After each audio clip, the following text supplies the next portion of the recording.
gratuitous use of profanity and uncomfortable pauses to compensate for lack of professionalism and original thought. Viewer discretion advised. Oh shit! Mud shark. You're not a mud shark. You're barely even a fish. This is a Pink Podcast.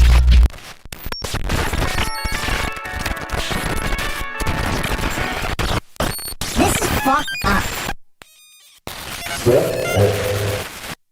What's that tune? They're actually a podcast out of Philadelphia. Who knows who invites you radio? Where's John Di Caprio? Did he ask about me? I didn't. Fuck Carl. He's effectively done in this business. On the podcast, catching people is Dr. Mingo. So I'm a dumb guy. I'm hoping John Di Caprio is, but... Take your fucking bra off, Barry! Like, let me guess, does he attack everyone? I'm gonna be yelling at him the whole time tonight.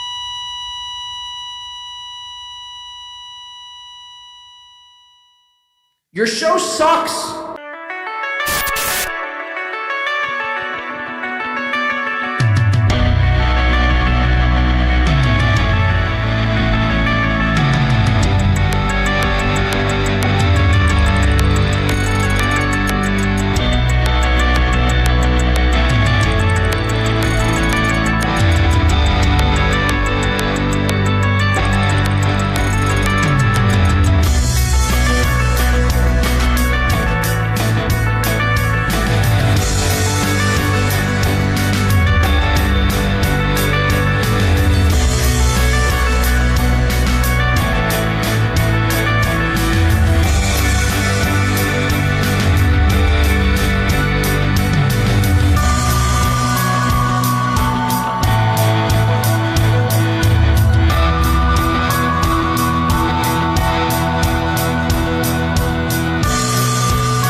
Cease and desist to Chad for stealing my entire soundboard. He literally stole my board. He stole my fucking board, man. Fuck. Real quick, coming in during the intro, shout out to Nick from Fort Wayne with the dancing super sticker. Yeah. Hoo, hoo, ha, hoo, ha, hoo. You want to do some jacks? Nick? Is it? Nick? There's like 2, 3, 4, 5. Let's do some jacks here on today's show. Today's a Jackie show. We're going to be jacking on today's show. Shout out. Thank you, Nick from Fort Wayne. Hobo Chili Recipe also coming in said, if I can make a request, I thought you were going to say if I could be a fucking Jew. If I could be a Jew right now, I'd be a fucking Jew. I'd be a Jew. Can we just snap our fingers all at once and just become Jewish? That would be amazing. If I can make a request, since we're all drinking, all right, let's see. We'll play right after the music. Thank you, Hobo Chili Recipe. Can you pass along that recipe for us, too? I feel like Hobo is holding out for this recipe the secret recipe that he's got. He's never wanting to share what it actually is, but we're on to him. Shout out. Thank you for the $4.99, Hobo and Nick from Fort Wayne. Thank you, everyone who came on the pre-show. D7876, Jeff Closer, Delco Lou, J.E. Thank you. We do appreciate that around here. Kudos to me. Kudos to you. Kudos to Win by 2 This Radio. holiday season, yes, the holidays. Holy shit, is Christmas really 4 fucking days away? 4 fucking days away. Christmas is here. I mean, that is... Why? How? You know what's strange? There's been... I must have talked to like 20 people or like overheard 20 conversations, you know, all saying the same thing. Christmas doesn't feel the same anymore. And I think everyone feels that to some extent, but no one's really voicing. No one really wants to voice it. No one wants to put it out there in the ether. We'll just kind of fucking go through the motions, right? Christmas is Christmas, whatever. But when you start hearing numerous people discuss the same thing, Christmas doesn't feel the same, the holidays aren't the same, blah, blah, blah, blah. You start asking yourself, well, what the fuck is going on, man? What the fuck is actually going on? Shout out to the Kush King says, I'm curious about the recipe. Aren't we all? What is in that fucking recipe, Hobo? Hobo's chili recipe. What? You got to do a whole, like, thing. Like, you should create a YouTube channel based around disclosing this recipe or something. A TikTok, I think, is hot these days. TikTok, I think, is being banned here in the States in a couple of weeks. Now, they tried this before, and it failed. Will it fail again? What will people do without their TikTok? You know, I was on TikTok for a little bit. It's not for me. Let's just say that. You just see a bunch of Chinese people and chicks practice. It's pretty much Pornhub light.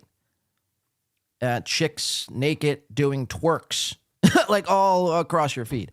Or maybe it's just my feed, and maybe that's just what I watch. Either which way, thank you for the memberships. Did I say 14 Munch, Kush King? 14 Munch? 14 Munch. Yeah, you know the whiskey's kicking in. It's been 14 munches. 14 munches. Thank you for the 14 months, Kush King. Kudos to you. Kudos to Win by 2 Radio. Merry Christmas, John. Merry Christmas to you, W, man. Shout the fuck out. One of the most talented editors, I will say. I'll go out on a limb and say one of the most talented editors. Worked on a lot of projects here at Win by 2, and I'm hoping to have some upcoming projects me and W, man, are collectively working on heading into season 5. Ooh. Whoa. Oh, shit. These guys do seasons around here? This must be a pro fucking show. This must be a pro show. It's not. We drink. I have good cameras and a nice hairdo. That's about it. That's about as pro as it's going to get. Like, if you want pro, you've come to the wrong place. Go to Stephen A. What's his name? Stephen A. Cliff or something. Go to not Sam Roberts. Those guys. Aaron M. Hunt. Pro. Thank you, W, man. Merry Christmas to you and yours as well. Merry Christmas to everybody. We'll do one. Do I have a shot pour? How did I pour this shot? When did I pour this fucking shot? What is going on, man? The drones are attacking. Whoa. Wow. Look at them all go. No, the drones are actually banned here in the States as well. Which is random, by the way. They banned the drones. Now, mind you, this is a massive problem here in specifically New Jersey, where there's just clusters of drones. It's just clusters and clusters. They're spraying people with fucking who knows what, and reports are coming in that people are having explosive diarrhea and headaches, migraines, and they're actually croaking over and dying. Which part of me, the globalist side of my brain, is like, good, get rid of the fucking, get rid of the lazies, get rid of the people that just suck off the government teat. But another part of me is like, man, I'm for the people. I'm a people person, so I'm conflicted. Do I want the drones to keep spraying, or do I want them to keep out of my airspace? It's clogging up my airspace. I want to travel through the air. But either which way, good news is the drones are fucking banned until January 14th. Solid. So for about 3 weeks, you won't be seeing any drones. And if you do, well, I think entrusted in every American citizen to take out their fucking shotguns and pull the motherfucking trigger. Boom! So, shout out. Who put in a comment about drones, or am I just on a rant here? Either which way, I have a shot. I don't know how that got here. Cheers to everyone. Here's a skull to everyone. Skull! Oh. Tasty. Very tasty. Who else is drinking with me here today? Saturday. It's time to let loose. You've come to the show to let loose. Not to be uptight and be, I don't want to drink, I don't want to smoke, I'm on the clock. Who's to say you can't have one or two on the clock? You know what I mean? That never killed anyone. Just don't get obliviously drunk on the clock. Make sure you fulfill your duties. If you're a, what do they call them? A functioning alcoholic, which I believe there's no such thing. Nick Ricada would claim he's a functioning alcoholic, but I don't believe that, Nick. I don't believe that. I believe you're a scrawny little puny man who can't control his fucking drugs or alcohol. You fucking clown. Either which way. Skull, speaking about Skull, I don't usually like to do Stuttering John material. You guys know me. I really steer clear of the Stut Joe guy, you know. But we have some Stuttering John. And I think this is Stuttering John. I'm going to be shining a light on Stuttering John in a positive sense here. The man has gotten his fucking, he's gotten his pee-pee touched by none other than dabbleverse own whore bitch herself, Caitlin Meany. This is true. This is all true. This is all, they're going to strip clubs. They're snorting all the fucking angel dust in the world. They're snorting it all. They're fucking huffing paint thinner and did I say angel dust already? If not, I'll say it again. Angel dust. They're doing it all, man. They're getting freaky in this bitch. Rocket tricky. So, yeah, we have that coming up here. I know everyone's talking about it, so I must talk about it too. No, I'm just kidding. But no, it is interesting because this is a Kate Meany who wanted nothing to do with Stuttering John, thought he was a creep, thought he was an old, saggy loser. Shout out to Rob Saul. We'll get into Rob Saul later as well. Kate Meany exposed Stuttering John, all Stuttering John's voicemails at DabbleCon. DabbleCon being basically every Stuttering John detractor there is in one building. And Kate Meany, Kate Meany, she willingly gave over these voicemails for free, no money, no clout, to Shuli and Carl Humberger. Pathetic fucking loser and stupid fucking bitch.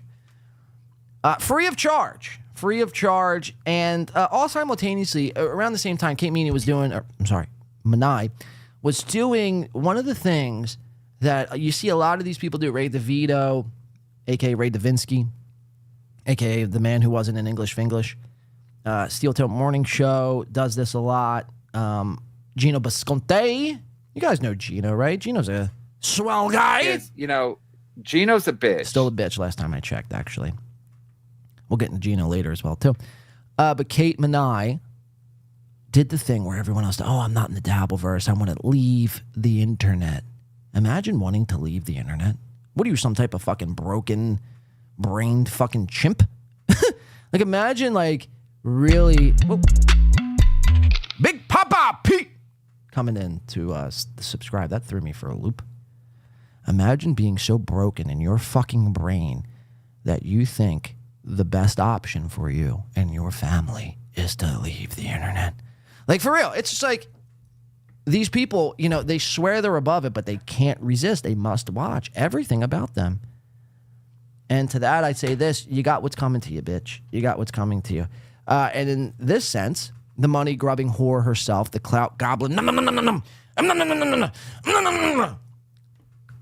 up that clout is Kate Meany. Well, she got, allegedly, a shot of Stuttering John in her vajay. Yikes. Yikes! So we'll get into that a little bit later. Geno Bisconte, like I mentioned, I believe Geno actually is now, I think, employed. I think the man is employed. By who, you ask? Well, we'll get into that later. And again, I can't even play those sound drops anymore. Chad Zuma, God damn you! Fuck! Stealing my soundboard. That's the one thing I have in this life, is a soundboard, and you took it from me. So, my lawyers will be reaching out to Chad, the mud shark. No, kidding. But seriously, yeah, so Chad, we'll get into Chad too. All positive things. We're all on the up and up as far as the mud tard army goes. Sometimes when I say mud shark or mud tard or, you know, the Z-Man, It's funny to hear that. I mean, for fuck's sake, I call myself fucking Blade, so a black 90s crime fighter. So I guess Z-Man, in comparison to nicknames, isn't all that bad. But no, the AC excursion, me and Chad talked on the phone. We did. This is a fact, Chad, right? That's a fucking fact. Wow, that's like full circle. Me and him talked on the phone. Very interesting. I think Chad talks about it in a clip coming up that we have. We'll get into that later. Pretty much laying down the fucking law when it comes to this AC thing. And he's putting it out there that if you're going to try to make fun of this thing, you can't. You're not going to be able to make fun of it. And no, furthermore, if you want to make fun of it, I don't give a fuck. Make fun of it. I mean, that's just what we do. I'd make fun of your event. I've made fun of your event. Hackamania, the Steel Toe 10th anniversary show. What other events? Dabble fucking con, Loser Con, as I called it. You make fun of these events because these people are nerds and they pride themselves in being able to do the things that other people can't do. They pride themselves in doing a really good show and a pro show. And, this is what gives us the reason to make fun of others and, why we're above it, blah, blah, blah, blah. But when they go on and throw live shows, the Patrick Meltons of the world, where you at, Patty? Come on down. The Patrick Meltons of the world, the Carl Hebergers of the world, the Aaron M. Holtz of the world, they don't know what the fuck it is that they're doing. So that, to me, is why we make fun of it. Now, I will say the last DabbleCon wasn't all that bad, but it wasn't Carl or Ozempic Vinny Paulino. It wasn't like their own equipment. They pretty much hooked it up to where, I forget the venue that they hosted at, the bathhouse or the ice house or something like that. It wasn't their equipment. They used the house's equipment. And, I guess that's fine. It wasn't bad, all things considering. But it wasn't theirs. And again, I pride myself in professionalism when it comes to running and operating a good sounding and looking show. And we will do nothing short of that. Atlantic City Fest Part 3, Super Bowl weekend of 2025. Can you even believe 2025 is around the corner? What the fuck is going on? I feel like I've stepped into some sort of time vortex. Yikes.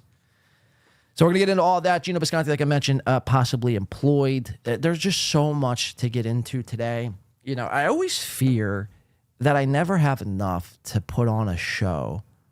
And then by the time the show comes around, there's like 97 different tabs. I have my computer literally like blows up every show because there's just so many tabs, from YouTube to Reddit to Twitter to Instagram to Facebook to Google. It's just insane, man. Football's going on today. I don't know if you're a football enthusiast. This is not soccer for our across the pond brothers and sisters. No, this is American football where people get down and dirty and they fuck people up. This is not soccer. You got the Texans and the Chiefs at 1 o'clock, and you got the Steelers and Ravens at 4:30, which will probably be on for both kickoff and conclusion of possibly both games. Possibly. So there's that we'll be keeping an eye on. Again, I'm in the fantasy football playoffs. I know. Gay, you're fucking stupid. Dude, sports? Really, bro? You're a sports guy? Well, yeah, I am. Well, football. I used to like all the other sports too, but mainly just football these days. But when it comes to fantasy football and you make a couple fucking dollars, yeah, it's a good thing to watch. You probably would want to watch. So that's what we're going to be doing. And there's just so much. So, drop my vape. There's so much other shit to get into. Muttering Jay says Whack-A-Mania 2. Yeah, that's coming up. Make sure to get your tickets for a whopping $250 if you want to be a VIP. And if you want to have dinner with Patrick Melton, we'll get ready to take out a second fucking mortgage on your house, sell whatever fucking gold you have in the house, cash in those savings bonds. Because if you want to have fucking mozzarella sticks and jalapeno poppers at Hackamania, you're going to need to have at least, I'd say, like $20,000. At least. So, and it's like, if you're one of these people who are like coming to or going to Hackamania in Las Vegas with $20,000 just to break bread with Patrick, Pizza Man, you're insane. Really. You're insane. There's starving kids in Africa that could do so much more with that money. And instead you would I mean, how selfish can someone be? How selfish can someone be? Oh, I got to sit next to my internet dad, so I'll pay whatever it is to sit next to him and, eat some cheese fries. I mean, you're sick in the fucking head. If you're one of these people, you're really sick in the fucking head. We'll get into, we have some Melton and Carl to get into from This Little Piggy yesterday. One of the worst, if not the worst internet shows to date. This Little Piggy. We'll be breaking that down. This was yesterday's performance, the highs, the lows, the cringe, the worst of the worst possible moments from those shows coming up. We have, like I mentioned, we have a little bit of Steel Toe, even though Jay, and I understand too, Jay came in the pre-show and says, Steel Toe is a good guy now. And, it's time for me to, what do you say, face my truths or something? Face, what do you say, be honest with yourself? Steel Toe is a good guy.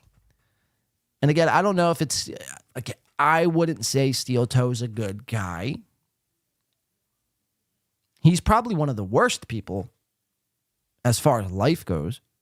One of the worst shows as far as podcasts go. Not a good guy, Jay.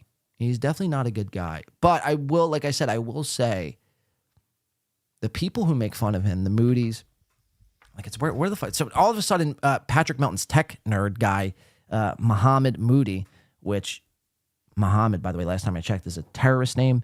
So we should probably be looking into this guy, his entire background.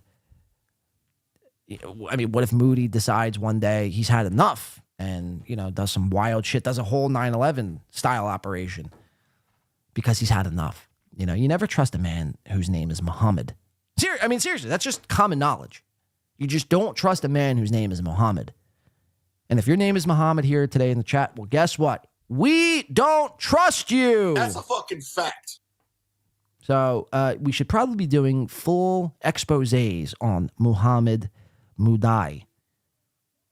And furthermore, he is one of these people who's a Patrick Melton apologist and loyalist. And so it's like this guy really honestly should be questioned by the CIA and the FBI, Department of Homeland Security.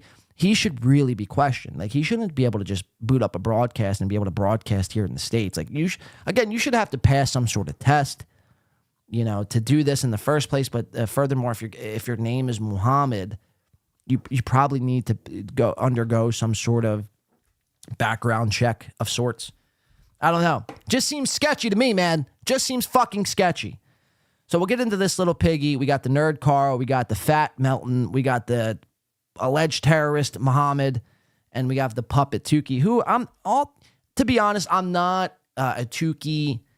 I think puppets are gay. I mean, seriously. This isn't fucking, I'm not 5. Sesame Street stopped being cool when I was 5.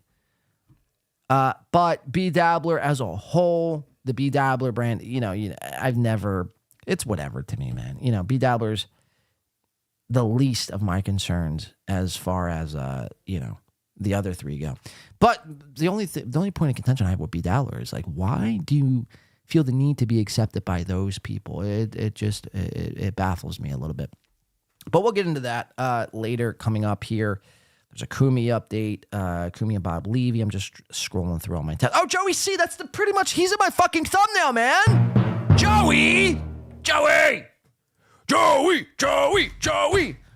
got a limp dick. Joey's got a limp dick. This is a fact. This is an actual fact. Joey's pineal gland, his pee-pee, his chode. You never want to be called out for having a chode, by the way. If you're called a chode, pretty bad. No. Joey C. God damn you, vape. Hold on. Son of a bitch. Just bear with me for 1 second. Oh, that's the football. Thank God that wasn't my other tabs. And you seen me anyway. Pick up the vape. God damn it. This isn't a good start, man. Get it together. Get it together, John.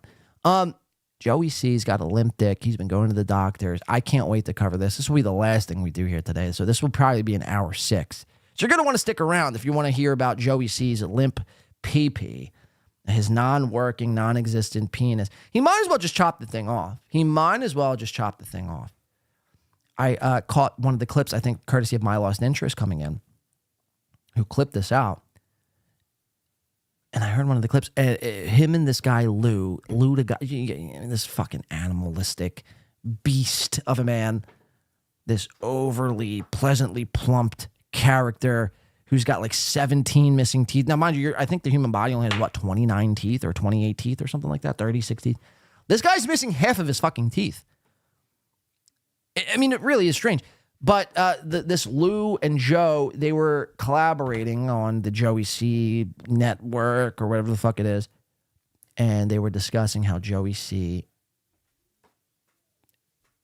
there's really no other way to put it. Joey C's penis doesn't work anymore.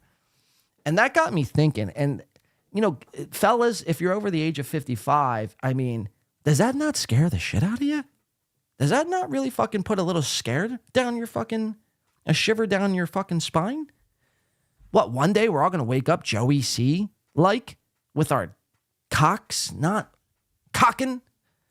Our dicks not dicking? I mean, fuck, dude. So in one sense, it's hilarious because obviously I'm in the prime of my life. I'm 32 years old. I'm going to be 33 this year. Again, it's my birthday stream coming up in about 5 months, so start saving now. This is what all these people are doing. I mean, everyone's doing a birthday stream. It's very cringe. But I'm still in the prime. I have nothing to worry about for at least another fucking 17 or 18 years. But is this what people really have to worry about when they cross a certain threshold? Erectile dysfunction? ED? Fuck, man. That's scary. Actually, that's scary. That's more scary than a nuclear bomb going off in my backyard. That is more scary than a robber breaking in and proceeding to go to town on my family and shooting them right in front of my eyes as I'm tied up and I can't do nothing. It's pretty much the plot of Law-Abiding Citizen. But yeah, ED is more scary than Jason Voorhees in a hockey mask. So do people really have to worry about this shit? If so, man, let me know what I have to do to prevent it. KKK coming in, Clubfoot, Kodak, Carl. Pathetic fucking loser. Stupid and fucking stupid bitch. fucking bitch. Not Clubfoot, though. We're talking about Carl. Chow stabbed John in the back, sucking Zumak off. Tard Hunters. Yeah, that's what Clubfoot is talking about. Tard Hunters, which turned in, by the way, thank you for the $2. Thank you for the $2. Clubfoot, Kodak. Yeah, well, to be fair, man, TBF, it's... Chow didn't necessarily stab me in the back. I got Devitoed. I mean, when we call a spade, I got Devitoed this past year. So we launched a 9-part series called Tard Hunters. You guys remember this, where we would snipe Ray DeVito's every move. But the problem was, Ray DeVito at the time, in the spring, early spring, was going live every single night for 2 hours a night. And to me, it started to become a little much. And I started to experience what they call in the business burnout. Shout out to Green Day.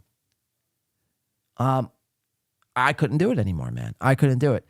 And but Chow also, what Chow did do, though, is take the idea of Tard Hunters and create it, or co-create it, the Ray DeVito. Started from the bottom, now we're here. Started from the bottom, now my whole crew's here. Started from the bottom, now we're here. Yeah. I like just dumb, corny shit like that. Yeah, I do like. Yeah. But I have nothing against Chow, really. I don't really have anything against Chow, other than, well, really nothing, actually. I really don't. I have nothing against Dr. Chow. I think he's crushing it, mining Bitcoin and doing the Ray DeVito show. The only thing I have against him is I think they took away the Mir Musk show, which was one of the best shows in the world. And, can we put a fucking an Amber Alert out for Little Mir? Where the fuck has Little Mir been? I have a goddamn emoji. If you're a member, put a Little Mir fucking emoji in the chat. What the fuck happened to Little Mir? Dr. Zhao's in the chat says it was way too much, dude. Sniping Ray Davinsky every single night was just You start to go a little fucking mad, dude. You start to go mad. I was having nightmares. It was affecting my daily life. I wasn't eating. It was bad. No, it was really bad. So we had to call it quits. And, again, in turn, for us calling it quits here at the Tard Hunters, well, the Ray Devito show was born. So, nothing against Chow Clubfoot, to be honest with you. I don't think it was a stabbing in the back. But, maybe it was. I don't know. Maybe it was. Maybe I should fucking go after Dr. Chow with everything I have. Take these drones out of the sky and send them to fucking Chow's house. Maybe that's what I should do. Maybe I'm being a little bit too nice. No, but seriously, it's not that big of a deal. Flat brims are done, says Chris. Muttering J says, Lil Mir is now Big R Mir? No, what the fuck is that? Big Retard Mir? Is that what you're saying, Muttering J? Big Tart. Presley saying flat brim new era caps are out in 2025. Patrick Melton wears a new era cap every show. The man will not show you his hair, and when he does, it looks redonkulous. MGD says, listening to Win by 2, playing Tony Hawk. Yeah, we bring in the 90s back. All right, so let's get into some stuff, because I know you don't come here to listen to me ramble on. Shout out to Led Zeppelin. Let's do some stuff here, because we have some fun shit. I had kids to take care of this weekend. I was having fun. Yuchi says, I like how Mir told Carl he knows he's a good father. I like how Mir told Carl. Well, Carl's not a father, is he? I think, Carl, man. Carl will never be a father with Jenny. First of all, Jenny Jangles, is it? Jenny Jangles is, she's probably going through menopause. Now, I guess it would be the same thing with ladies. Like, guys, you worry about ED, erectile dysfunction, after a certain age. Ladies, you have to worry about going through is it menopause, metapause, META pause?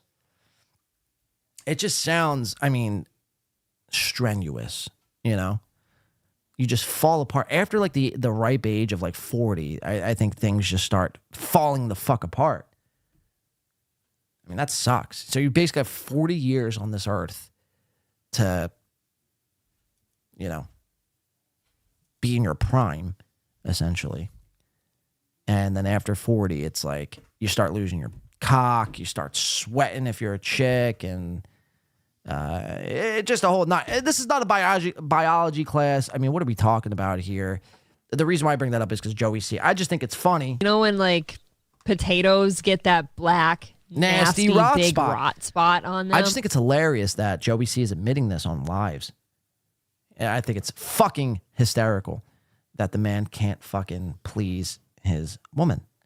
That to me is chef's kiss. Lady is too old. Yeah, you're absolutely right, Eva. Lady is too old. Lady Jangles is too old to have kids. So unless they adopt, Carl's not going to adopt. Carl is too self-consumed with Carl to have to worry about any other person.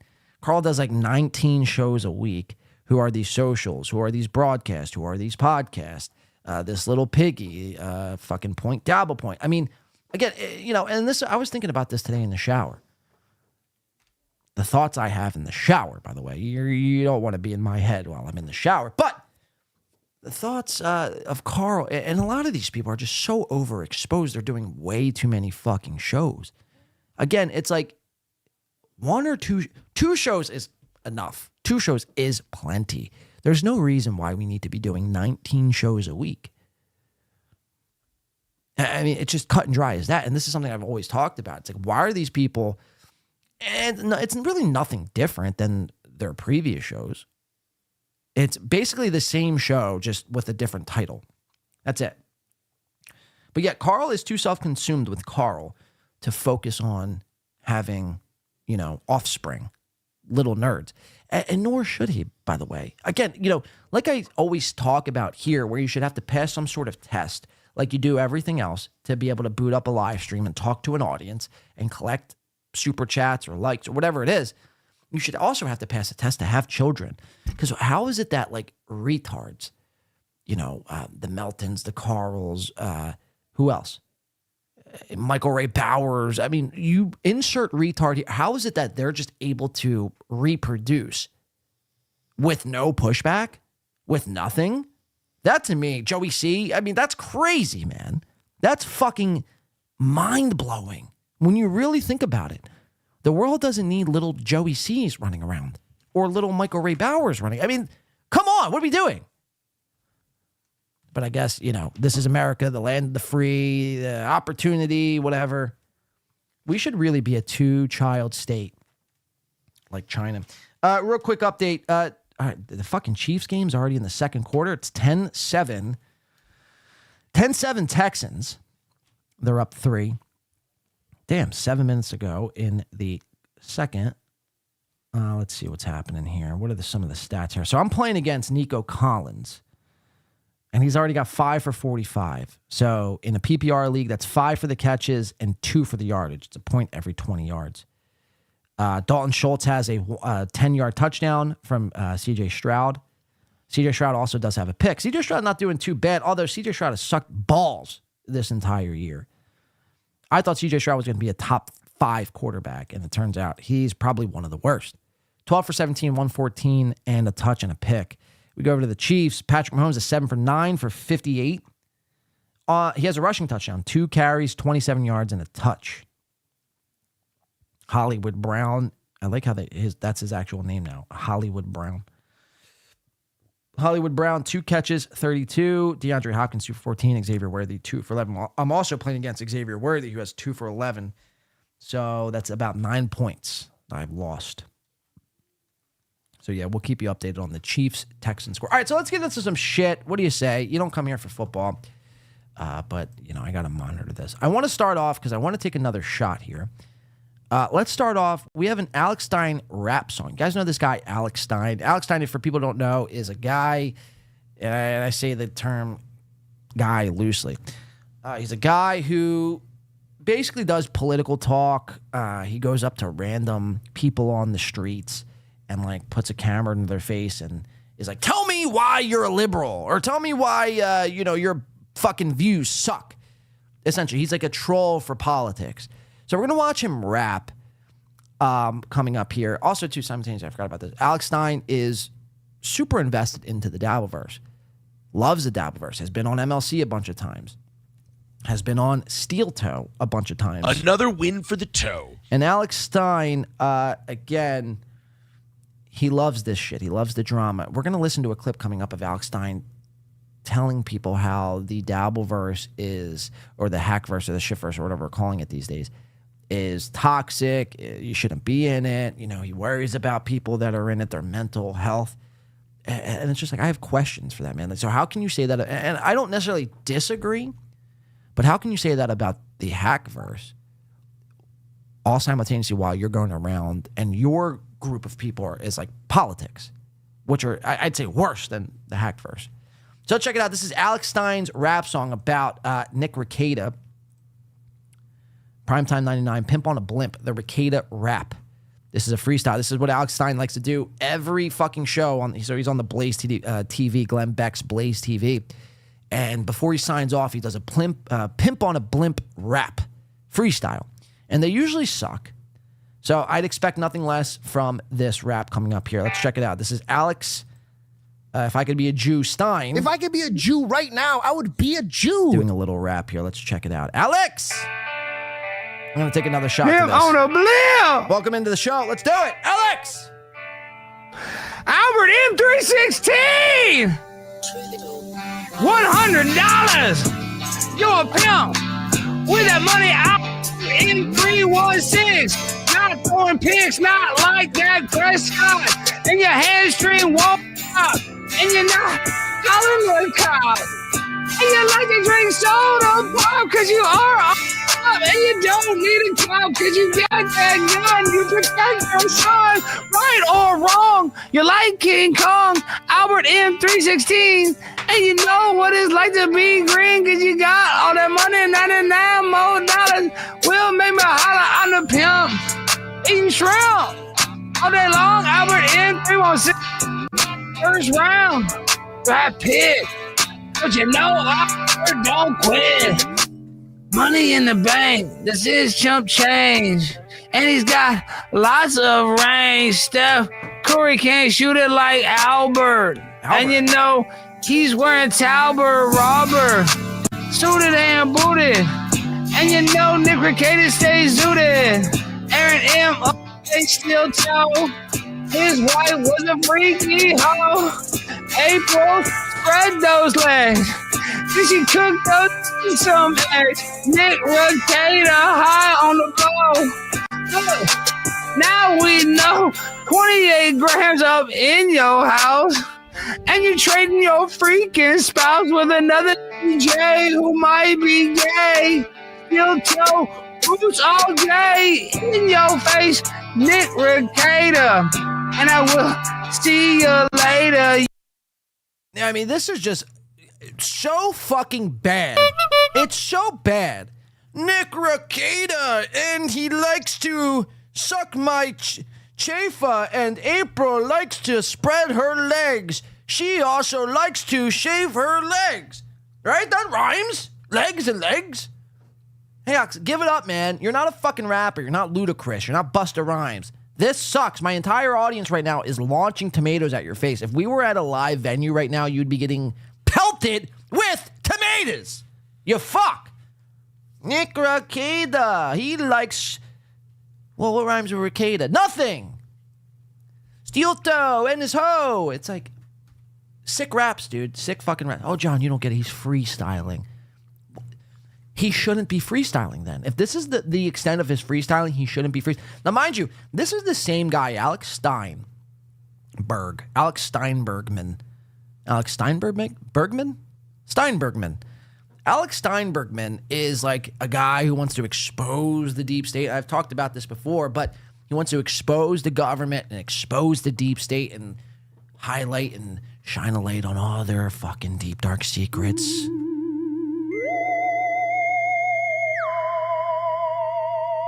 But when it came to Aaron M. Holt, when it came to fucking another win for the Toe Holt, he was weeping with Toe.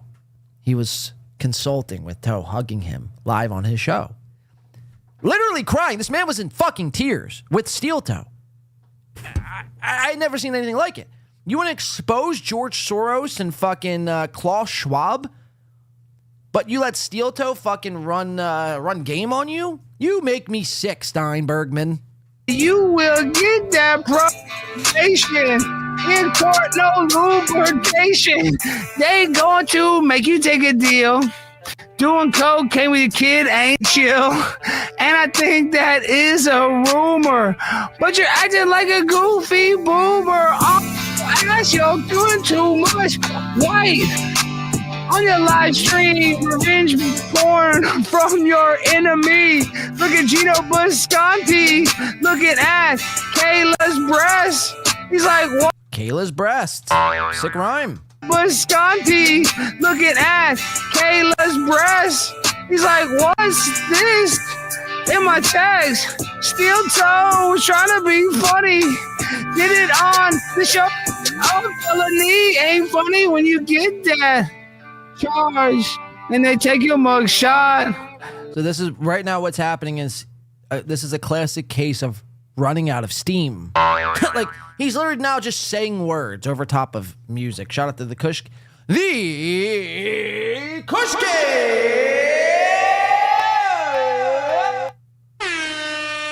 Kush King says Jeru was my favorite rapper. R.I.P. Yeah, shout out to Jeru, man. Let's go. Let's go. Let's go. Let's go. I don't know. I mean, no, as far as rappers go, Jeru was like Eminem compared to Alex Stein. That's a fucking fact, Chad Zumach. That's a fucking fact. That is a fucking fact.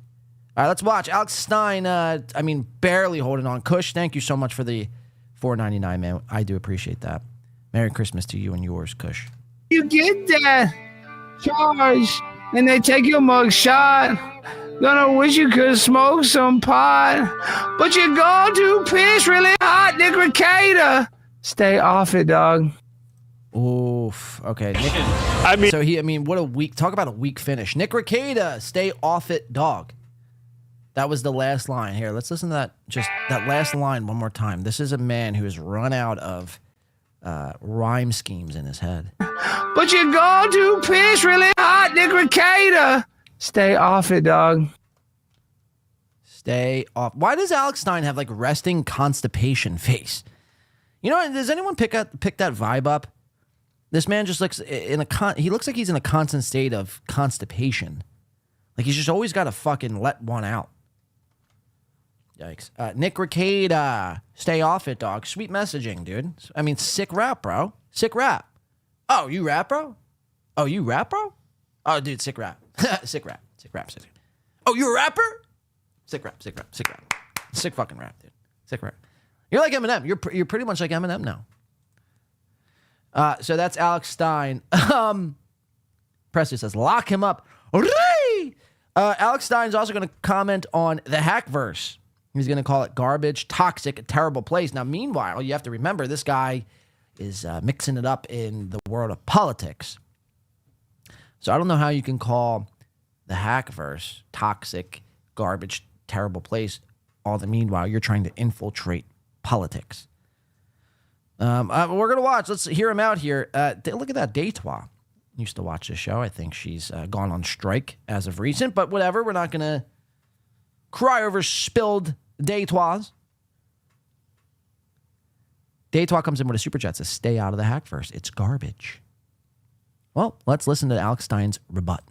Stay out of the Hackverse. It's garbage. Yes, it is. It is, and that's no disrespect to some of the Dukes. By the way, that last clip was Kevin's soundboard. This clip, I believe, is a Doom clip. The dabbleverse, anything like that, but it is a toxic, terrible place full of degenerate people that have very low moral standards and do not care about hurting others in order to gain some sort of quick self-gratification that will actually... Now, is it me or is this man's nose severely crooked? You see the fucking curvature here? You know, they talk about flat earth. Maybe they're talking about Alex Stein's nose. That shit is fucking crooked, dog. Actually only make them more sad in the long run. So, yeah, it's a bad place. It's not a good place. It's so bad. It's basically like Camden, New Jersey, or Kensington, or Chicago, or New York City, fucking Brooklyn. It's bad, man. It's a bad place. You don't want to take your family. You don't want to be walking at night. If you're a lady, you don't want to be walking at night through the fucking Hackverse. You fucking hack! Then why are you going on MLC? Why do you fucking, rap about steel toe? If it's such a bad, spooky place, woo! Why are we fucking doing the things that we're doing here? And all the meanwhile, again, remember, you're trying to infiltrate politics. Is that not a degenerate place? Again, I would easily make the argument that politics is so much more degenerate than the Hackverse. Long run. So, yeah, it's a bad place. It's not a good place. Not for the faint of heart. Look at this. Mr. Kill Everything. How come you never read my super chats? Mr. Kill Everything, I didn't see your super chat. So Mr. Kill Everything comes in with a super chat. How come you never read my super chats? Listen to Alex's rebut. I definitely do not want heat with Mr. Kill Everything. See, this is the dabble. This is. See, guys, this is the dabbleverse. They're all fucking lunatics. This guy, he's unhinged, Mr. Kill Everything, which there is some truth in that, but the way he's spinning this, this is like an Aaron Emholt spin here. And I definitely do not want heat with Mr. Kill Everything. See, this is the dabble. This is. Imagine going face to face with George Soros, but not wanting heat with Mr. Kill Everything. This is the stuff that I talk about because I like Joey C. Imagine liking Joey C. Like these people in this dabbleverse. I like Mr. Kill Everything. I like the people in it, but I have serious issues. So, can someone just clip that? I have serious issues. Yeah, you do. NJ Ranger 201 says the Hackverse equals terrible garbage. By the way, I love Joey. Oh yeah, this is the clip. By the way, I love Joey C. and Mr. Kill Everything. Makes sense, bro. A repeat doxing scammer and a drunk gun guy with a missing girlfriend. We can't make it make sense, NJ. No matter how we try to wrap our brains around it or bend reality to make it make sense, you can't make it make sense because his words are the Hackverse is a terrible, garbage, toxic, terrible place. But all the meanwhile, I'm fans of everyone in the Dabbleverse, and I want to be on all their shows, and I want to do raps about Ricada. If it was that bad, look, Kensington, terrible place. I don't go to Kensington. I know it's a terrible, garbage, toxic place. I don't drive through Kensington on my spare time. This is basically what Alex Stein is basically driving through Kensington. And if anyone knows anything about Kensington, you know what I'm talking about. If not, go look up Kensington, PA on your spare time after the show. Beloved Chatter, thank you, NJ Ranger, for the $4.99. Beloved Chatter coming in for the membership of 19 months. I think I'm going to see Beloved Chatter in Atlantic City. He's going to be buying me a drink and calling me Little Buddy all night. Can't wait for that. Let's go. Says, I know Omnibus with more backbone than Stein. He's Joey C. in suit. See, Beloved Chatter is trying to get me on what we call a hot read around here in 1x2. I can't. Sometimes my drunken brain can't wrap my head around some of these big words. But I think I knocked it out, and we're not going to even fixate on it. We're just going to act like that was the right word. Beloved Chatter, you're absolutely right, though. He is Joey C. in a suit with a little bit more money. Not much, but a little bit. Thank you for the membership. We'll see you, Beloved Chatter and AC, like I mentioned. We'll take a group photo, Beloved. What do you say? Me, Beloved Chatter, Chad, Stuttering, Juan, Kevin, all that Kill Kevin. We'll take a picture on the stage with our thumbs up. Like Patrick Melton. Patrick!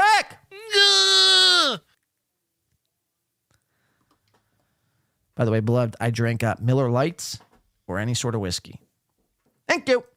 Shades Cow for 2 says, Shades Cow. Wow, what a disrespect. Slim Folly says, Merry Christmas, everyone. All right, Merry Christmas to you, Slim. Slim, wouldn't it be weird? Why? So you could parade me around with Britney Spears? Christina Aguilera wouldn't get me here. Forget the words to that song. But thank you, Slim, for the 2. Kudos to Win by 2. Kudos to Win by 2 Radio. All right, let's get into it. Yeah, I said, Mario G says, Omnibus, you're a fucking retard. We're just going to act like that's the word. I'm not going to fixate on it. I'm a bit drunk. Mercado's Omnibus. All right, let's get back into Stein here. My taste isn't probably your average person. Ignore the Omnibus word, okay? Let's just move on, act like it didn't happen. And speaking of, I have Australian friends that message me and to talk about the Dabbleverse as well. So I like you, Mr. Kill Everything. If I saw your super chat, I obviously didn't see it. I would have read it. So I apologize if you sent one and I didn't read it. By the way, I just read that Beloved Chatter membership again. It's clearly not Omnibus. Fuck! Another one bites the dust. Second thing is, I like you, Mr. Kill Everything. I don't want heat with Mr. Kill Everything. I don't want heat with any of these guys. Mr. Kill Everything is funny. Imagine not wanting heat with Mr. Kill Everything, Eva. Gifting 5! Omnibus that, motherfucker! Omnibus that. Shout out to fucking Eva Thompson or Robinson. I don't know what their Eva's going by these days. Actually, I do. They're going by 5 Gifted. Call me Eva 5 Gifted. Coming in, thank you, Eva. Gigabeard, Jimmy J, Vaping Dago, No Haran, and Chico Runzing. Are these people are fucking like, I don't understand. I've never seen any of these people. Vaping Dago is the only person I've seen, but I've never seen him in the chat. Who the fuck are the rest of these people? Either which way. If you're in the chat today and you're getting a gifted membership courtesy of Eva, courtesy of Daylock, courtesy of D7876, make sure we're saying thank you today. That's the only thing we ask for here in this chat. That's the only thing that's mandatory here on the show. If you're getting a gifted membership, thank you. That's it. Thank you. And if you're here, just a simple thank you. And then if you're not here and you're watching this back, shoot the person a DM. Thank you. They don't have to do it. They're feeling very generous. It's the holiday season. People are giving. They're in the spirit of giving. So let's make sure we're at least just saying thanks. It's the least we could do. You know what I mean? Because you're too poor to buy a membership yourself, so you have to rely on other people to get a membership. At least we can do is say TY. TY. That's it. You don't even have to say thanks. Or you. TY will suffice. Thank you, Eva. I do appreciate that. Kudos to Win by 2 Radio. Alex Stein doesn't want to mix it up with Mr. Kill. Rips cigarettes and he's like aggressive, and I think it's hilarious. So keep it up, Mr. Kill Everything. I want no bad blood. And I'm sorry if I missed your super chat. I mean that earnestly and with all my heart. So this guy Hit the like button. This guy fears Mr. Kill Everything. Alex Stein confirmed fears Mr. Kill Everything, yet wants to take down the United States government. Wild shit, man. Wild shit. Alex Stein, as far as raps go, if I were to rank the rap, speaking about ranks, I'm gonna show you guys something. Chris, the K McDucks of the world, the J.E.s of the world, the people who've been watching this show and know a lot of the Win by 2 lore, as far as 8.7s go, I'm gonna show you a clip that's literally gonna blow your fucking minds coming up. Before I show you that clip, I want to show you how Pat Dixon is doing. Oh, and if I was ranking the Alex Stein rap, I'd give it out of a 10. I'd give it a negative 8.7. Pat Dixon, let's check in on Pat. We last checked in on Pat Dixon, Sunday's members only stream. Pat wasn't doing well at all. He was all geeked up on some sort of angel dust substance, huffing fucking paint thinner, snorting fucking dust off in one nostril and crystal meth in another. The clip went super, quote unquote, viral around the toxic dabbleverse, according to Alex Stein. And we really haven't heard anything from Pat Dixon as of recent. Well, Pat went live last night, and Pat's on Twitter. I just happened to tune in. I just want to show you the state of Pat Dixon. I want to show you how bad this man is doing. And it is bad. It is really bad. The man is pretty much smoking filter. Now, as a cigarette smoker, I like to smoke an entire cigarette. But as soon as the cigarette comes down, do I have a cigarette on me? Yes, I do. As soon as the cigarette comes down, can you guys see this? Well, there's a line right about here on the cig. And once the cig gets right above this line, is typically when you want to throw that cigarette into the ashtray. Not Pat Dixon. And this is typically how you could tell somebody is really penny pinching and extremely fucking broke. When they're smoking filter. You never want to be caught smoking a filter, because I automatically assume that you're just a homeless fucking bum. You're a homeless fucking bum when I see someone smoking filter, and I take pity on that person. So in a lot of ways, this is me taking pity on Pat Dixon. Let's check it out. This is last night. This is Pat Dixon and Tess, the resident artist. Tess, guys, this is Pat's show. Let's take another shot. If you guys, hey, it's Saturday. Let's get off our fucking feet. This is, right now, I need everyone to do 5 fucking jumping jacks. Now. It's like 2, 3, 4, 5. We got to stay in shape as we're watching shows here this holiday season. But let's take another shot. It is Saturday. It is a weekend. We're celebrating. We're getting ready for the holidays. It's an exciting time. We're alive. We're breathing God's fucking grand oxygen and his omnibus. Fuck you, Bluff Chatter, for that, by the way. You know what you did. You know what you did. You know what you did. I'll get you back in AC, you motherfucker.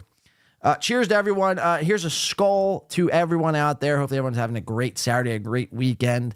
Let's enjoy the time and let's rejoice. Blade here is upon us. Let's go. Cheers. Oh.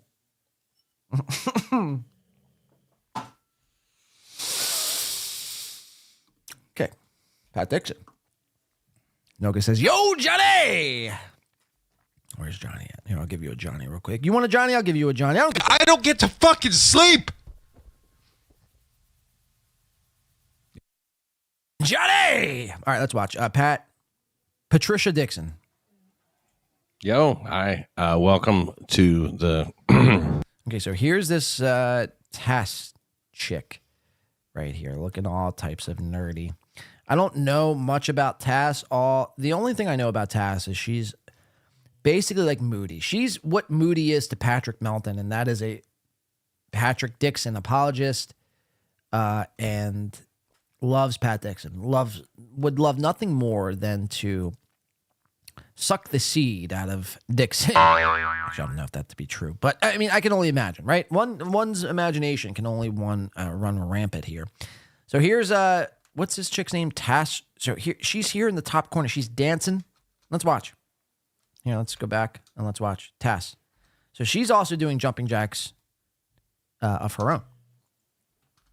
Stugat says Harry Potter. She does look like Harry Potter. That is actually a fact right there. That's a fucking fact. Great comparison. Tass, a.k.a. Tass the Resident Potter.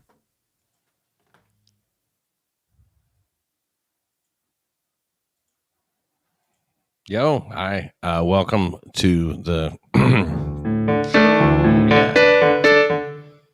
What's up?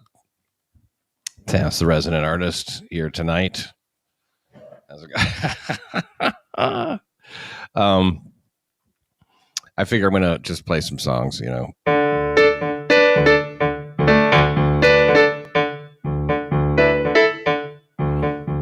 Get on up. Get on up. Stay on the scene like a sex machine. Get up. Get on up.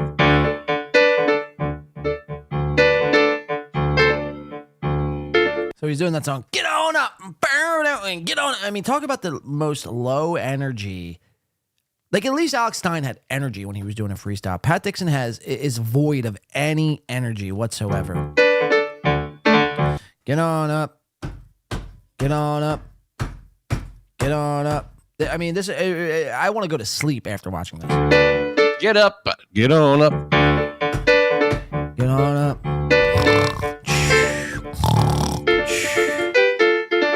Which is ironic for somebody whose nickname is Patterall Dixon.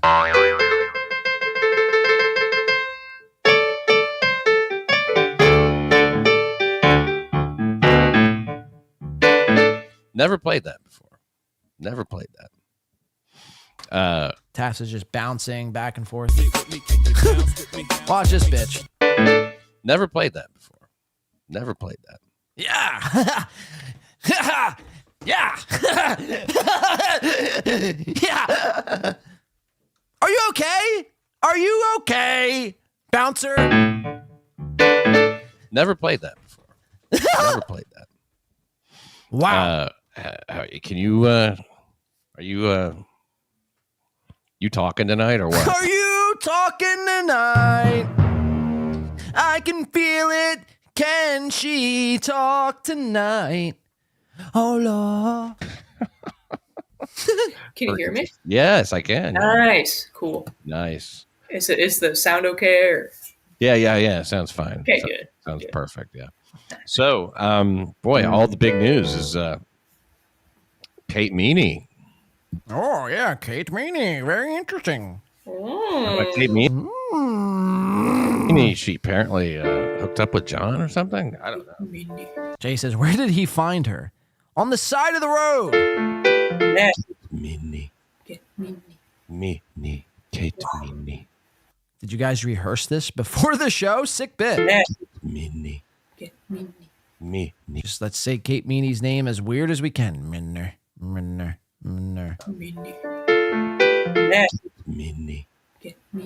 Meany. Sick bit. As far as bits go, this is an 8.7. Kate Meany. Yeah, I'm not exactly 100% sure what happened there, but there was apparently some funny business. She made out in a strip club with John. I think this was seen. And what is this now? They've even got a private detective on this guy. It's ridiculous. Okay, so here it is. Look how small. And he's smoking filter. Motherfucker, light another cigarette. Yeah. What? The man is smoking filter. I mean, you're going to burn your fucking little whiskers you have. That little fucking midlife crisis stash you got going on. You're going to burn it all off. I mean, fuck. Active on this guy is ridiculous. Light another cig.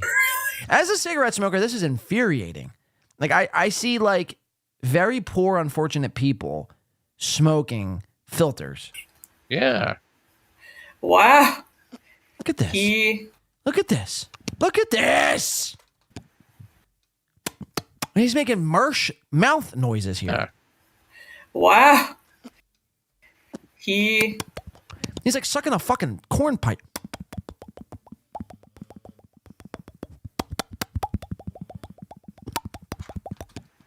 Listen to this. Wow.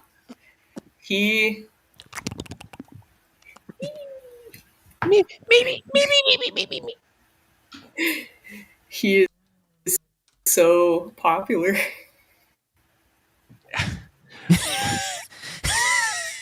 I mean, so they say.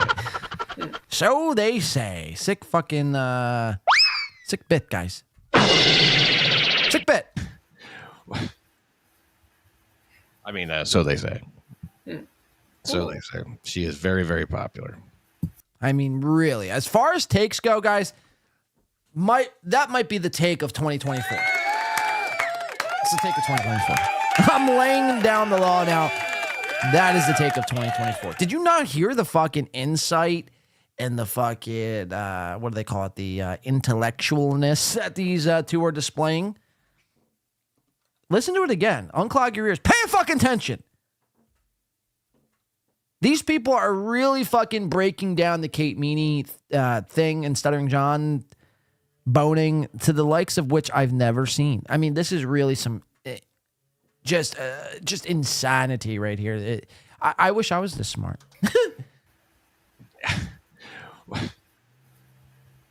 I mean, so they say. Butters, are you okay? You hear my dog? He's just snoring. Listen to this. Can you guys hear that? Listen to this. Not like I'm trying to do a show or anything. Am I boring you? Am I boring you, Butters? I mean, what the fuck? The man is snoring. Listen. Is that coming through? That is hilarious. I gotta pick it up. Pick it up. All right, listen. Ignore Butters. He's just sleeping. He says my dog sucks.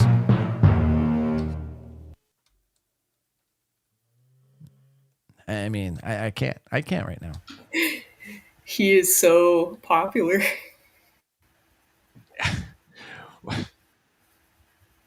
I mean, so they say. So they say. She is very, very popular. Sick take. Okay, it's a little higher. There we go. Yeah, it's better. Yeah. Yeah. Anyway. It's Pat Dixon, ladies and gentlemen, smoking filters on his show because he can't afford a new pack of cigarettes because he's been banished to Rumble. I think this was seen. And what is this now? They've even got a private detective on this guy. It's ridiculous. That's so ridiculous, folks. Yeah. Wow. As I smoke my filter. The man is smoking filter. He's literally doing that. like I knew that as a goof. He's literally doing that unironically. I can't get over this. I could watch this clip all day long. Wow. Sick show. And then listen to Tash here. Listen to me. She, literally sounds like my fucking soundboard.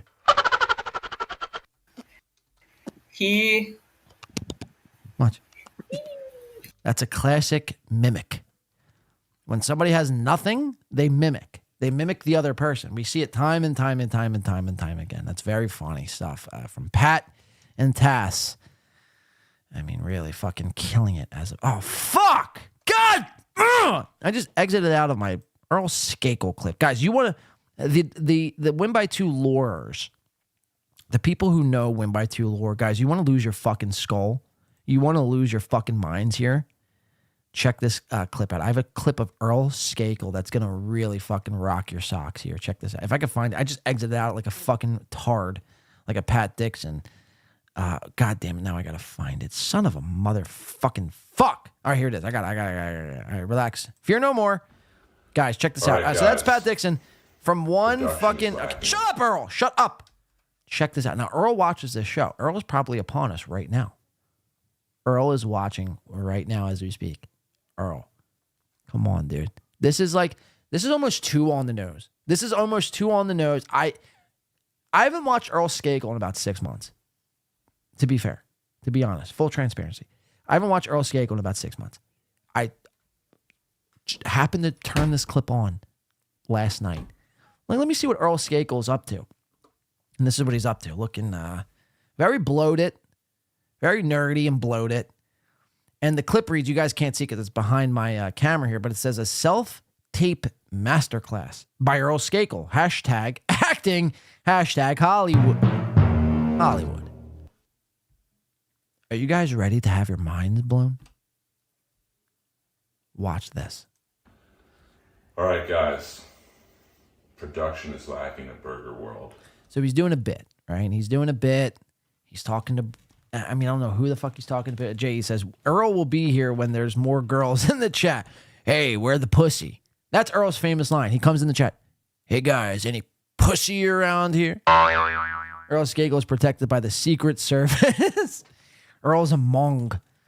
Eva says, Shades, if we are sure it is a woman. It's a woman. Talk about shine off the dome. You're talking about this up here? This is like the moon up here. Earl Skakel's got the moon on his head. Okay, pay no mind to Earl's dome, although very intriguing. Listen to this. I couldn't believe this. I lost my fucking cool yesterday when I heard this. There's McDonald's down the street. So he's doing acting. For who, I don't know. Because if you look at this video, we have a resounding 63 viewers. I guess 63 is better than 62. But he's doing this bit in hopes to, I guess, wow over some Hollywood execs and in hopes to maybe fucking get a cool gig on the next Jay and Silent Bob or the next Madagascar. He's hoping to get some work by doing this bit. That's not why we're watching. I mean, we're watching for that too, the cringe factor, of course. But listen to what he says. I can't hype this up enough. This to me is fucking gold. Guys, check it out. In the box down the street. And for the last 2 weeks, I've installed hidden cameras. And I've noticed that it takes each of you 8.7 seconds to put the secret sauce on the... What? It takes you how long? That 8.7 is such a random inside number. This couldn't be made up. This couldn't be like just a random... This is just what the first number he thought of in the top of his head. He's watching, folks, and he's absorbing every win by two-ism there could be. Holy shit! Each of you 8.7 seconds. Was that an 8.7? And I've noticed that it takes each of you 8.7 seconds. Okay, so you're like, okay, one time, maybe he just pulled it out of the ether. Maybe he just pulled that out of his ass, right? One time, surely it's just a coincidence. It gets wilder. Van Wilder. Secret sauce on the patty. Well, guess what? You've all been fired. Because you don't put the fast in fast food. I'm introducing you to Mr. Roth, the 12-hand robot, that in the same 8.7 seconds... He does it again! He does it again! 8.7 seconds, man. Holy shit. I'm losing my mind. I'm losing my mind here, folks. What are the chances? What are the chances? People who know what 8 point... Now, a lot of people are watching. It's like, what the fuck is the... You know, what is the correlation here? Why are you losing your mind? 8.7, it's a random number in the Dewey Decimal System. Like, what is the significance of this 8.7?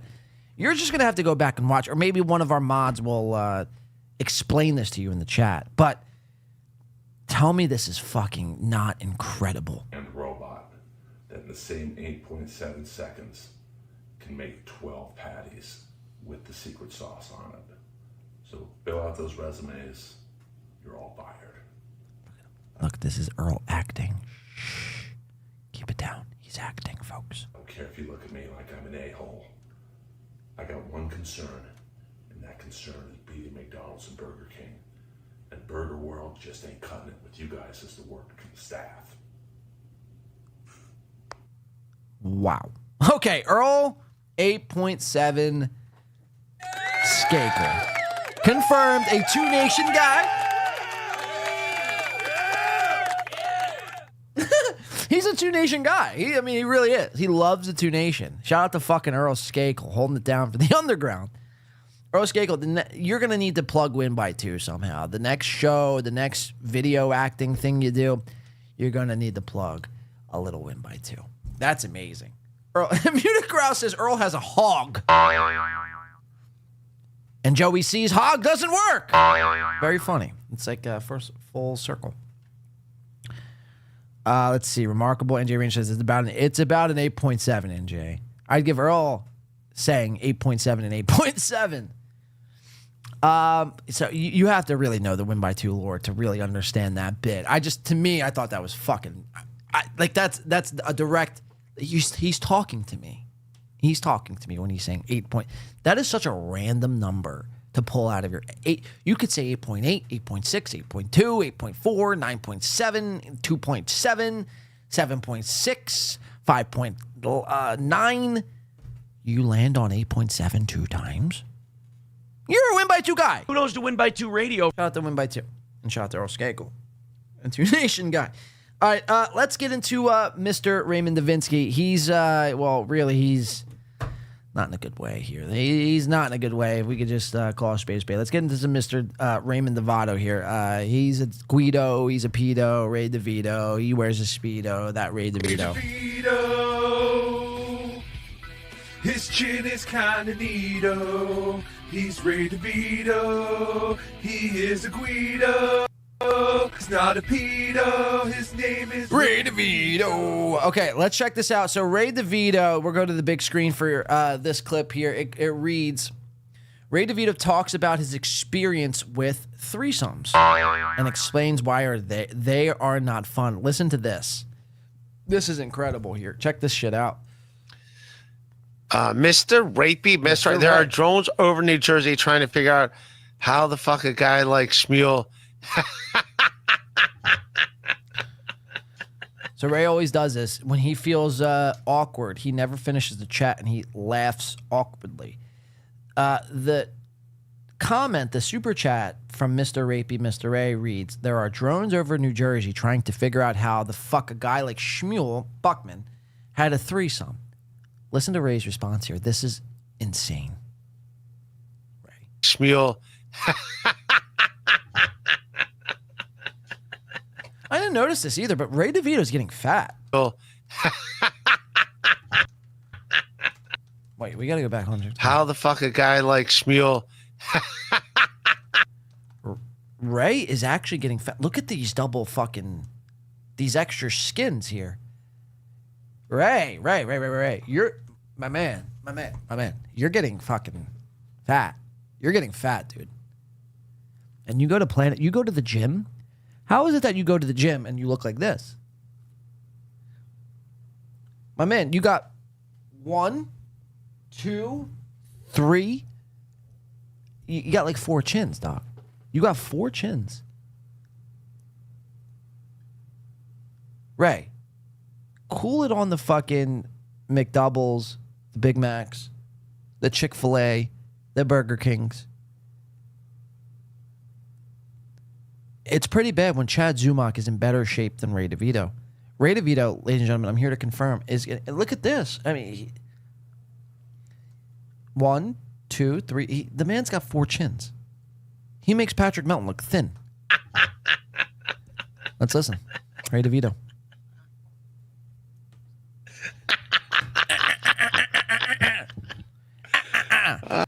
Again, classic case of smiling through the pain. Come on, man. That's funny.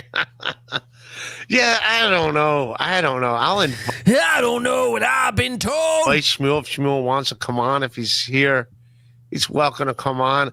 By the way, clip from My Lost Interest. Give him a sub if you're not already. There's no such thing as, I don't know. For most dudes that have been in situations where a threesome type scenario, it's more like, because I've been in that situation. So Ray's going to claim that he's been in a threesome situation. Now, I don't believe this one bit. Let him explain this. None of this makes actual sense. Not a three. I've talked about it. So he's been in a threesome, but he's not been in a threesome? It's more like, because I've been in that situation, and not a three. I've talked about it a bunch of times. But it's not glamorous as a dude. It's literally like, do you want to watch me make out with this? First of all, being in a threesome as a dude isn't glamorous. He's going to go on and say. The fact that your girl at the time asks you means she's going to do it anyways. So. Real quick, MGD says, check Chad's latest tweet. Holy shit. All right, let's check it out. We'll put a pin in this real quick. And we'll check out Chad Zamuk's latest tweet. Is this from 3 hours ago? It says, Carl and Melton's Friday show is so bad it's unwatchable and couldn't be a bigger grift on the community. I know I have some crossover fans, but Melton flat out sucks. That can't be it, right? MGD? You wouldn't stop the show for that, would you?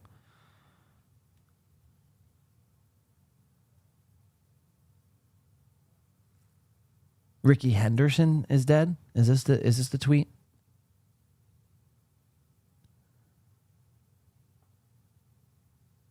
I have many, many more. Sign up my Patreon now. Who the fuck? Is this Ray? Oh, no. Oh, shit. Oh, shit. I'm going to throw up. I'm going to throw up. Guys, I got to go. And I'm going to throw up. I'm going to throw up. This is...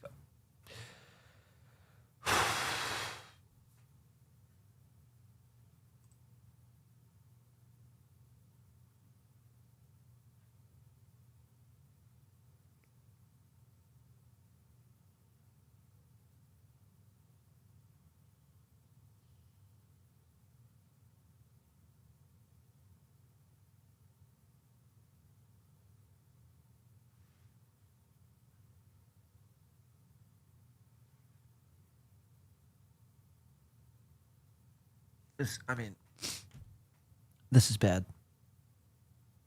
Mint Diggity says, this is a rare Stuttering John win.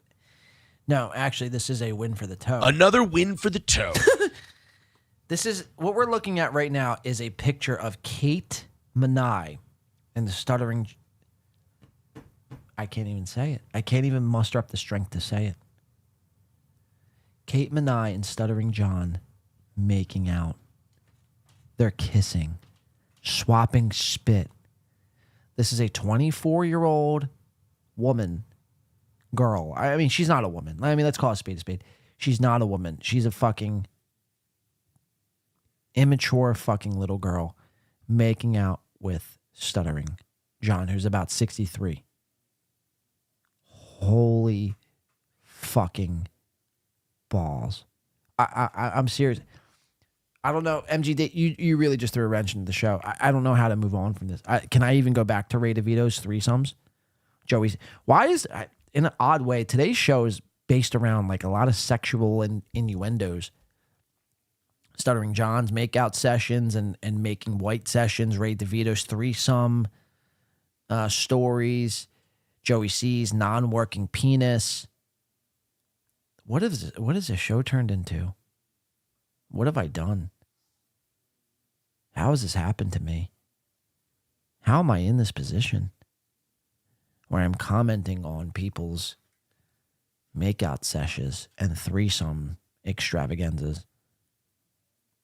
I apologize. This is, really, really fucking brutal. I might end the show. Actually, I've gotten. Maybe I take another drink. Maybe that's what we do. We take another drink, and we drink through the pain. That just sickened me, man. I'm sick. Vince Griswold says, Kate is trying to snort any stray granules out of Stuttering John's huge nose. Sure. Cheers. Mint Diggy says, John filled her up.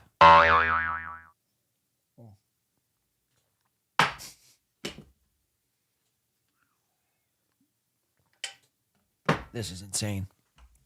This is insane. Edgar says, big win for the Duke. You know, Edgar, you're not wrong. You're not wrong.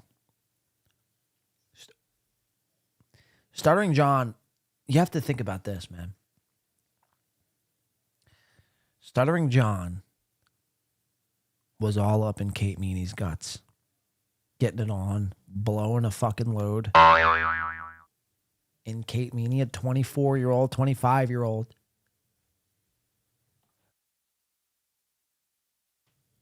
who's I mean, really, no, I was going to say is leagues above Stuttering John, but is she?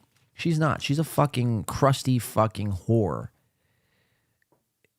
Again, both, just this image speaks for itself. Kate really fucked over John for DabbleCon, for clicks and views. No money, clicks and views. She released all the Stuttering John voicemails that John was leaving her. And not even just voicemails, like actual private phone conversations. And John was damning Kate Meany to hell, told her to fuck off. And now they met up and not only had dinner together, but now they're kissing and fucking. And John's blowing loads into Kate Meany's body. Imagine letting Stuttering John blow a load into your body. Ladies, I don't want to be graphic. I hate to be graphic.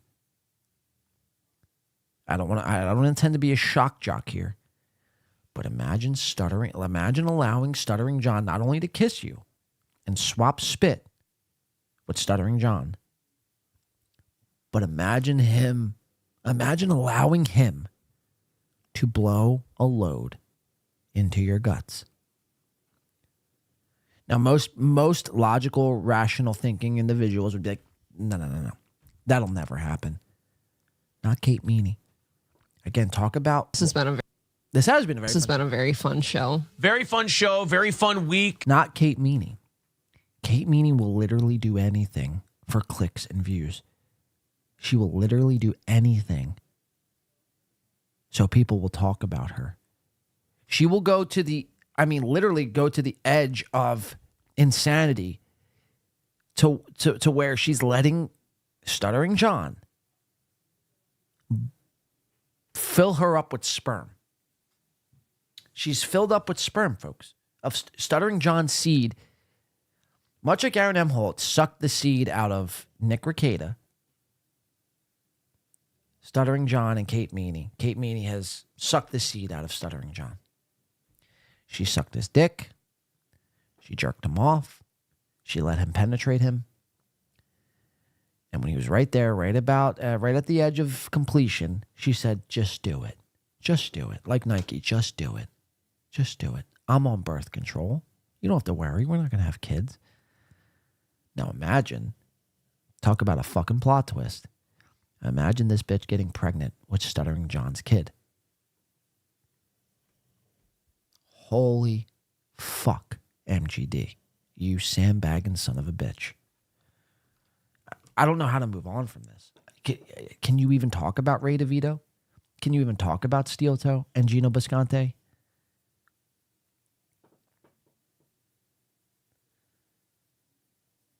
I'm not only physically nauseous, I'm sickened. I feel violated. And I feel like I need to break. I really feel like I need to break. I don't know what to do. This is a first for me. I don't know how to handle a situation like this. This is beyond cringe. This is beyond laughable. This is serious. You're so fucking desperate for clicks and views, Kate Meany, where you will let another stuttering guy blow his children into you.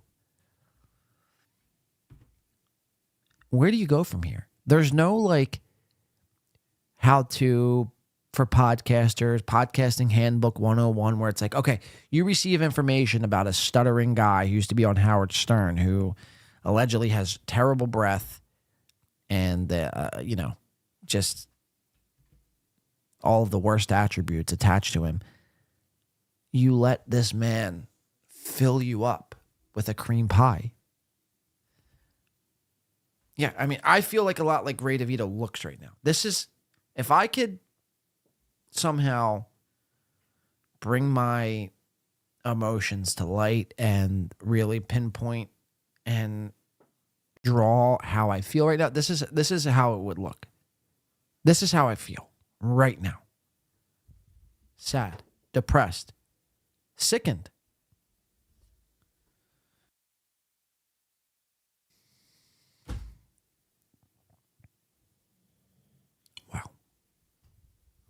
Okay. Yes, guy's neighbor says, I feel disturbed. Rightfully so. You should. You should. Take this in. Take this in. Take a good, hard look at this. This is going to give a lot of people nightmares. This is going to give a lot of people bad juju going into the holiday season. Just know, ladies, look, I got to say, I'm a glass half full kind of guy. The only saving grace for this is that just know if you're a lady in the audience, it don't never got to be like this. It don't ever got to be like this. There's no excuse for wanting to be relevant so bad where you have to let Stuttering John. It would be like letting ladies in the chat. This is a ladies only question. Would you ever let Ray Devito blow a load in you? It's the same thing. At least Stuttering John, at least his load consists of, Howard Stern and Jay Leno success. You know what I mean? There's a bit of success in his load. Would you let Ray DeVito do it? Would you let Ray DeVito pump his children inside of you? For clout. For the rock bottom audience, would you do it? Kate Meany would. Kate Meany would do it. She would do it. Rest assured, she would allow Ray to paint her walls fucking cream colored. It's disgusting. I'm actually nauseated right now. Dr. Chow says Ray's a virgin. Not in this scenario, but I do. I do agree. Eva says, stop, no more, Blade. How do you move on from something like that? How do you just go back into Ray DeVito and say, oh, look at his 4 chins? You know?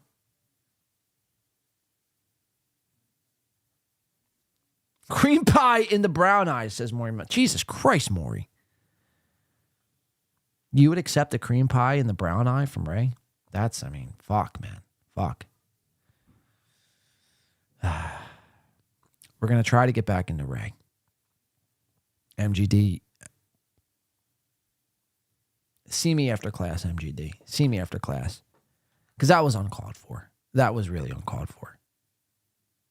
Show it again, someone. There it is. There it is. Anonymous. Here, I'll take myself off screen. Here, check this out, actually. We'll do you one better, Anonymous. We'll do you one better.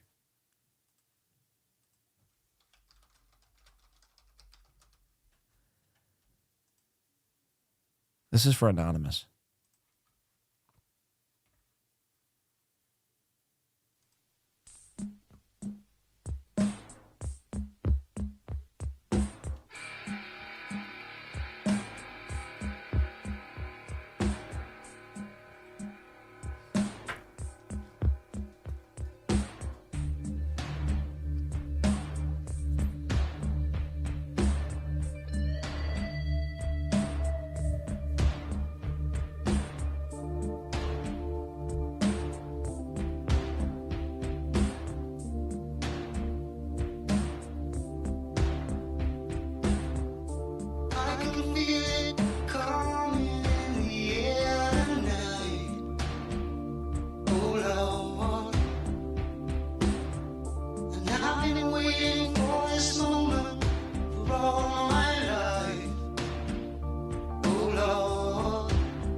let's get to it. This is just fucking fucked up. All my life. Hold on. All right, let's stop. Phil Collins, thank you so much, Mr. Phil Collins. Yikes.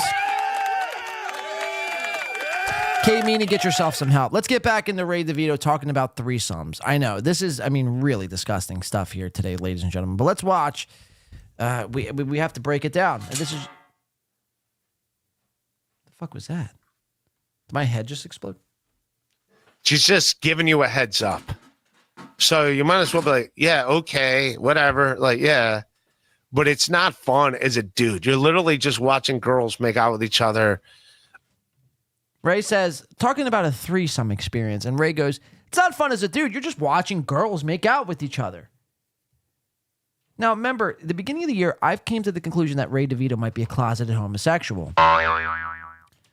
And this would further that notion.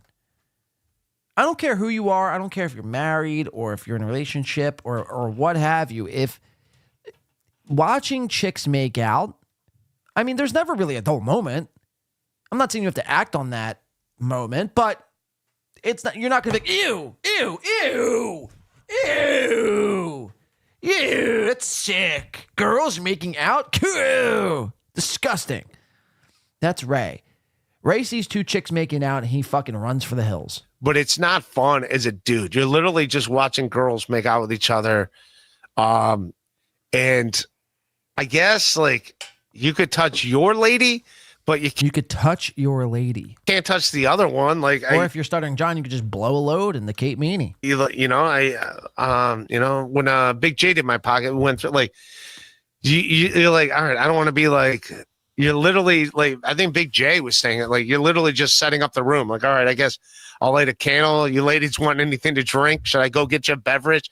Like, it's not, you're not like, especially if you're a dude. Like, if you're a dude, I guess, like, if you're Nick Ricotta and you're the dude that's like into that, that's a thing. But if you're like if you're just a dude that's with a lady and she presents it, I don't think she doesn't want you. It's just like... Yeah, Robot Glock says, he's talking about Big J Oinkerson.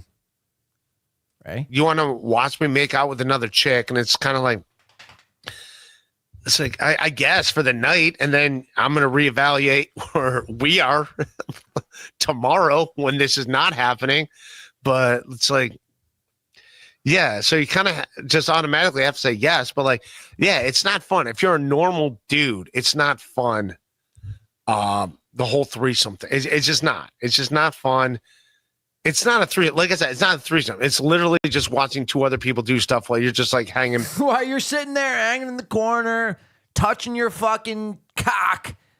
It ain't fun, man. I'm over here not having fun. This has been a fun show. Been a very fun show. Watching two chicks make out, I'm over there in the corner not having... imagine saying this. It's not a three. Like I said, it's not a threesome. It's literally just watching two other people do stuff while you're just like hanging in the background. Those are my scenarios.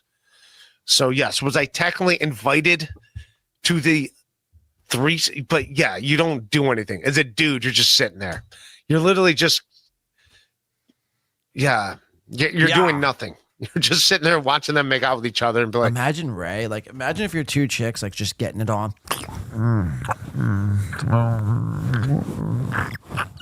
And then over the shoulder, you have Ray DeVito just watching you.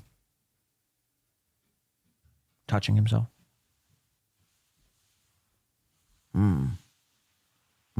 This is not fun.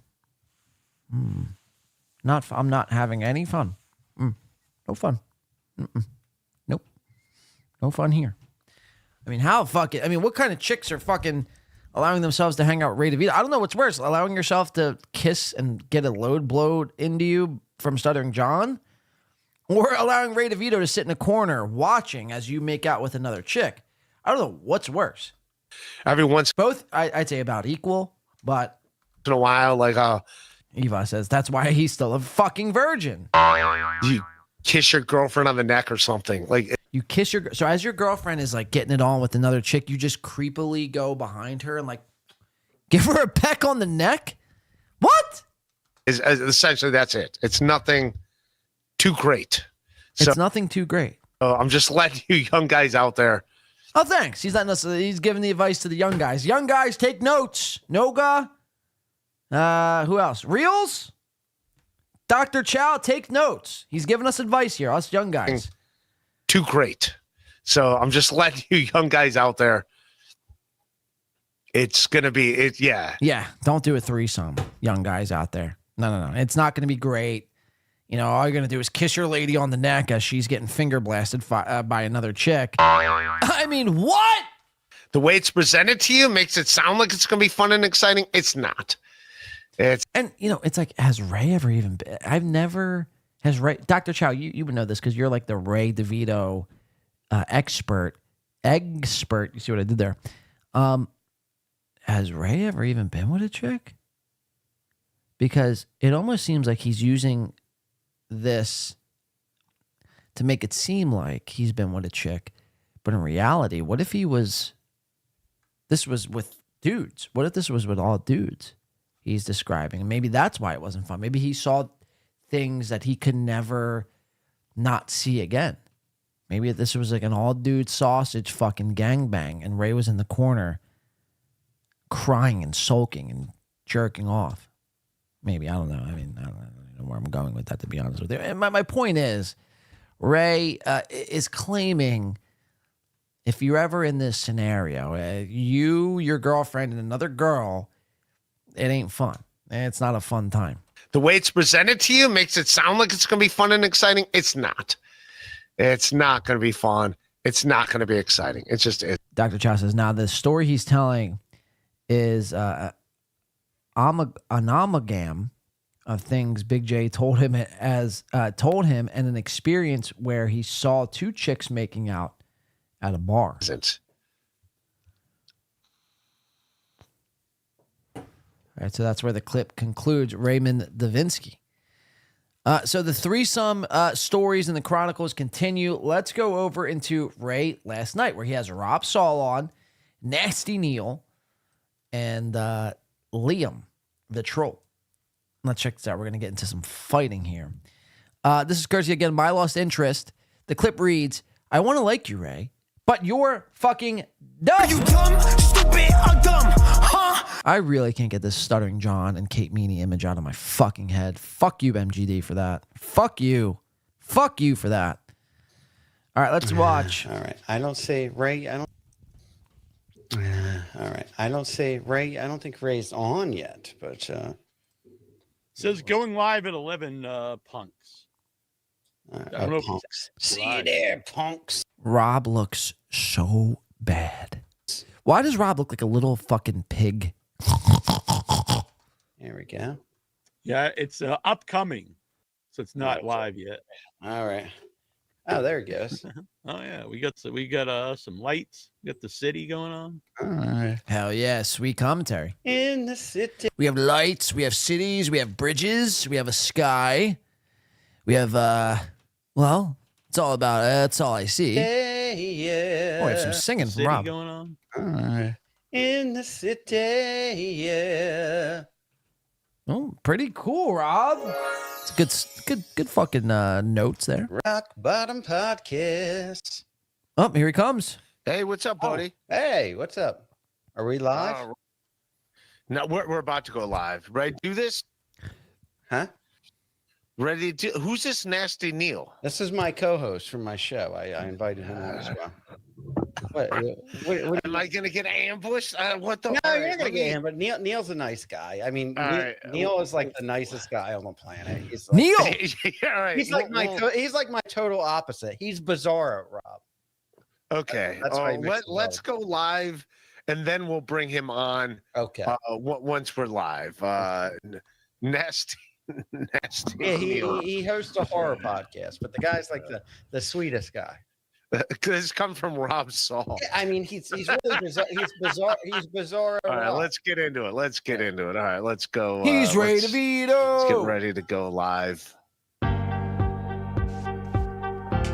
Ray's going live, folks. Just dropped my glass. Hold on. That's Stinky Guido. That is Ray DeVito. Exactly, Dr. Chow. He is a good. Podcast starts now. What's up? What's going on, you punks? How are you? Yeah. 11:09. Punks, be there. What's going on, Rob Saul? Rob Saul called me like an hour ago. I was hanging out with some friends, and Rios brings up a great question. Everyone says Neal is a great guy, but if he's so friendly with Rob, how can he be? It's a fair point. That's a fair point. If you're friendly with Rob Saul, I have nothing against Rob Saul. All I have two questions with Rob Saul. One, what happened? And I know this is like an easy take and one of the most low-hanging fruits in the Rob Saul universe, but why are people claiming that you stuck your fingers or your cock? What is with today's theme of the show? Is everyone sticking their cocks in something, man? I don't want to come on the show and speak about sex. Like, what am I, steel toe? But, in Rob's case, the claim is that he stuck his fucking cock and balls into his dog. And he was fucking, I don't know what that was. That supposed to be something sexual? I mean, what the fuck is that? Rob, allegedly molested his dog, all the meanwhile getting cucked by his cousin. Does that make somebody a bad guy? I don't think so. I think that makes you, a questionable guy. Like, you should question this guy if you're letting your cousin cuck you and your dog, if you're molesting your dog. Actually, no, that does make you a bad guy. I'm saying that out loud. No, that does make you bad. If you're molesting your dog, you're a bad guy. Hot take, right? And Nasty Neal's like, you know what? I think it's a good idea for my brand, the Nasty Neal brand, to team up with a guy who's molested his dog. Yeah. I was like, hey, I'm going to go live allegedly later. And I'm like, come join me if you want to join me. What's going on? How are you? Rob Saul is a fan of this show, by the way. He watches my show. Good. And I made a bet. I was on my show and I said, listen, they said, why don't you call Ray and get him on? I said, I'm going to guarantee you what's going to happen. I said, it never fails. Ray will not. I do like how your head moves when you your head's got to go. You're literally like a bobble. So you're like, hey. I said, listen, what's going to happen is I'll send Ray a link and he'll say he's busy. And then an hour later, he'll create his own stream and send me a link. It happens that way every time. We know how you work, Ray. Wow, man. This is how I work? Yeah, that's how you operate. It's a Ray Devito operation. It's very neato, just like Ray Devito. I like even when you sing the head. I do like it. I like how your entire body's. You are like a human bobblehead. I do like that. I do like my lines. Yeah. Leo Gunn says, I even told him to stick my blue wrench right up his ass. Yeah. What's going on, man? So some big news in the dabbleverse today, man. I thought you weren't in the dabbleverse, Ray. Oh, I don't want to be a part of the dabbleverse. All these people are asking me about the dabbleverse. I want to be a part of the I'm about the dabbleverse. I don't want to be a part of the dabbleverse. I'm not in the dabbleverse. I don't want to be in the dabbleverse. Dabbleverse. Fuck, man. Fuck.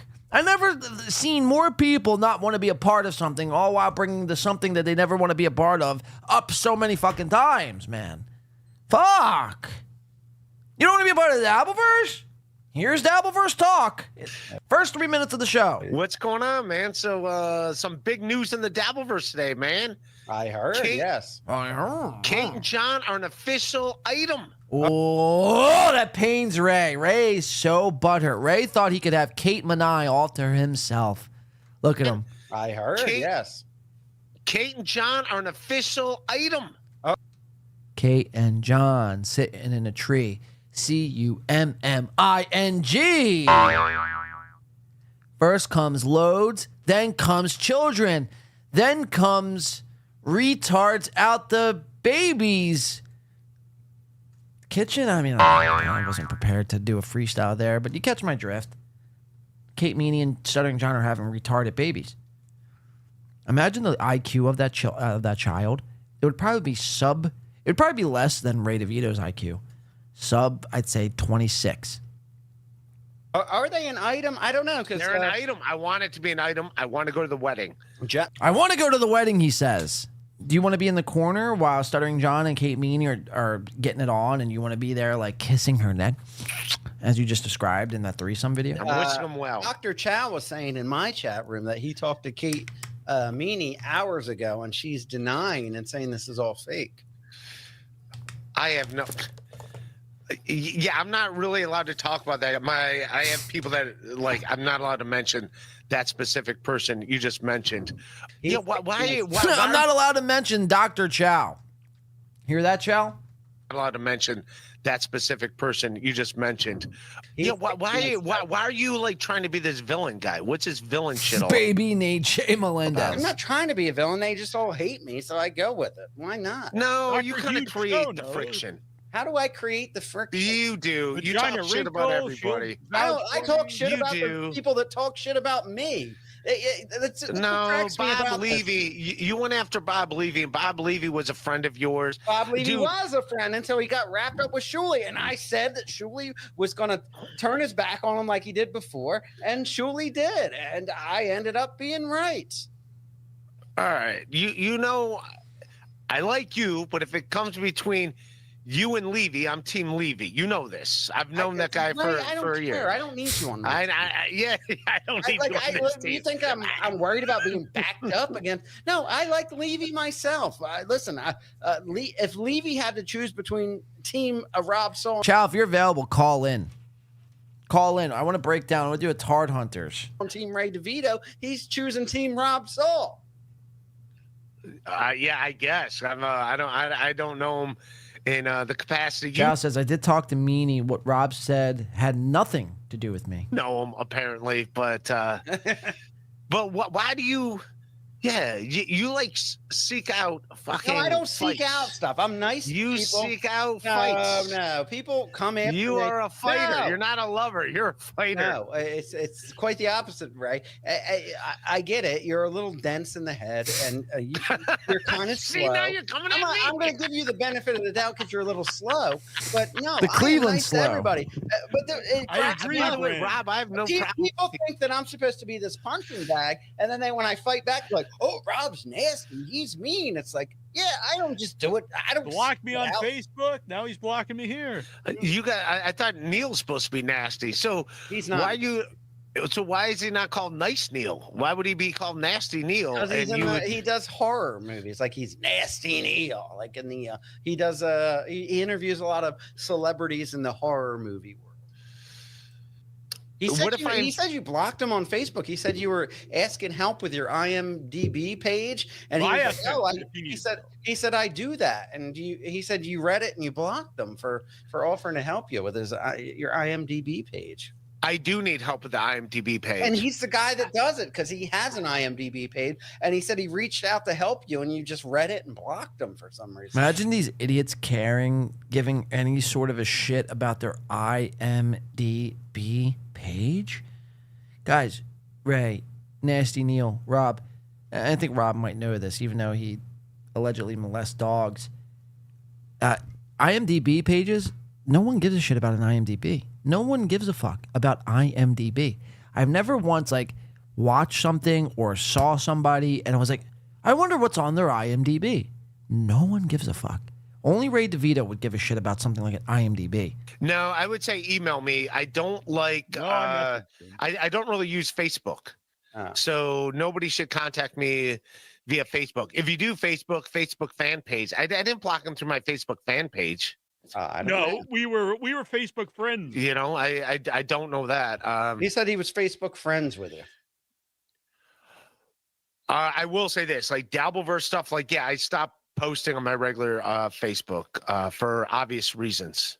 Dabbleverse people just fucking hit me up on my Twitter. The guy is like Facebook. One of the nicest guys on the planet, Ray, and only you, like you affiliate yourself with these nasty people, and you're nice to them, and then when people are actually nice, you're nasty. You get in fights with everybody. They get in fights with me. I just don't. No, here it comes. Here's the fight. Check it out. What fight did I start? What fight did I start? Get him. You start all the fights. No, I start all the. Bob Levy never said anything negative about you. An idiot. Ray, you are a fucking idiot. I mean, Ray, they don't. I want to like you, Ray, but you're dumb. He is dumb. Now, it starts off as Rob calling out Ray for being a fucking retard, and it's gonna spill over into Rob talking shit on Liam McEnany, the fat troll. Like, not because he's actual a troll on the internet, because he actually looks like a garden gnome troll. And then Rob Saul and Liam are going to be confronted face to face, which Rob runs like a little bitch. Let's watch it. I mean, you really say stupid shit. Okay, again, classic case, smiling through the awkwardness. I mean, you really say stupid shit. Like, that is the most fakest laugh I've ever seen in my life. I mean, Ray, it hurts Ray to laugh like this. No, I want to like you, Ray. It hurts me to watch Ray laugh like this. But you're dumb. I mean, you really say stupid shit.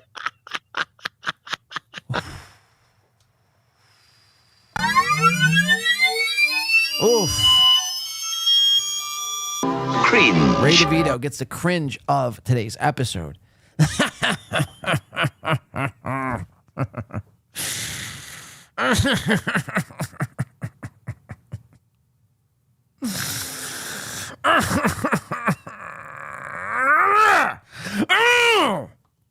That's how Ray laughs. It hurts him to laugh. You really say stupid shit. You come in like you're an expert on these topics, and then you come off and you just say dumb shit. I'm an expert on nothing, Rob Saul. I'm an expert on nothing. I know. Well, then shut your fucking mouth about right.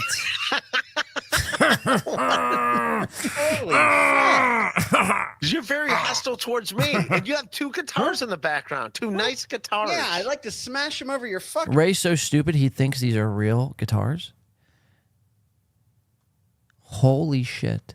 Holy shit. Holy shit. It's me, and you have two guitars in the background, two nice guitars. Yeah, I'd like to smash them over your fucking big head. You're like a Jesus Christ. I mean, Ray. Why are you coming at me so heated? What did I do to you, Rob Saul? Come on, I don't like your passive aggressive demeanor. Hey, Rob, you start all the fights in the dabbleverse. Right. That's what people tell me. Listen, I was like you. I was kissing Kevin Brennan's ass, and after like day 52 of him, just coming at. Rob Saul, looks high. Like, he does look high. He's like scratching. His nose is red. Look at this guy. This guy's high on something. And after and it ain't cigarettes. Day 52 of him, just coming at me when I. Look at this guy. Fought back like, oh, Rob turned on Kevin Brennan. No, everybody says that these. I don't mind Rob Saul. I really don't. Well, actually, no. Let me rephrase, because I understand the guy takes probably takes copious amounts of methamphetamine and molest anything with a pulse, whether it be an animal, whether it be a human, whether it be an ant, an insect. This guy might be a sick, demented freak. And again, if you're finding yourself on the Ray Devito show, something needs to be said about you and your mental state, Nasty Neal. Like, what's going on with you? What skeletons are you holding in your closet, Nasty Neal? What are you hiding from us? If you think on a Friday night it is a good idea to show up on Ray Davinsky's show, I think it goes more, it says more about the person you are than Ray. IMO. Let's watch. Turns. I guess I have that punching bag face like you, where they think I'm just going to sit and take all their fucking stupid shit like you do. What are they doing to you? And then when I fight back, they talk shit. They call me a loser. They're pulling up my records. They're pulling up everything that I've ever done in my life. It's ridiculous. Kevin Brennan was telling people to come. Oh, the bankruptcy thing. Is that NJ Ranger says, let me guess, Rob. Ray's an unfunny loser. That's pretty much like that in Rob Saul's vernacular. It's the words loser and I love Stuttering John. Like, those are the two things. And fuck Chad Zumach. Like, those are the three things that Rob Saul always circles back to without fucking fail. You're a loser, Ray. You're a loser. Now, Ray is a loser. Don't get me wrong. But so is Rob Saul, in my opinion. Especially if you're molesting dogs, allegedly. Like, that's sick, dude. You're a sick fucking freak. Real call my lawyer, call my job. Thank you, NJ. Yeah. Listen, it's harassment is what it is. Aww. Can Rob we bring Saul's in Neal calling out harassment. because, is what it is. If you go after Rob Saul, it's harassment. Aw, Rob. Can we bring in Neal because all right. Let's bring in Neal. Hey, hello.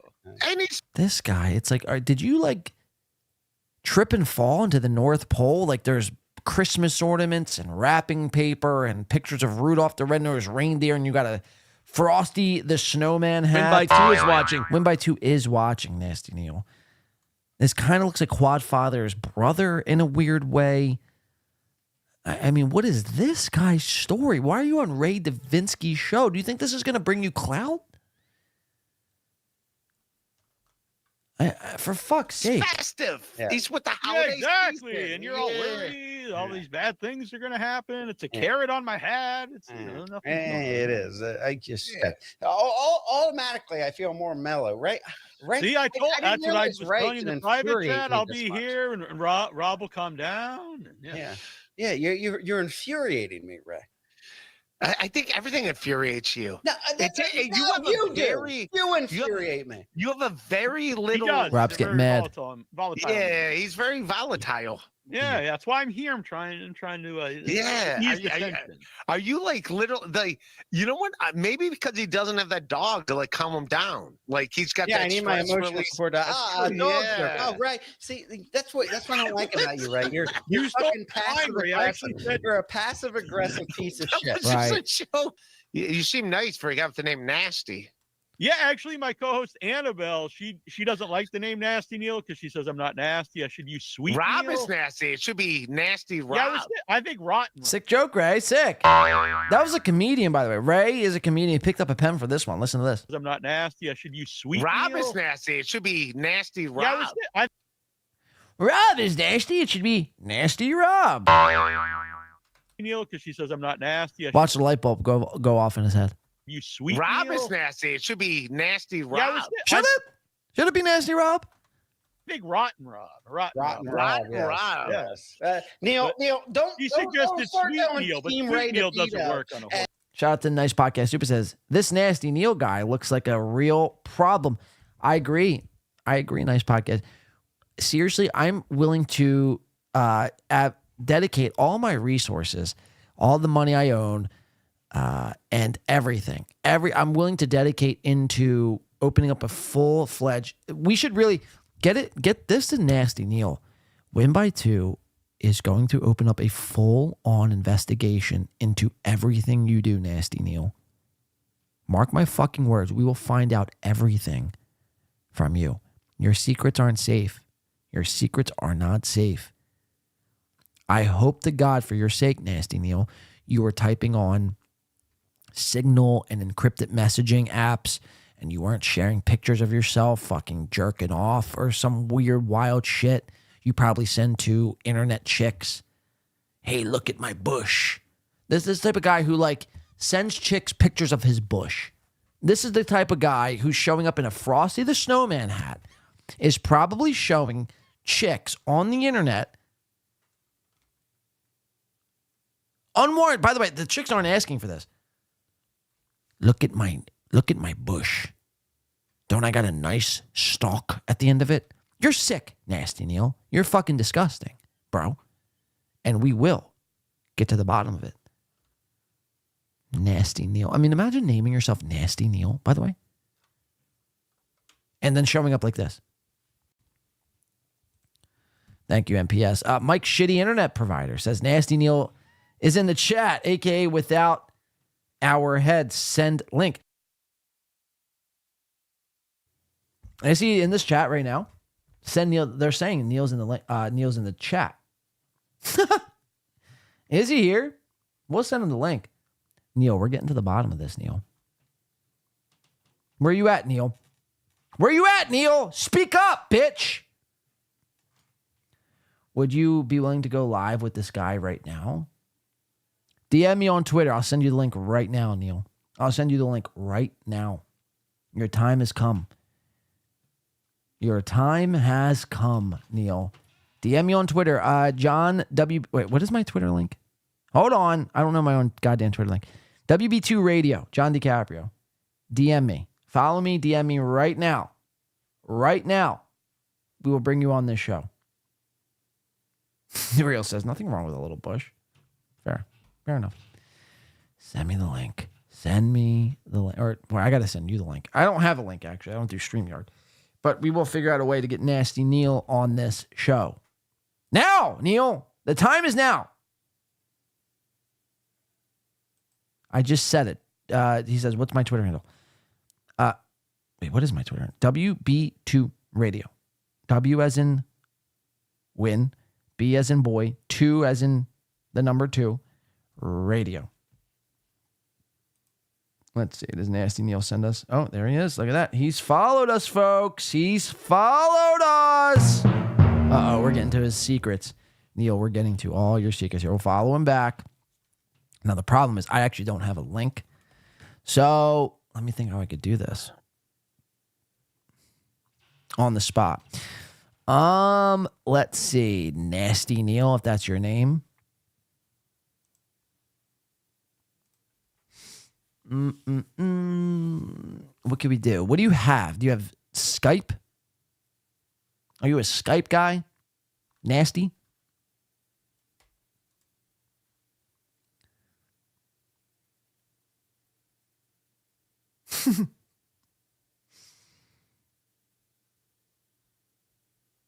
Here, I'll open my Skype, Nasty Neal. How's that sound? Actually, you know what? I'm going to open up Google Meet. What are the chances this guy's here?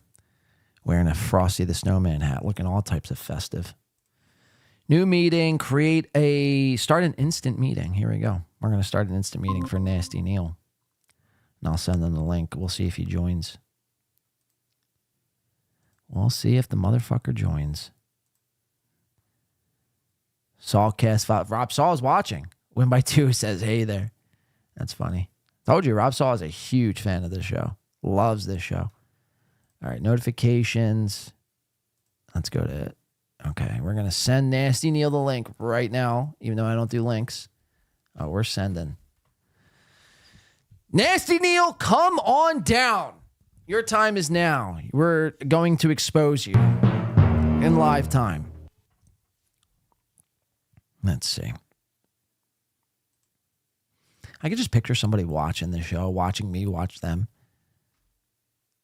talking about exposing them. Like, oh my God, I got to fight for my right to party here. Join the link, Nasty Neal. The Neal has been sent. The link has been kneeled. Shout out to Derek Chauvin, kneeling on George Floyd's neck. Rob Saul, you're more than welcome to come on this show too, Rob Saul. Here, we're going to send Rob Saul the link too. Saulcast, follow here. We'll follow Rob Saul. Can I message Saul here? Rob Saul, come on the show. I have questions. I do have questions for you, gentlemen. How did you end up on Ray Davinsky show? What is going on with your dog? What is the dog allegations? What is happening? Your time is now. You've been summoned to win by 2. Join now or forever hold your peace. You have 3 minutes to do this. 3 minutes. You have 180 seconds, and the timer starts now to go into overtime.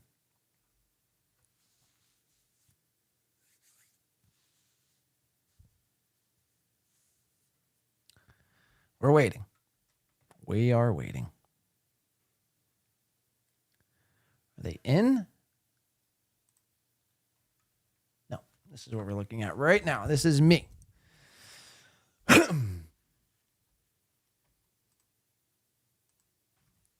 Time to expose. Time to do some exposing, guys. We're going to expose Nasty Neal and Rob Saul. We're going to expose them in live time. This is what we're looking at. Davinsky must be stopped at all cost. I do agree there. Maybe we could find some common ground with Raymond Devito. So we'll wait. Now we're on Nasty Neal's time.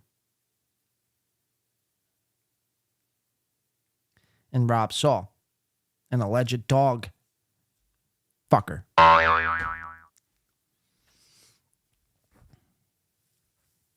We're waiting. You have about 137 seconds left until this offer expires. You want to be on the big time? Now's your shot. I have to take a major piss. Oh, there he is. Rob Saul is here, folks. Ladies and gentlemen, without further ado, you know him. You saw him last night on the Ray DeVito show. He was calling Ray DeVito out with his green screen and all. Ladies and gentlemen, Rob Saul. Oh.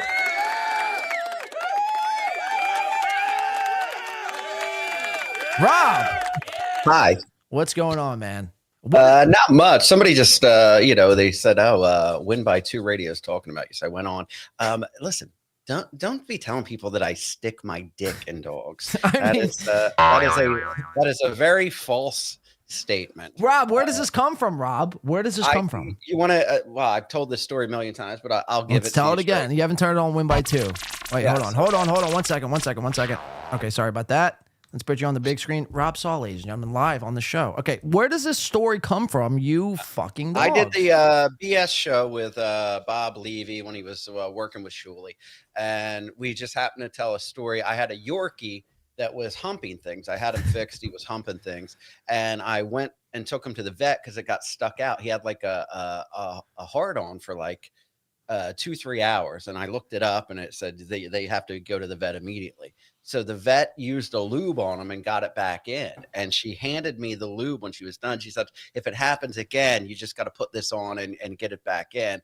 And I went, it sounds like you're telling me to jerk off my dog. And that was a joke I made on the air. I never had to use it again. I never did it. That turned into Rob jerks off his dog, and now Rob's fucking dogs. It's just a silly story that got exaggerated to where it's like people are just saying it's fact now. Rob Saul fucks dogs. No, I don't. So there's never been any instance of you alone with the dog with lubricant, and maybe you've been horned up. You were drinking one too much. You might, pop the molly. That's never happened. I've never been sexually attracted to dogs. No, it's never happened. It was just a story I told on the air about me having to take my dog to the vet because he was humping his stuffed animals and his. Well, why would your dog want? And then, ladies and gentlemen, we have Nasty Neal Jones on the show. Where's your Frosty hat? Hey, Neal, Nasty Neal. I have it here just in case. But can you put the Frosty hat on? Yeah, we could put that on. That's amazing. Look at that. And also, wow. let me just say too, my wife didn't cuck me. My wife was cheating on me, and I divorced her. That's not cucking. Okay. So let me get the story because I don't really know the full story. This hat, we can wear that. Oh, he's got this. What? Can you put that hat on? Actually, yeah, it's a little heavier, but. Now that looks great. You look like Buddy the Elf from the movie Elf. Yeah. Here, I'll turn my camera. You guys have your camera on. It's only right you guys see me. So, okay. So my whole question is real quick. Nice podcast. Super says, yo, Rob, did you just wake up, bro? It's almost 4 p.m. No, I've been up. He's Yeah, been up. and I work nights. I'm going to work at 6 o'clock tonight. So yeah, I do sleep in late, but that's my schedule. I work late at nights. Rob works late at nights. You heard it here, folks. So shout out, nice podcast, stupid. Thank you for the 2. So Nasty Neal, what's your story, man? How have you gotten in this, involved in the Ray DeVito Chronicles, Rob Saul? I mean, why are you guys going on Ray DeVito's show? That's my biggest question to you. You know, that's you got a great question. I will never go on Ray DeVito's a fucking idiot. I met him. I've done podcasts with him when I was in the Shuliverse and all that, and he asked me to come on, so I said, all right, I'll go on, and we streamed at the same time. And Ray tries to do these big gotcha moments. Ray is a loser. He's a dummy, but he thinks he's killing it. He's an open micer, a man in his 50s with no job. Like me, I know I do podcasts. I know I'm not the funniest guy on the planet or even funny at all to some people, but I go out and I work and I make a living. I don't pretend that I'm killing it on podcasting. Nasty Neal, what's your story? Why are you on Ray DeVito show? What, do you think this is your big break? Maybe you could burst into the podcast. I finally made the big time. I'm on the Ray DeVito show. It's Neil and I were skyrocketing into fame and fortune. Yeah, Neil and I were streaming, and I told him I would come on if he brought Neil on too, because we were already streaming. So are you guys like podcasting partners? He's regularly doing my show on YouTube. Yeah, he's pretty much. Yeah, so I'm up late at night usually, and I would go into Rob's chat and had a good time. His chat's fun, and then I popped on one night and I just started doing the show. It's been a good time.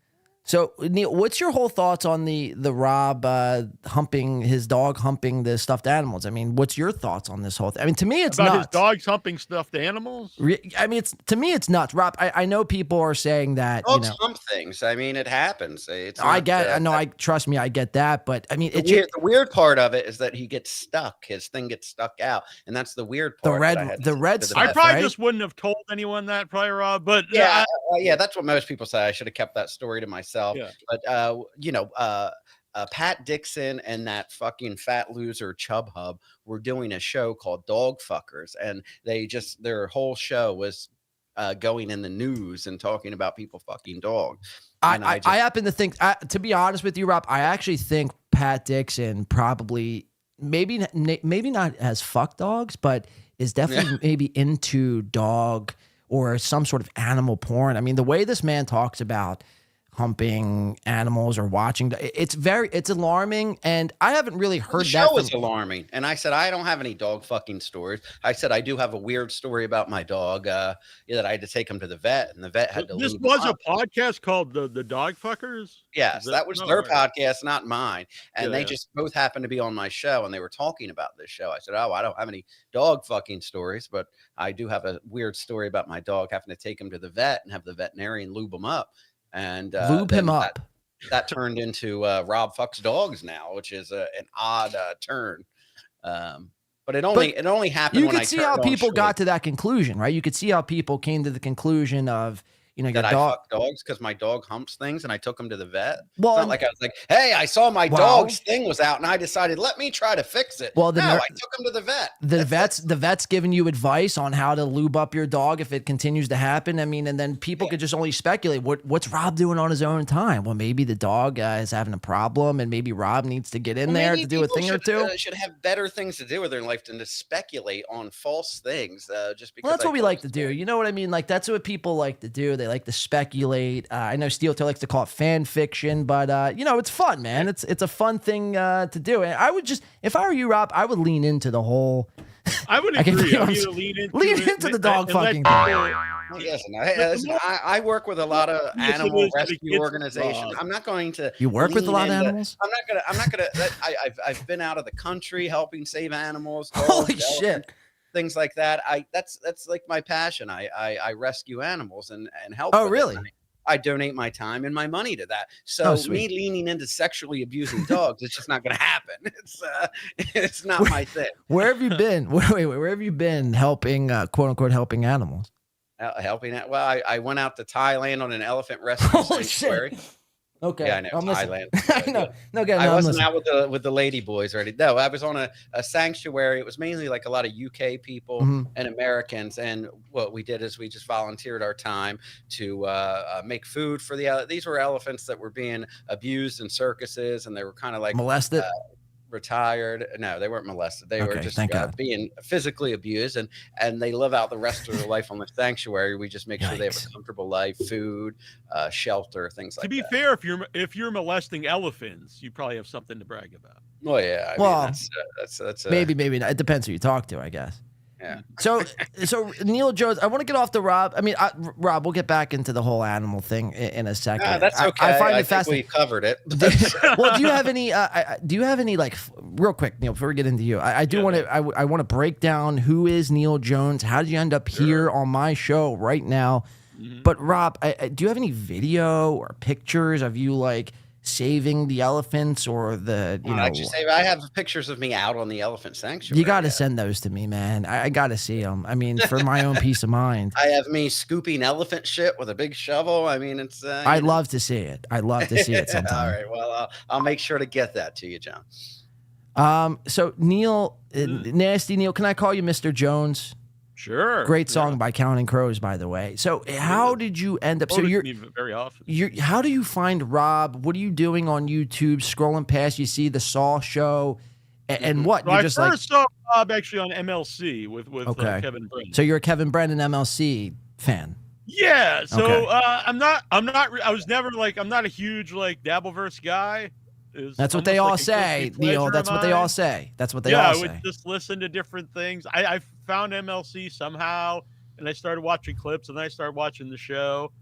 And I liked Rob on MLC, and I talked to him on Facebook. And then I started going to his chat, and then I came on the show, and it's been a fun time. So you guys are Rob. You're the host, obviously, and Neil is the co-host permanently. Yes, Neil. Yeah. Well, I mean, he's on as much as he wants. He can come on. I random people come on the show. I invite different people on the show, but Neil is a. I do my own podcast too. Neil's a regular. Well, don't plug it here, please. We don't like plugs around here. Nice podcast. Stupid says for 2 says, "Hey Rob, tell a story about you carrying Levy's bags." I have no idea what this means, Rob. If you'd like to elaborate.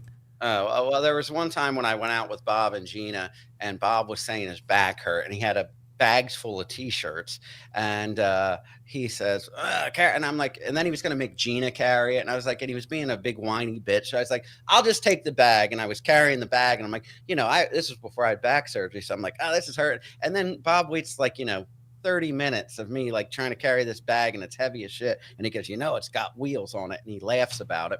And I was like, fuck you. So I put the wheels on it. Anyway, it was just like a ha funny thing. But then Bob and his wife, when they got mad at me, they went on their show and they said that I was like, please, Bob, let me carry your bags. I don't need the wheels. I'll carry it for you, Bob. I mean, it's just people just make up like weird fucking shit. And it's not how it happened. Because you and Levy used to do a show, correct? Yes. Levy Land. And so how'd that fall out? Was it because Bob got weirded out because of the animal speculations, or what was going on? There's no animals. I know that story's way before, and it was Shuli, but I just didn't like Shuli. I think Shuli's a piece of shit. I tried telling Bob that, and you see, Bob was away. Bob always told me what a piece of shit Shuli was before, and then Shuli got fired, pushed out of the Stern show, and Bob's like, yeah, he's a good guy, and I'm like, Bob, you always talked about what a grimy piece of shit he was. And then like when I publicly made a statement about it, Shuli's like, well, Bob only said that because he was on drugs, and Bob hated it. And then Bob like leaned into it, was like, yeah, I was just on drugs. That's what I said. I'm like, Bob, are you really gonna go with that you were on drugs? That's the only way you could possibly think Shuli is a grimy piece of shit snake. And I knew it would eventually happen. And Shuli screwed Bob again, but Shuli's. Are you the guy? I'm not sure. Win by 2. Are you the guy that went to the like club and they like had guys carry and throw you out? Yes, I was brutally assaulted by the Shuli goons. I mean, I was, and that's how I came to like your shit, because I agree with you. I mean, what a pussy move! It is a pussy move. Piece of shit, yeah. And then I'm like, this guy's over here telling people I stick my dick in balls and dogs, and I always had this guy's back.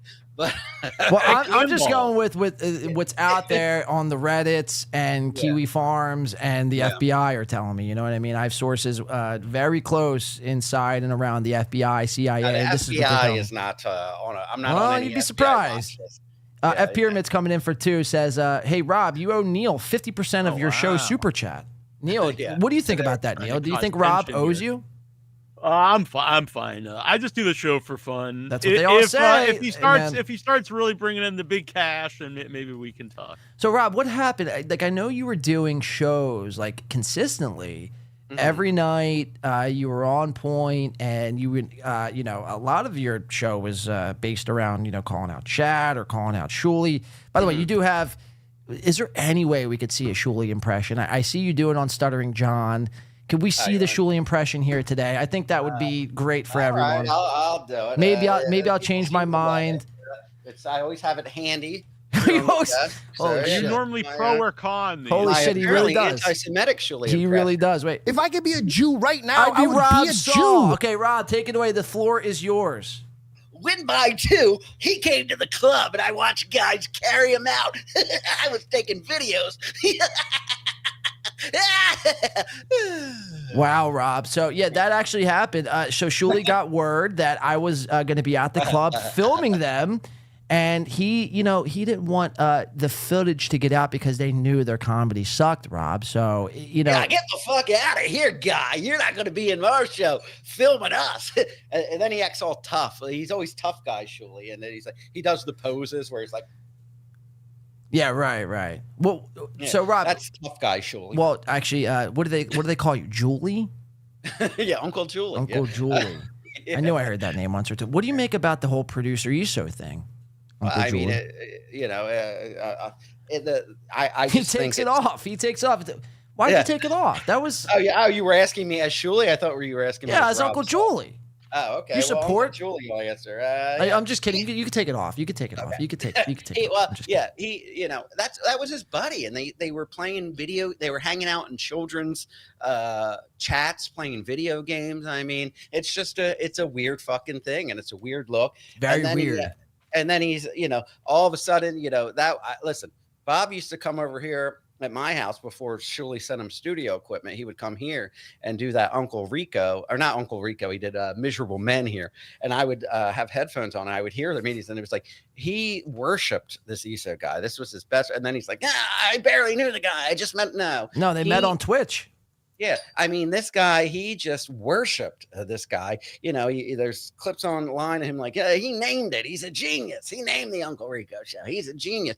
And then he tries to deny things, but that's just Shuley. He's a wormy little fella, and he just doesn't tell the truth. And nothing would shock me. Like if you put a picture of ESO and Shuley next to each other, and you said pick the pedophile, You wouldn't be able to I pick. would struggle. I would agree. struggle, but I would probably lean towards Shuley.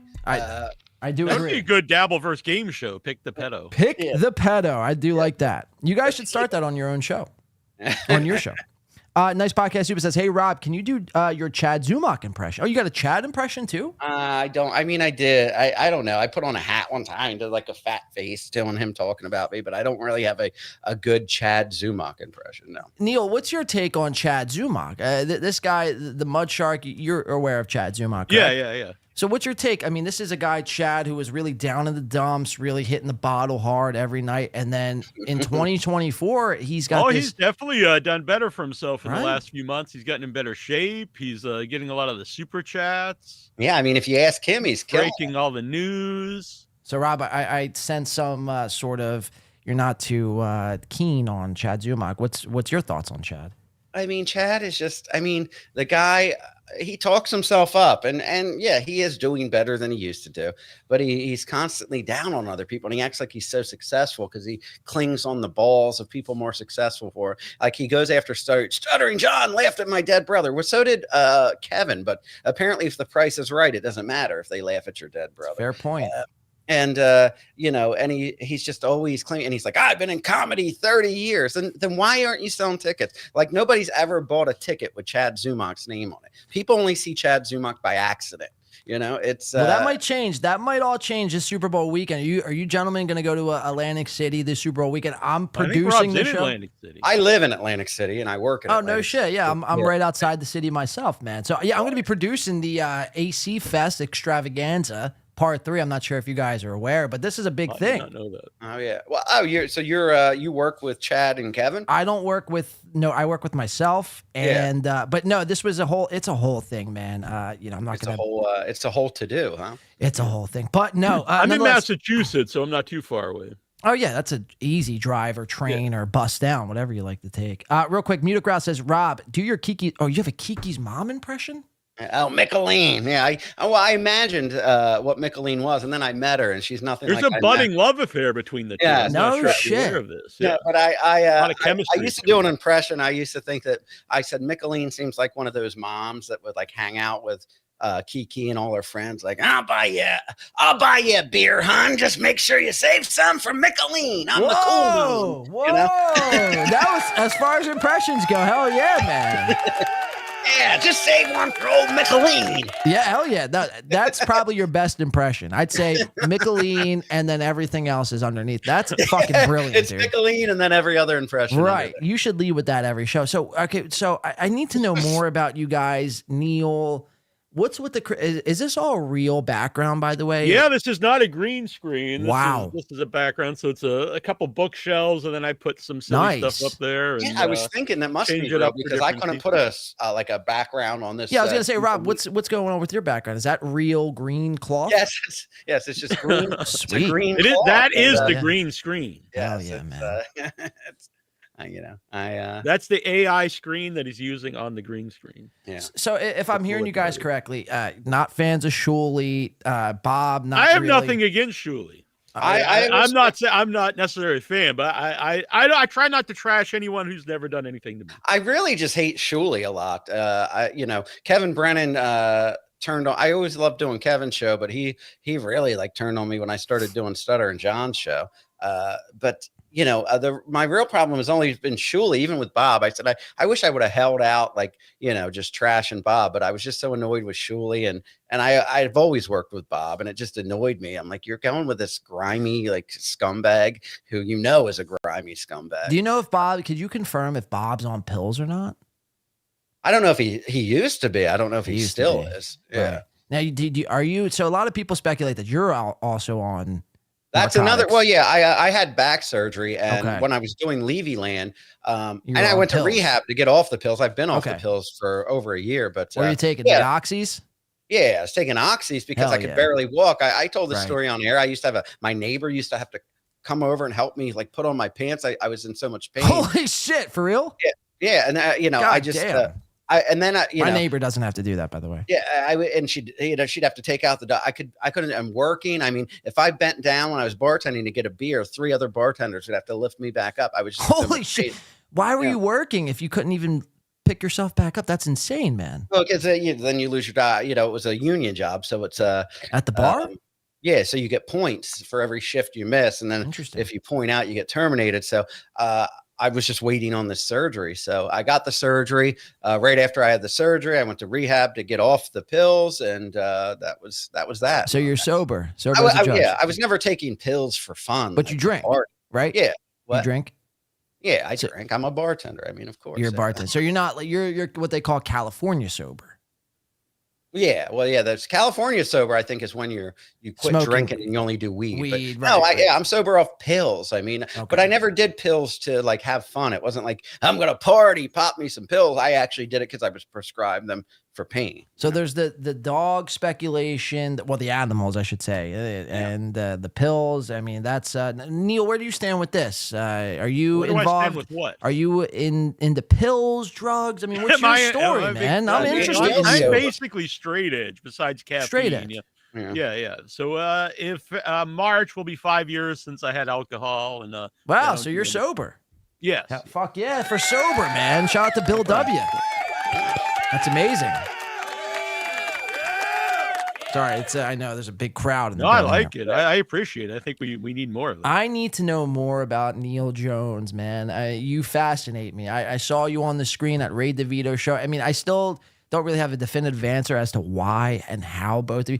So, like, you guys are just sitting around on a Friday night, and you're like, you know what? I just want to do a Ray's show. I'm going to help him out. I'm going to help a pal out, or I'm going to tell Ray off. Like, what was your thought process? Before you answer that, this guy's neighbor said, can you ask Rob where his 2 guitars have gone?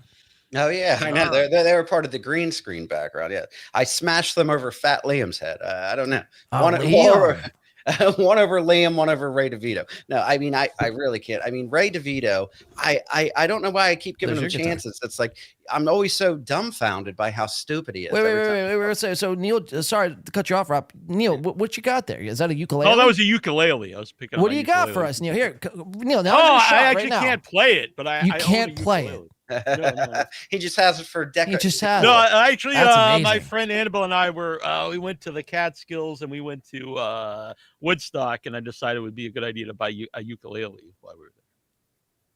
It's not a great story, but it's why I have the ukulele. Yeah, as far as stories go, I'm going to have to rank that as really, I mean, just... Yeah. I mean, it's like Rob Saul's Shuley impression. No offense, but Shuley impression's great. People love the Shuley impression. How'd you get? Okay, I'm gonna ask you one more question. We have a show to produce here. I know. I don't know how this even happened. I guess this is what happens when you drink and you just got random people popping on the show. So Rob, how did you make the transition from going, I guess, well, how did you get on Stuttering John's show? I mean, that fascinates me too. And he doesn't pay you, correct?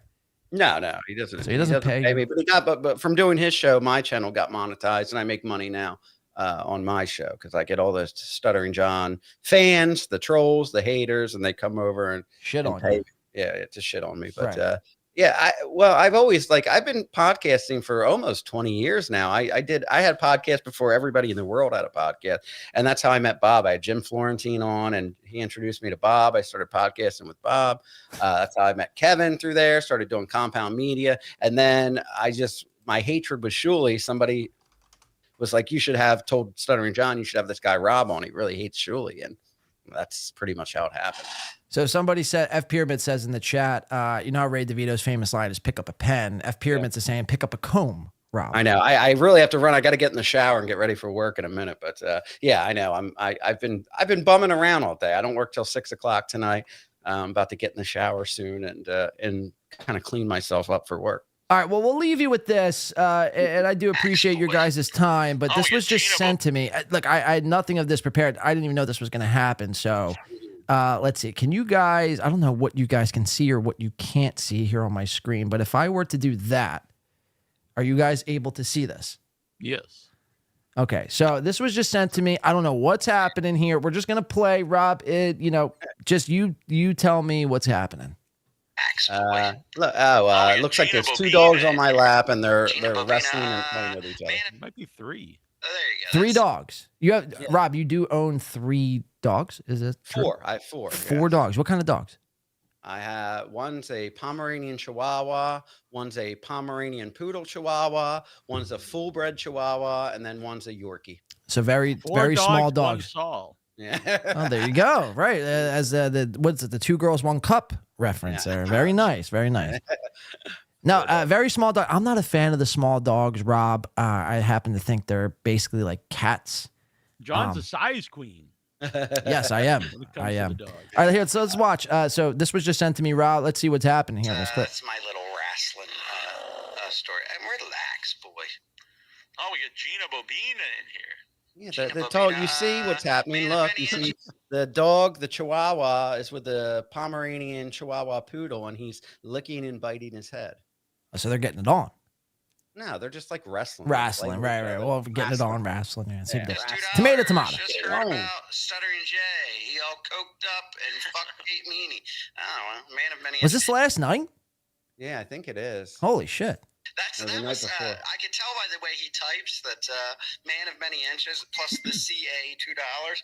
This is Happy Penguin. Remember Happy Penguin? Oh, yeah, why did they change your name? Did you block them or? No, I never blocked Happy Penguin. Well, the dog is licking the other dog's face. That's what I'm looking at. And there's no excitement happening, Rob, with you or anything like that. It's No, very. you see, I'm just doing the show. I'm used to it. Doing the show. I have 4 small dogs. They're always climbing all over me, and I Whoa. just kind of, Okay. not in a sexual. I mean, No people Kate that- Meany, Stuttering John, anything happening like that? People that think there's no people that have cocaine dogs do involved. something I hope so. That's a weird. It's a I weird hope so, thought to even man. have. I hope so because I happen to work for animal control, and I just wouldn't have that's what I do on my that's my day job essentially is animal Really? control 9 to 5. Yeah, so I just hope that's not the case where you're going around and man, just harassing animals, dog. I mean, come on. It's a weird thought to even have. People that think that are weird. And you're welcome to come to my home anytime, John, and you can have a tour and you can see the animal and animals that are being abused aren't. And you see my animals on my show. They're very loving. They don't. Dogs that are being abused, even sexually, are not going to be that affectionate with their owner. Right. It's almost like what do they say? Like what's that word? Stockholm syndrome almost. Yeah. Dogs don't have Stockholm syndrome. They don't. They fall don't. in love with their abusers. Okay. Dogs have. So dogs Rob Saul, have- I think we can confirm dogs Rob have Saul's natural dogs. instincts, and they're gonna not like you. Not and be Stockholm timid syndrome. And away from you. Okay. All right. Here. So let's finish out this clip. I'll let you go. I know you got to get in the shower. You got work. Super chats all the time. I'm wondering why the name change. I mean, I'm not sure of it, but I'm almost positive because there's the same spelling errors and all the run-on sentences, and I got to try to decipher it. And So you're owning the trolls here, I guess, in this clip. No, I'm just talking about one of the guys' super chats. He changed Gotcha. his name, but I can tell it's him. But yeah, me petting. Yeah, you got a rare clip of the dogs on my lap and me petting them and trying to keep them at bay while I do that. It's and that's what I said. If I had a studio outside of the home, people are like, just leave the dogs off your lap. Off the cam, right? Yeah, right. of what they're saying. But it's like an open room, and it's like then they want to sit with me. They're clingy animals. So it would be easier if I was in a studio outside of the house, but the studio's in the house, and it would be more a pain in the ass trying to keep them away and keep them out. All right. Well, all right. Let's see. Rob, C Rope coming in. C Rope 11 coming in for $5 super sticker. Thank you so much. And OG Mumbling Nick says, I get the jokes, but Rob is good. Yeah, animals. Nick's a good man. It's. We'll take your word. I don't want to have to put this into my superiors where we're like doing like audits on your home and checking in on the welfare. I mean, well, that would be dogs. pathetic, and it would be kind of harassment, and then I would have to take some sort of legal action for people making up crazy stories like that. But I mean, feel free. I mean, because I really have I don't want to have to come to that, Rob. But I'm going to take your word for it, man. And I just hope there's no other stories like this coming across my desk. Like I said, I don't know the Rob story. As long as Shuli ball washers around, you'll be getting. I'm no Shuli ball washer. I'm here for the fucking truth, Rob Saul. All right, I'm here for the truth. Then you're getting the truth. All right. I hope, Rob. I mean, for your sake, I hope so. And Neil, I'm not worried about it. For my sake, I'm not even worried. That's what I said. If it comes to that, I have nothing to hide. So, Jeff Close says, "Are Rob and Blade South Jersey neighbors?" Oh, yeah. Blade being myself. That's what I've I called myself. Oh, okay. Yeah, there's too many John. My name is John, obviously, and there's just too many Johns in this little universe here. Yeah, so I don't even know how I came. I was probably drunk one episode, not touching my dog in any sort of manner at all. But you don't pet your dogs? Well, my dogs are. I don't even look at my dog. I don't even look at my dog. He sickens me, to be honest with you. But no, but yeah. So whatever. That's how the nickname came to be. Yeah. But so no, Rob. I hope to see you, man. Look, the AC event is coming up. If you're in AC, I hope to see you at the Super Bowl weekend. Yeah, Maybe we'll put you nice on. To meet you. Kill Thanks for Kevin. Having me on. Neil Jones, we're not done with you. I mean, we're done with you here today, but I'm not done with you. I think we're going to open up. A lot of my mods here today are demanding me to open up a full. Rob just left the show. Mm. Oh, that's cool. I didn't even dismiss him. But okay, so we're gonna have to open up a full-fledged investigation on who Neil Jones is. This is really exciting for me. Yeah, no, it shouldn't be. It shouldn't be, Neil. All right, I'm just letting you know now. All right, so this isn't like me and him are getting off to a good start. No, this is like we're actually I'm going to be allocating all my resources into finding out who Neil Jones is. This is like Chad having the no, it's nothing like Chad. It's nothing like Chad. It's nothing like Chad. I don't have a private eye. Just know that, Neil. Just anytime you turn the corner, just know Blade could be around there with a camera and a microphone. Neil Jones, Rob Saul, don't get into anything You'll hear me coming. Nice hat. He's around the Neil corner. Jones, Rob Saul. Thank you so much for your time. Neil, No problem. Nasty Neal. Wow. Okay. So that is these gentlemen here. They were just on my show. How did that even happen? Very strange stuff, man. Very strange stuff. Rob swears up and down there was no dog mutilation happening. You take that in consideration. And again, that is my job. I am an animal control worker. And I will be passing this tape on to my superiors, Rob Saul. So I hope for your sake there's nothing happening. I hope. And, we'll have to see. We'll see what comes from it. If my superiors want to pursue, we'll pursue. I don't control that, unfortunately. Nasty Neal, again, we're going to have to get into you. We're going to have to figure out what the fuck is going on. I wasn't really liking your tone on the show. You were kind of just there as Rob's his helper, in case things got too crazy.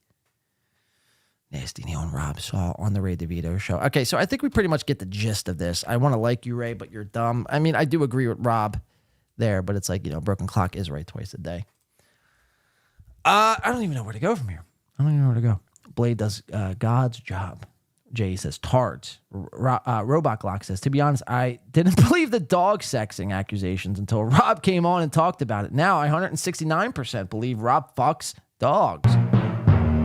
Rob, are you still watching? You think Rob is watching as he's getting in the shower? Getting ready for work? Venus said Chad the link. Chad! We'll get Chad on. Chad. We'll get fucking Chad on the show. God damn you, Chad Zumach.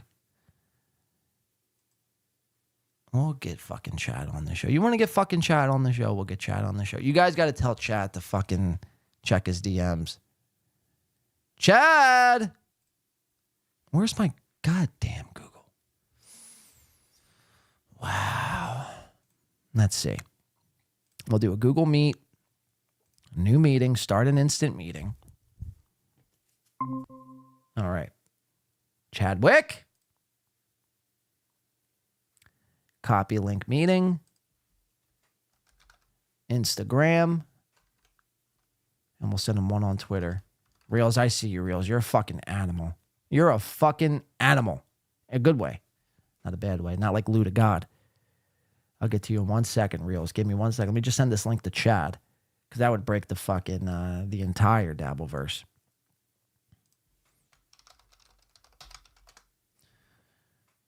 Let's see. We'll send Chad the link right about now. Now, mind you, Chad is supposed to be fixing his Roadcaster this weekend, so he might not have time for a little old win by 2. He might not have time. Hold on, sorry. I'm sending Chad the link as we speak.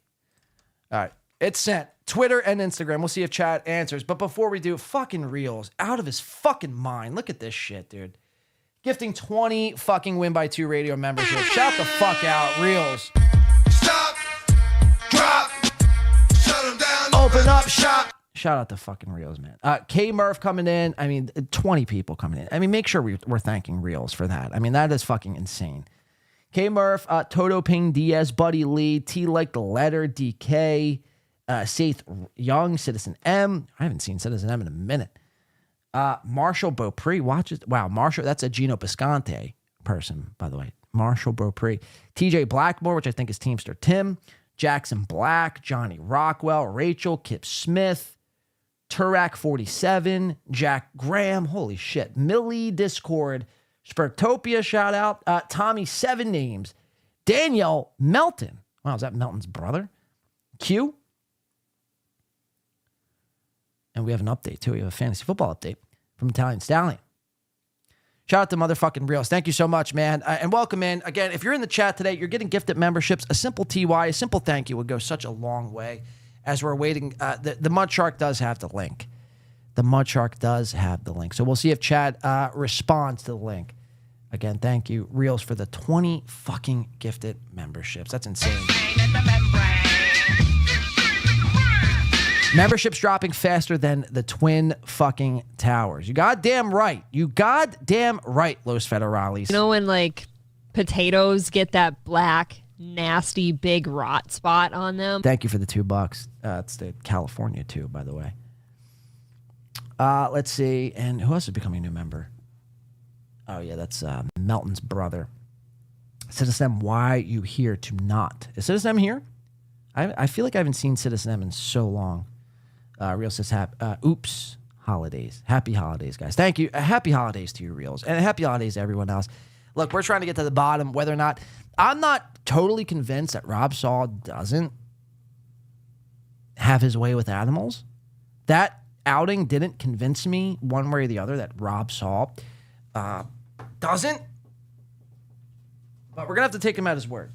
We're going to have to take him at his word until other information and other, shit comes out about Rob. Well, we'll address that accordingly. I'm going to take a shot on the behalf of Reels because that's fucking incredible. 20 fucking gifted memberships. That's insane. You're a fucking goddamn legend. Shout out. Thank you so much, Reels. Balance with us here today. Thank you for watching the show, liking the show, participating in the show. Merry fucking Christmas. Happy holidays. And fucking go Birds this weekend, man. Cheers. We'll see if Chad will come on. I had some more Davinsky coverage I wanted to get into here today. But this, we have the Kate Meany stuff as well. Yeah, here's the part 2. Actually, you know what? I'm done with Ray. Fuck you, Ray. You just pissed me off. All right, let's see. Stuttering John claims Kate Meany is a high-priced Call girl. We'll get into the Stuttering John stuff here in a second. I got Steel Toe I'd like to do at some point on this show. Yeah, so if you haven't seen it, I mean, this has been going around here. Let's exit this out. This is the picture going around from Stuttering John, Kate Meany. This is their big dinner meetup. Now, again, Kate Meany has pretty much ran Stuttering John's name through the fucking coals. She outed all their private conversations at DabbleCon, sold his name down the fucking river to all of Stuttering John's detractors, all for a little bit of fucking clout. And now here they are having dinner. And Stuttering John, being the simpy boy that he is, and look, this is not me hating on Stuttering John. I'm not in that business to hate on Stuttering John. It just seems pathetic. Like, if somebody was shitting on me that much and then I went and had dinner with them and blew my load into them, I mean, I guess it is a win for Stuttering John when you really think about it. It's just, I don't know, man. It just goes to the point that these people are fucking shameless. They don't give a fuck about anything but themselves in the moment. It's wild. It's wild. And furthermore, why does Kate Meany look like, what the fuck is the dude's name from My Chemical Romance? Not Jared Leto. Joe Rogan's cousin. She looks like the fucking lead singer from My Chemical Romance. She looks like a fucking straight up 14-year-old boy. Like, imagine being so simpy over somebody like this. She looks bad. She looks really fucking putridly bad in this photo here with Stuttering John. And by the way, both of them are holding up the 2. Are they undercover Win by 2ers? Kudos to Win by 2 Radio. Kudos to the fucking 2 Nation. So they're secretly 2ers. They love Win by 2. So much they're holding it up the 2 in solidarity with Win by 2. Is Stuttering John drinking a Dos Equis? Wow, imagine going to dinner with Kate Meany and your beverage of choice is a Dos Equis. Stay thirsty, my friends. Like, literally, stay thirsty, my friends. And this is just so creepy. I mean, imagine letting this man rub his fingers all up and down your body. I mean, what the fuck, dude? What the fuck? What's the...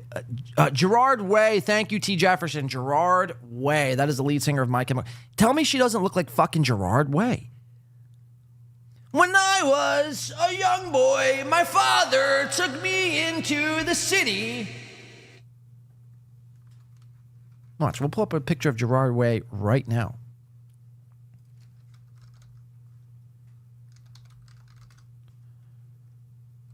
I mean, tell me this is not spot the fuck on with Kate Meany. Like, that is Kate Meany. That is literally Kate fucking Meany. Yikes. Yikes.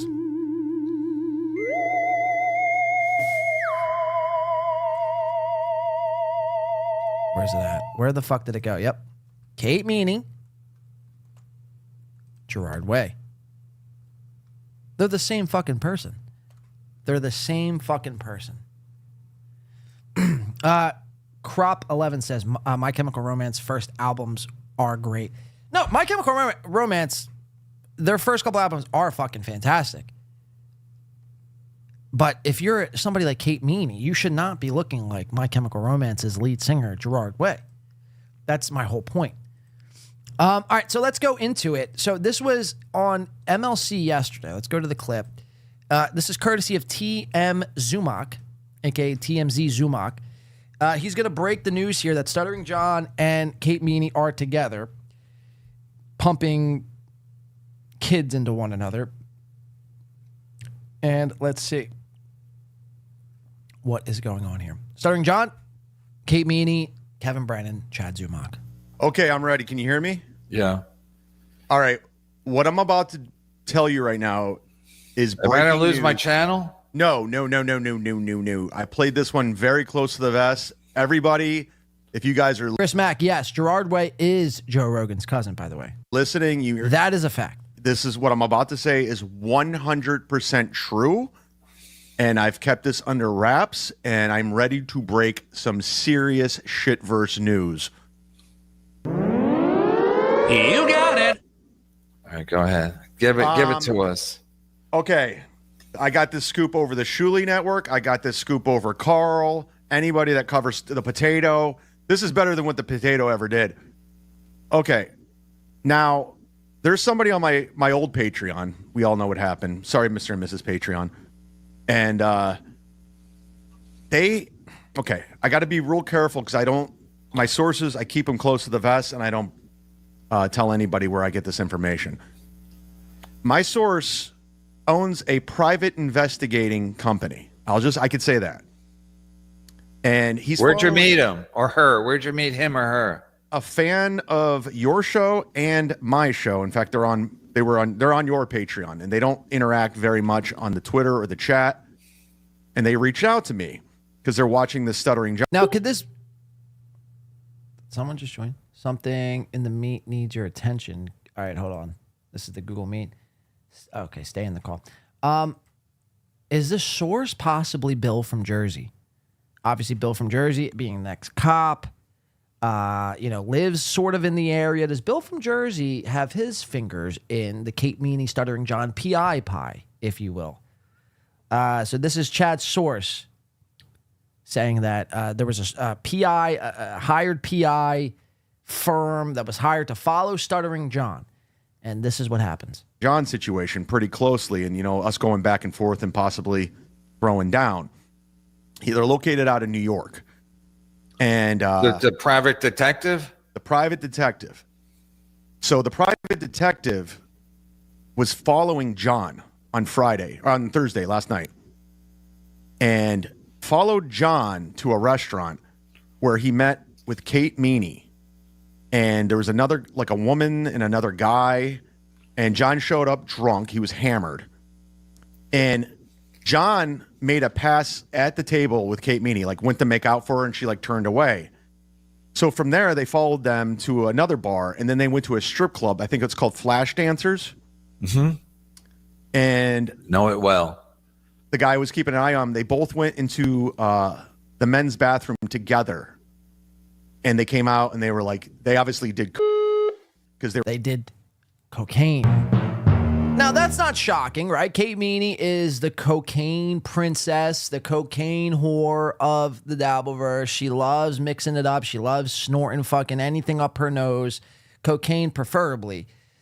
She spoke about this, about Dove Davidoff and her getting it on and her snorting cocaine off Dove's fucking penis. This bitch loves herself some cocaine, which is insane. Because in 2024, 2025, cocaine is garbage. Cocaine started going out of style in 2011. Cocaine is really not the drug it once was back in the 80s. You know what I mean? Back in the Miami Vice days. Cocaine in these days are potentially coupled with fentanyl. You know what I mean? But that's not going to stop Kate Meany. Kate Meany, Coke Meany, as it were, she hears somebody has cocaine and she's down to suck your dick, essentially. And I guess that's what happened. Stuttering John was in the area, had a little bit of blow. And, they decided to go in the men's bathroom, get geeked up, as it were, and to get real handsy and get real physical with each other, according to Chad's PI private investigating firm. Let's listen. They were kind of and then they were all over each other, making out, everything. Kate Meany and John. And from there, they left in a cab. Well, John almost got in a fight at the strip club. Wait, by the way, imagine getting in a cab in 2024. In the day and age where there's Ubers and Lyfts and Instacarts and DoorDashes, imagine ordering a cab. I mean, that's insane. I don't know what's more insane, doing cocaine in 2024 or getting in a cab in 2024. They had to hold him back, and he's like, that's my girlfriend. That's my girlfriend. This is all 100% true. I swear to God, it's going to come out. And they left. They got thrown out. They jumped in a cab. The private investigator followed them back to Kate Meany's house. John spent the night at Kate Meany's house. Whoa, spent the night. And that's where the infamous picture here. We'll check Twitter right now to see, because Chad leaked an image earlier of John and Kate, pretty much having sex. Let's see. Sit down, Zamak. I can't believe Chad's really a reliable source of information in 2024. That's incredible. Chad, from an hour ago, I am learning from my sources, Stuttering John paid Kate to hang Wow. So this is according to Chad Zumock from an hour ago.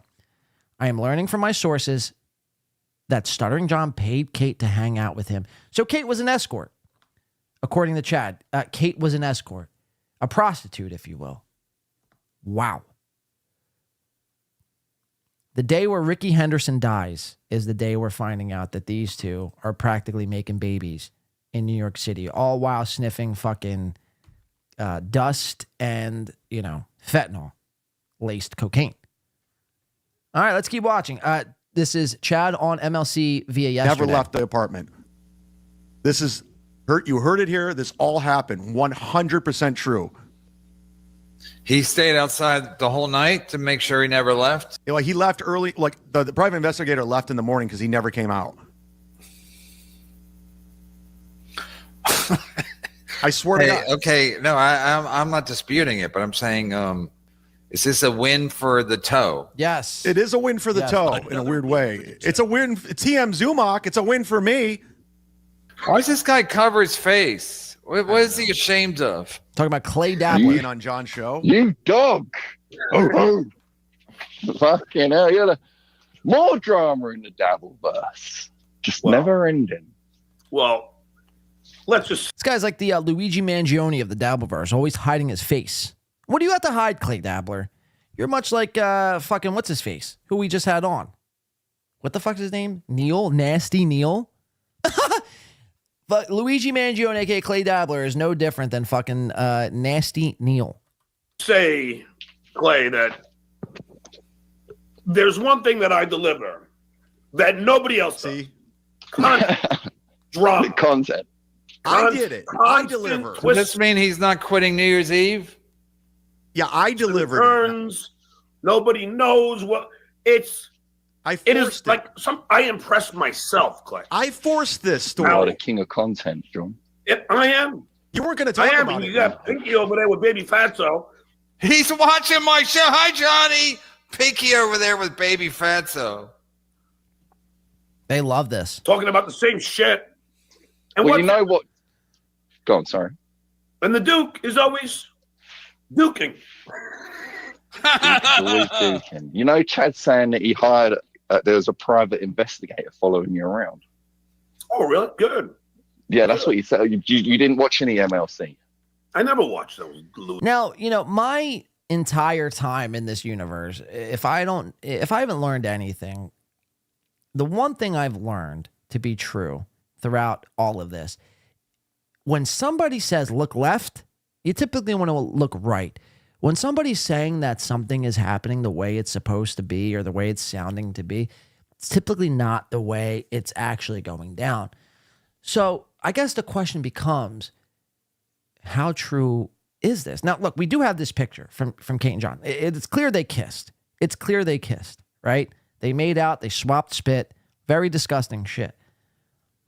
But again, it's just something reeks of a work. All these guys, all of them, are into works. They're into telling you a story. And the story that they're telling you typically isn't the way it actually went down. And they're trying to fabricate it, and they're trying to, add their own spin to it to make it more, I guess, insane than the way it really went down. So I don't know what the work would be here. I mean, I guess the work would be that Stuttering John paid Kate Meany, and Kate Meany didn't willingly go to hang out with Stuttering John, like on her own will and volition.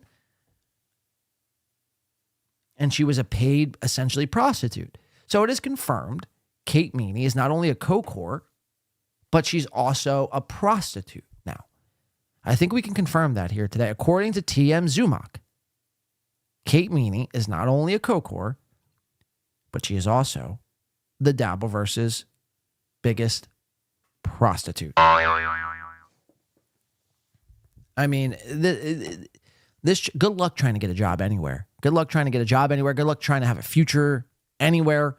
You shot yourself in the foot, Kate Meany. And then you're going to wonder why all these people are making fun of you. All these people are coming after you. They're trying to take you down. Well, these are self-inflicted wounds. You bring this upon yourself. You bring this upon yourself.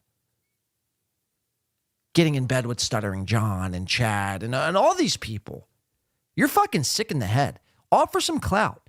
All because for whatever reason, you can't get anything going on your own. So you got to fucking suck Stuttering John's cock for real and have him blow loads into you to get some clout. I mean, imagine how sick and demented you must be to want to get fucking clout that bad where you want Stuttering John to paint your walls fucking cream colored. You're fucking sick, Kate. You're fucking sick. NJ Ranger coming in for $1.99 says, Chad, quote unquote, hired a PI just to find out. Okay, so that's the whole other thing on this, right? So I don't remember. Did he say he hired a PI? I know he said he had a PI working for it. So I guess in turn that he would, I guess that would make sense that he did hire a PI. Are we supposed to, something is happening, man. Something is happening. I refuse to have the wool pulled over my eyes. I do think that these two hooked up. I do think that is a fact. But all this other smoke and mirror shit that's happening, I don't know. It just, something don't sit right with me. Something don't sit right with me. It seems like all these guys are in it for one giant goof. Thank you, NJ, for the 2. Let's keep watching. Then how did he know that we what? He was just talking about baby Fatso. He lies all the time. He's a compulsive liar. He struck. So Dr. Chad says, now a fan told Chad he was a PI and told him the whole story. Okay, got you. Well, they're on there talking about you and who you was with last night and a picture. Yeah, I wonder where that picture came from. I don't know, dude. I swear on my life it didn't come from me. Well, no, you haven't posted it on X or whatever, have you? It's impossible that it came from me. I lost my fucking phone. Yeah. Oh, well, maybe that's someone found it and that's where they got it from. Yeah, how can they access my phone? I don't know. I can't go. I have to more the depths photos, of John. tracking I have phone. lots of photos. Well, let's start from let's just back up. So then Jeremy anyway, it's Piven. about 4 minutes. Here, watch Clay Dabbler here doing the backup, the universal sign for backing up. Check this out.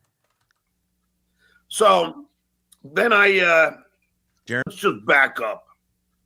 So then Hell yeah. No, Clay, you're good, man. This guy's sick. Wearing a North Face little jacket here, a red handkerchief, a red bandana, if you will, wearing a mask. This guy's sick. This guy's awesome. Can he call into my show? Clay Dabbler, what's your story? Let's just back up. So then there it is. Jeremy anyway, Piven. it's about 4 minutes before my Uber. Sick improvising skills. Then Jeremy anyway, it's Piven. about 4 minutes before my Uber. I decided to throw some shit out and get my fluvoxamine out of my car. So open the door and there's a car Private investigator. running. Parked in front of my house. John, I have eyes running on you. with the lights on. Chad's like, John, I have eyes on you. I don't know what's scarier, fucking Stuttering John and Kate Meany hooking up, or Chad Zumach having eyes on you. Or this guy Clay Dabbler licking a joint through his mask. Oh, it's probably the Uber, but he's early. So then I go out to, tell him, just give me a second, and he starts speeding away. So I'm like, what the fuck? Now he's like fingering his mask hole here. Check this Tell him, out. just give me a second, and he starts speeding away. So I'm like, what the fuck? Crazy. Oh, it's fucking crazy. Just give me a second, and he starts speeding away. So I'm like, what the fuck? John, I know one of these This guy's like finger blasting his own mouth. That was last night? That was Thursday morning. Well, when did he fly to? Oh, he flew Yikes. yesterday. Yeah. Real quick coming in. Sky's Neighborhood says, I think Kate could get more blow plus money doing Gerard Way lookalike work. I wouldn't even disagree with this. If Kate went to like Venice Beach or anywhere in New York, she lives in New York. If she went to like, Times Square or on the corner of anywhere in New York and put a poster on herself that said, I am Gerard Way's sister, she'd probably make, a substantial amount of money. People love to watch freaks. Kate Meany is a freak. And if she just leaned into that, like Rob Saul and the dog, alleged dog fucking, if Kate Meany leaned into that, she would probably make a fucking killing. Look at this. Look at this shit, man. This is what we are presented with here today. So I don't disagree. Kate Meany, lean into being Gerard Way's sibling for cash. Lookalikes. People do that all the time. Lookalikes on Twitter. Or on, not Twitter, TikTok. They make fucking hella galaxies and roses. Think about it, Kate. You don't need to do coke and get ringed out by Stuttering John. Yeah. I mean, the private detective was in Florida too? He hired he knows other private detectives. Oh. Go on. Somebody was at my fucking house stalking me. Let's just say there's somebody that could attest. I'm not going to mention any names. No, I don't think you need to. That the Duke looks damn good.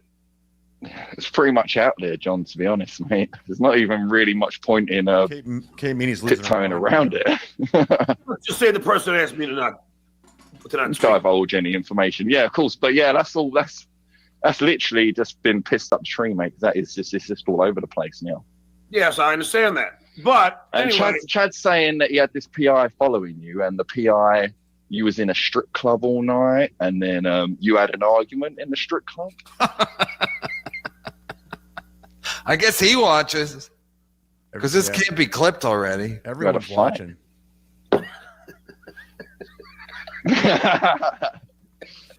First of all, there's no PI. I know how the information was leaked. I know who. Let's just say the person that I spent the night with last night. You remember Kate we Meany, talked to a certain allegedly. person on the phone this morning? That's the guy. I'm sure he released a picture. I'm sure he's who. I don't know what he's talking about. The one that knew about the strip club. Oh, you're not talking to me. You're talking to that person directly. Yeah, because let's just say that person is texting me. But I'm going to say that, yes, we did go to a strip club. And we had a lovely time. Oh, did you spend a lot of dough? Imagine going to a strip club with Stuttering John. She did. Completing the Dukes. She did. It was $15 a beer. Holy shit. That's pretty good. That's low. She bought it. She bought the whole tab. And they almost beat the shit out of me. Who'd about? Wow, so this is true? Yeah. So the PI was there.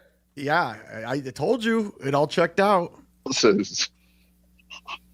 Because they didn't want to pay his tab? Probably. I mean, look, the Duke, this is my last week, pretty much. Right. Yeah, he's full of shit. Now that he's doing with Kate Meany, it's his last week. So what a wonderful ending, Clay. Then to Coming to arrest him? I hope have so. the Duke really sticking it. That'd be great. We're live streaming. He got arrested. His mom comes in. John, the police are here. They want to talk to you. Something about Chad Zumach's detective. Everybody. The Duke wins. Duke wins again. I mean. All right, so, I mean, you pretty much see it. So Stuttering John, I mean, obviously not, going away from his point that, he was with Kate Meany last night at a strip club, doing coke, getting it on, and Chad having the source. I mean, I don't even know, man. I don't even know what to make of any of this, anymore. I mean, is really Kate Meany that desperate? Or was Kate Meany paid as an escort? I guess we'll have to wait and see. It just, I don't even know. These people are sick. These people are fucking sick. I want to get into the AC talks a little bit. We have Chad talking about Win by 2. Kevin talking about Win by 2. We have sent Chad the link. Somebody needs to tell Chad to check his fucking Twitter or Instagram because we'd like to bring Chad on to discuss some shit here after having Rob Saul and quote-unquote Nasty Neal on the show. I'd like to bring on Chad to discuss some things here. No trolling, nothing like that. Just a cordial conversation. I want to discuss a little bit about AC. We'll watch the clips. I want to take a short little break, though. I got to use the little boys' room, if you don't mind. Smoke a cigarette. Smoke them if you got them. This is the point in the show where we fill our beverages, grab some food, do what you got to do. We're going to play a song, some commercial break. We'll come right back. We have the AC updates here. We have Geno Bisconte updates. We have a whole Compound Media, or the artist formerly known as Compound Media. We have those updates coming up here. And a couple more things. We have Mersh. We have Joey C's non-working penis. We'll get into on the other side of this break. Hit the like button, share the show, do what you got to do. Thank you so much. Happy holiday season from everyone here, which is just me here at Win by Two. Who knows to Win by Two Radio? Happy holiday season. Merry Christmas. Happy Hanukkah. Merry Kwanzaa. Happy New Year to you and your family here at home. Thank you, everyone, for tuning in here on today's show. Let's go to a quick little commercial break, and we will be back right on the other side of this with a lot more to get into here. So let's check it out. We're going to play a little Led Zeppelin. Jeff, is that cool with you, Jeff? It was either that or Weezer. It's so fucking cold here in New Jersey. Welcome back into the show, guys. I really needed to go smoke a cigarette. I mean, that was the Stuttering John Kate Meany. I don't even know what to make of it, man. She's a co-core and he's the fucking Duke. I mean, really, what else could be said, man? I'll go back into the show. Thank you for your time.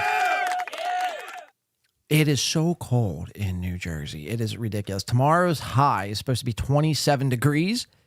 Tomorrow's low is supposed to be 10 degrees. Did you even imagine that? That is a fucking fact. That's a fucking fact. We have said Chad Zumach the link. We'll see if Chad comes back or it comes on the show at all. The Mud Shark is probably doing Mud Shark things, so I wouldn't expect him to come on. Nonetheless, we still have a lot left to do. Thank you for tuning in on today's show. Consider hitting the like button. Consider supporting the show any way you can. Again, thank you to everyone who has supported the show in any way you have, whether it be a dislike, a membership, a like, a share. It goes a long way. Everyone here today, thank you. I can't thank you guys enough. Happy holiday season to everyone. We'll be doing just a quick housekeeping. We will be doing one show, I believe, Christmas Eve morning, something light, just to give everyone something to watch before the holidays. And we'll be doing after Christmas Eve two more shows, and that'll conclude season fucking 4. That's a fucking fact. And we'll be going into season 5 at the end of January. So strap the fuck in. We'll have a new look. We'll have new graphics, new logos, new intros, hopefully. A lot of shit going on here at Win by Two. But without further ado, that is in the future. We will stick to what is happening now. So I want to get into some of this AC talk. AC is fucking happening. That's man. a fucking fact. Get excited. If you live in the area, if you're considering coming, you definitely should come to this AC thing. I am producing the fucking extravaganza that is Atlantic City. I will be producing it. I will be bringing all of my gear, my cameras, my audio, my monitors, my projectors, my microphones, my tables, my this, my that, everything. I'll be bringing everything to, I don't know where yet, to be honest with everyone. So as it sits right now, it's December 21st, 2024. The Super Bowl is, I believe, in what? 7 weeks? I still don't know. I can't make any official announcement as to where the venue is because I actually don't know. The only thing I do know as of right now is that there will be a show that I will be producing called Kill Kevin. You fucking hack. This is a Kill Tony style parody sort of show. This is Kevin Brennan's first live show in about 5 fucking years. And all I would say is if you live in the area, like Rob Saul and his dogs, 4 dogs. He's got 4 Yorkies, by the way. That's, talk about red flags. 4 red flags. Rob Saul, I'm just kidding, Rob Saul. We're not coming after you, Rob Saul. There's nothing, Don't get worried, Nasty Neal. We're not really. Actually, Nasty Neal, you should be worried. We're opening an expose on you, Nasty Neal. This isn't over. Rob Saul, you're fine. I just better not. Again, as a person who works in animal services, animal control, I better not hear back that you're actually sticking a finger up dogs' bunguses, if you catch my drift. But if you live in the area, consider coming out to Kill Kevin Super Bowl weekend. It'll be Saturday. I'd imagine probably around 6 or 7 p.m. with yours truly producing the show. The Mud Shark, Kevin Brennan, Ray Devito, possibly Stevie Lou, Peng Dang, And the who's who of Who's Gives a Fuck will be out there on the stage in Atlantic City, Super Bowl weekend. It's going to be a fucking hoot, as April M. Holt would say. Going to be a real hoot. It will be. Mark my word. And we're going to put on a show. And I think what I've been trying to explain to Chad is essentially we want to do a live stream. We're going to do it, I don't know on whose channel yet. It'll be either on my channel, Chad's, or Kevin's. One of those three channels will be streaming the show. It'll probably be behind members only paywall. So if it's on my channel, to be a $4.99 fee to watch the show. And I'd imagine probably the same for Kevin and Chad. I think Chad's is $4.99 to be a member. Kevin's as well. So it'd be about $4.99 membership cost to watch the show from home. And if you're coming to the show in person, it'll be about, I think, $20 at the door. But the show will be streamed. It'll be about, I imagine, 2 to 3 hours, maybe longer. Live audience, live show. And again, it'll be a way to show everyone that it's not that hard to do a live stream. Because the Hackamania that we streamed was, dog shit, if we're being real. The first night and a half the audio was terrible. The visuals were terrible. The show was kind of garbage to start.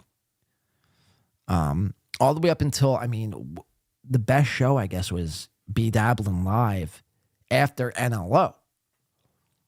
And this is where Patrick had, promised he would do stand-up. He would make his big return, his big triumphant return to stand-up comedy. He would do at least 10 minutes. You remember this, right? He was promoting himself being back into the stand-up realm after being gone all these years. And Patrick had never fulfilled his promises as doing the stand-up. He did a podcast. He had nothing prepped. It was basically just talking about Steel Toe and the Ricada stuff. That was the extent of the NLO podcast. Now, again, Kill Kevin, I guess, is self-explanatory. They're going to be doing a podcast. I might be in the show. All right, I ate something on break. Wasn't cheese. I'm not really all too concerned about being in the show. My main focus is to make sure a show goes off without a hitch. It looks smooth. It sounds good to the live audience. It sounds good to the at-home viewer. That is my biggest concern doing Kill Kevin. I do think there will be a great turnout. $20 at the door is not much for a 3-hour podcast live. And we're kind of working out the kinks now. And that's really all I have for you in this moment in time. I plan to set up some sort of pre-sale tickets once we officially declare whatever venue it is in Atlantic City, the venue of the home of Kill Kevin. But up until this point, this is what I had to report for you. All I know is I will be producing the show, and there will be a show in Atlantic City Super Bowl weekend, Saturday. Let's see. Definitely let women in for free, says waiver. Maybe not. Women has to, these equal rights for women. It's like, women want their cake and want to eat it too. We're not going to give women free, all fucking hail the women. And then what? Let them in to Kill Kevin for free? No. You have to pay your equal share. If it's $20 for men, women's rights. We want to be all inclusive. It's gonna be $20 for women too. So you definitely don't want to be cheap during Kill Kevin. More Memento says KB said no charge at the door. Silly. Yeah. So that's Kevin though. But the logistics. See, Kevin, this is why, we all need to be on the same page about this. Kevin can't be saying one thing, Chad can't be saying another, and then me saying, you have to charge at the door. You have to. You have to charge at the door. How else are you going to pay people? You can't just rely on super chats, which, since it will be streamed, we will be reading super chats live on the show live, and I will be probably the one reading the super chats and displaying them on the screen. You gotta charge at the door. It's not that much. It's $20, which, really at the grand scheme of things, you could probably, go panhandle in Atlantic City for fucking, or, play one game of blackjack, and make $20. It's really not that much. And it basically just covers the cost of me, essentially. That's why we're charging. It's just to pay me. Because again, I wouldn't even necessarily charge, but it's breaking down all of my equipment here in the studio, packing it up, driving to Atlantic City, which is about a 40-minute drive, setting all the equipment up, running test stream after test stream after test stream, making sure it's good, doing the actual show, breaking all that equipment down, bringing it back, and setting. That's what you're basically paying for. I mean, you can hire, an average run-of-the-mill person. They'll probably charge you a fucking arm and a leg to do this. I'm fairly reasonable. To which Chad has said, Kevin and I will take care of you. Again, and I did talk to Chad, and we hashed out a lot. We didn't come to any price agreements because I feel like, until we have the venue, we really can't be so sure on, everything. So we have to figure out the venue first, and then we can kind of work from there. I have a price in my head as to what I want for this, guaranteed. And then, whatever comes in on the back end is whatever. But again, the only reason why we're even charging at the door more Memento is because, you have to solidify and lock me down as the producer. If you want it done right, if you want it done well, if you want it to look good, my cameras, my mics, my audio, you're going to have to pay for it. I mean, I wish I could do it for free, but that's just simply not how the word works. Dr. Chow said, this is going to be the biggest event since Rayla-Palooza next summer. Or until Rayla-Palooza next summer. K-Murph says, Hunchback of Las Vegas. Noga says, I could hire Ray DeVito for 6 hours for $20. Yeah, good luck trying to throw an event with Ray DeVito. And 20. Jay says, look what happened to Melton. Presley says, keg party donos at the door. Maury Memento says, your fee would be $450. Guess. Close. That's actually a fucking spot on guess. I don't really want to disclose what my dollar amount is, but that all I could say is that's very close. That's very close as to what I want. Guaranteed. And then whatever comes in on the back end, obviously a percentage out of that. This all cost can be written off. You're absolutely right, Eva. You're absolutely right. All this can be written off with taxes. I mean, you could just simply write this off as a business expense. If Kevin or Chad has, MLC or Sit Down Zumach written off as put up as an LLC. I don't know if they do. I'd imagine one of them do, but then again, it is Chad and Kevin. Soft Weekly says, breaking news, Win by Tuberman now has a goal. Noga says 500 Kiki bucks. Yeah, that's what we're charging. We're in order to show up and join the festivities, you're going to need your Kiki bucks. So hopefully everyone was saving this entire time. Steve S. says, Reels, I don't know, John. Says, Reels, I don't know. John is still producing Super Bowl commercials. Let's see. Soft Week. I've offered Soft Week. You got to come. You got to come to I mean, this is big. This is big. A Win by Tuberman event produced by Win by Tuberman. Kill Kevin produced by Blade. I'll finally have my big fucking break, man. Finally put it on my IMDb. Just Meet John's goal and extra cash will go to Win by Two next weekend. I don't know what that means. Just Meet John's goal and extra cash will go to Win by Two next weekend. I'm not quite sure I follow you there, K. Murph. Maury Mentor says, you charge the bar in exchange for money spent on the night on booze. Well, the whole idea is we take whatever comes in at the door and the bar takes whatever comes in at the bar. And it is the dabbleverse, hackverse, whoever goes, I'd imagine is going to drink. I mean, if Soft Weekly goes, I mean, he'd probably drink the entire bar. I mean, that would cover the bar's cost for a fucking week. Robot Glock says, Kiki got family bucks, or so they say. Must have another source of income to live in New York with Geno not having any income beyond his stream. So let's get into Geno. I think that's where I want to start after this break. Another win for the two. Abso-fucking-lutely fucking laundry room. Another win for the toe. Why is that so low? Wait. Another win for the toe. Why does that sound extremely low? If I bring Meany, can I get him for free? Maybe. Maybe. Alcoholism is a disease. Kill Tony already sent a cease and desist. I guess that's Kevin's whole goal, is to get Kill Tony to send a cease and desist, because that would be bigger than the actual event in and of itself. So if that is the case, I mean, Kevin did his job, I guess. Is that who here would be going to the show? Or at least is interested in the show? And who here is just going to simply just stay home and stream the show from home? Now, again, the whole objective from what I was telling Chad on the phone was we have to do a live stream. Kevin Brandon's whole model is based around super chats. So to do a pre-recorded show without super chats, would be fucking retarded. So we have to do a live stream, but you want it sort of a pay-per-view. There's only like a month and a half to set all of this up. I'm not going to set up a whole website and a separate streaming platform to stream this. So it's going to have to be on YouTube, and it's going to have to be on behind members only, I think. That's kind of my initial thoughts. It's just as simple if you have to be a member to this channel to watch the members only exclusive content. But who here, I guess, in the chat here today is even interested in going? Here, actually, let's make a fucking poll. Win by 2 lives and dies off the poll.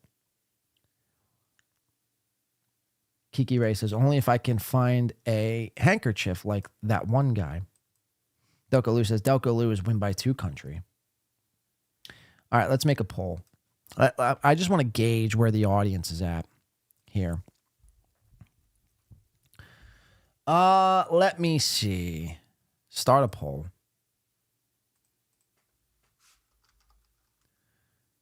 Will you be attending Kill Kevin?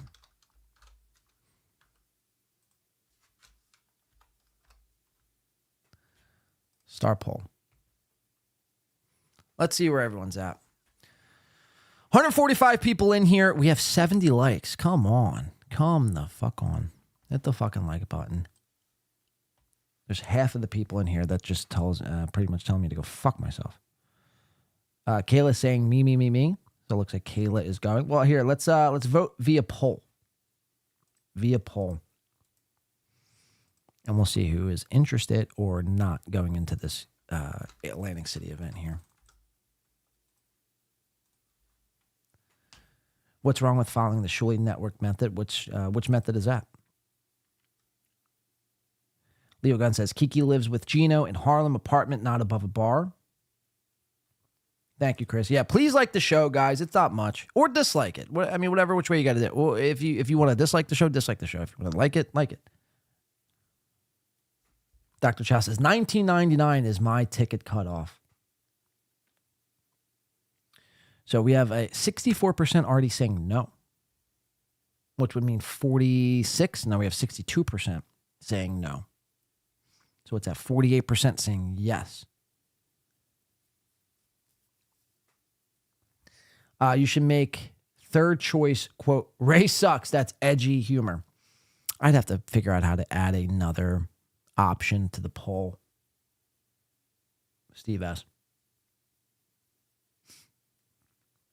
I'm giving poll tonight, says YouTube user. Sick.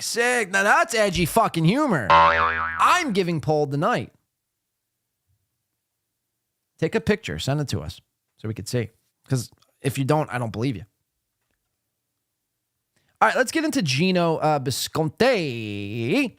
He's got a job. Geno's got a job, or does he? We're going to kind of backtrack here. This is coming in courtesy of Joe Exotic over on Twitter.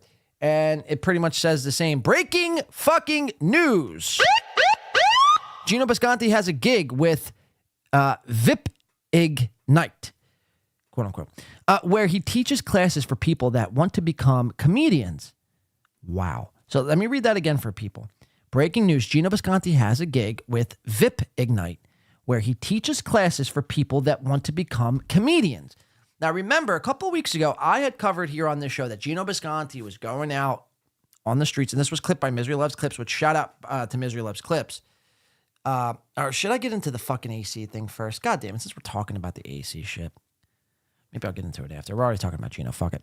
I had covered here that Geno Bisconte was going around the streets of New York City trying to put in applications and trying to find work around the city. To which he found one job as a TikTok pretty much salesman. He was selling product for TikTok. He was selling luggage, bars of soap, dildos. He was selling it all. Whatever TikTok had, Geno Bisconte was forced to sell for about 15 minutes. All of that kind of fell through because Geno Bisconte, I mean, really, Geno thinks a job is beneath him. Geno thinks he's above working. He if you're a working class individual in the audience, just know Geno Bisconte looks down on you, yet begs for your money. So Geno has found another job, allegedly, and that is at VIP Ignite, where he teaches classes for people that want to become comedians. It's all alleged, of course. Geno can't perform, can't stream on YouTube, but for some reason, people think he'd be a good advice giver. Incredible development. And he hashtags more soon, hashtag journalism. Yeah, fuck yeah, hashtag journalism. Now, this is courtesy of MLC Clips. Geno Bisconte has been trying to make money being a motivational speaker, giving insider knowledge and guidance, quote unquote.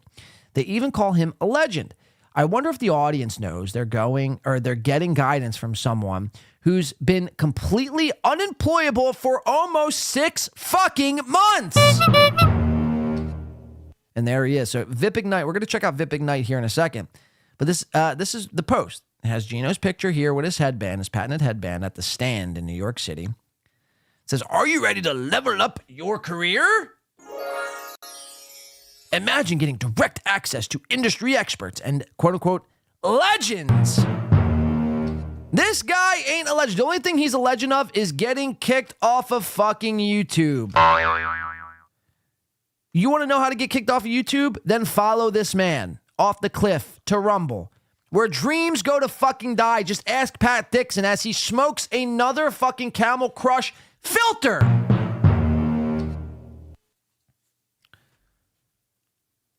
Imagine getting direct access to industry experts and legends like Geno Bisconte.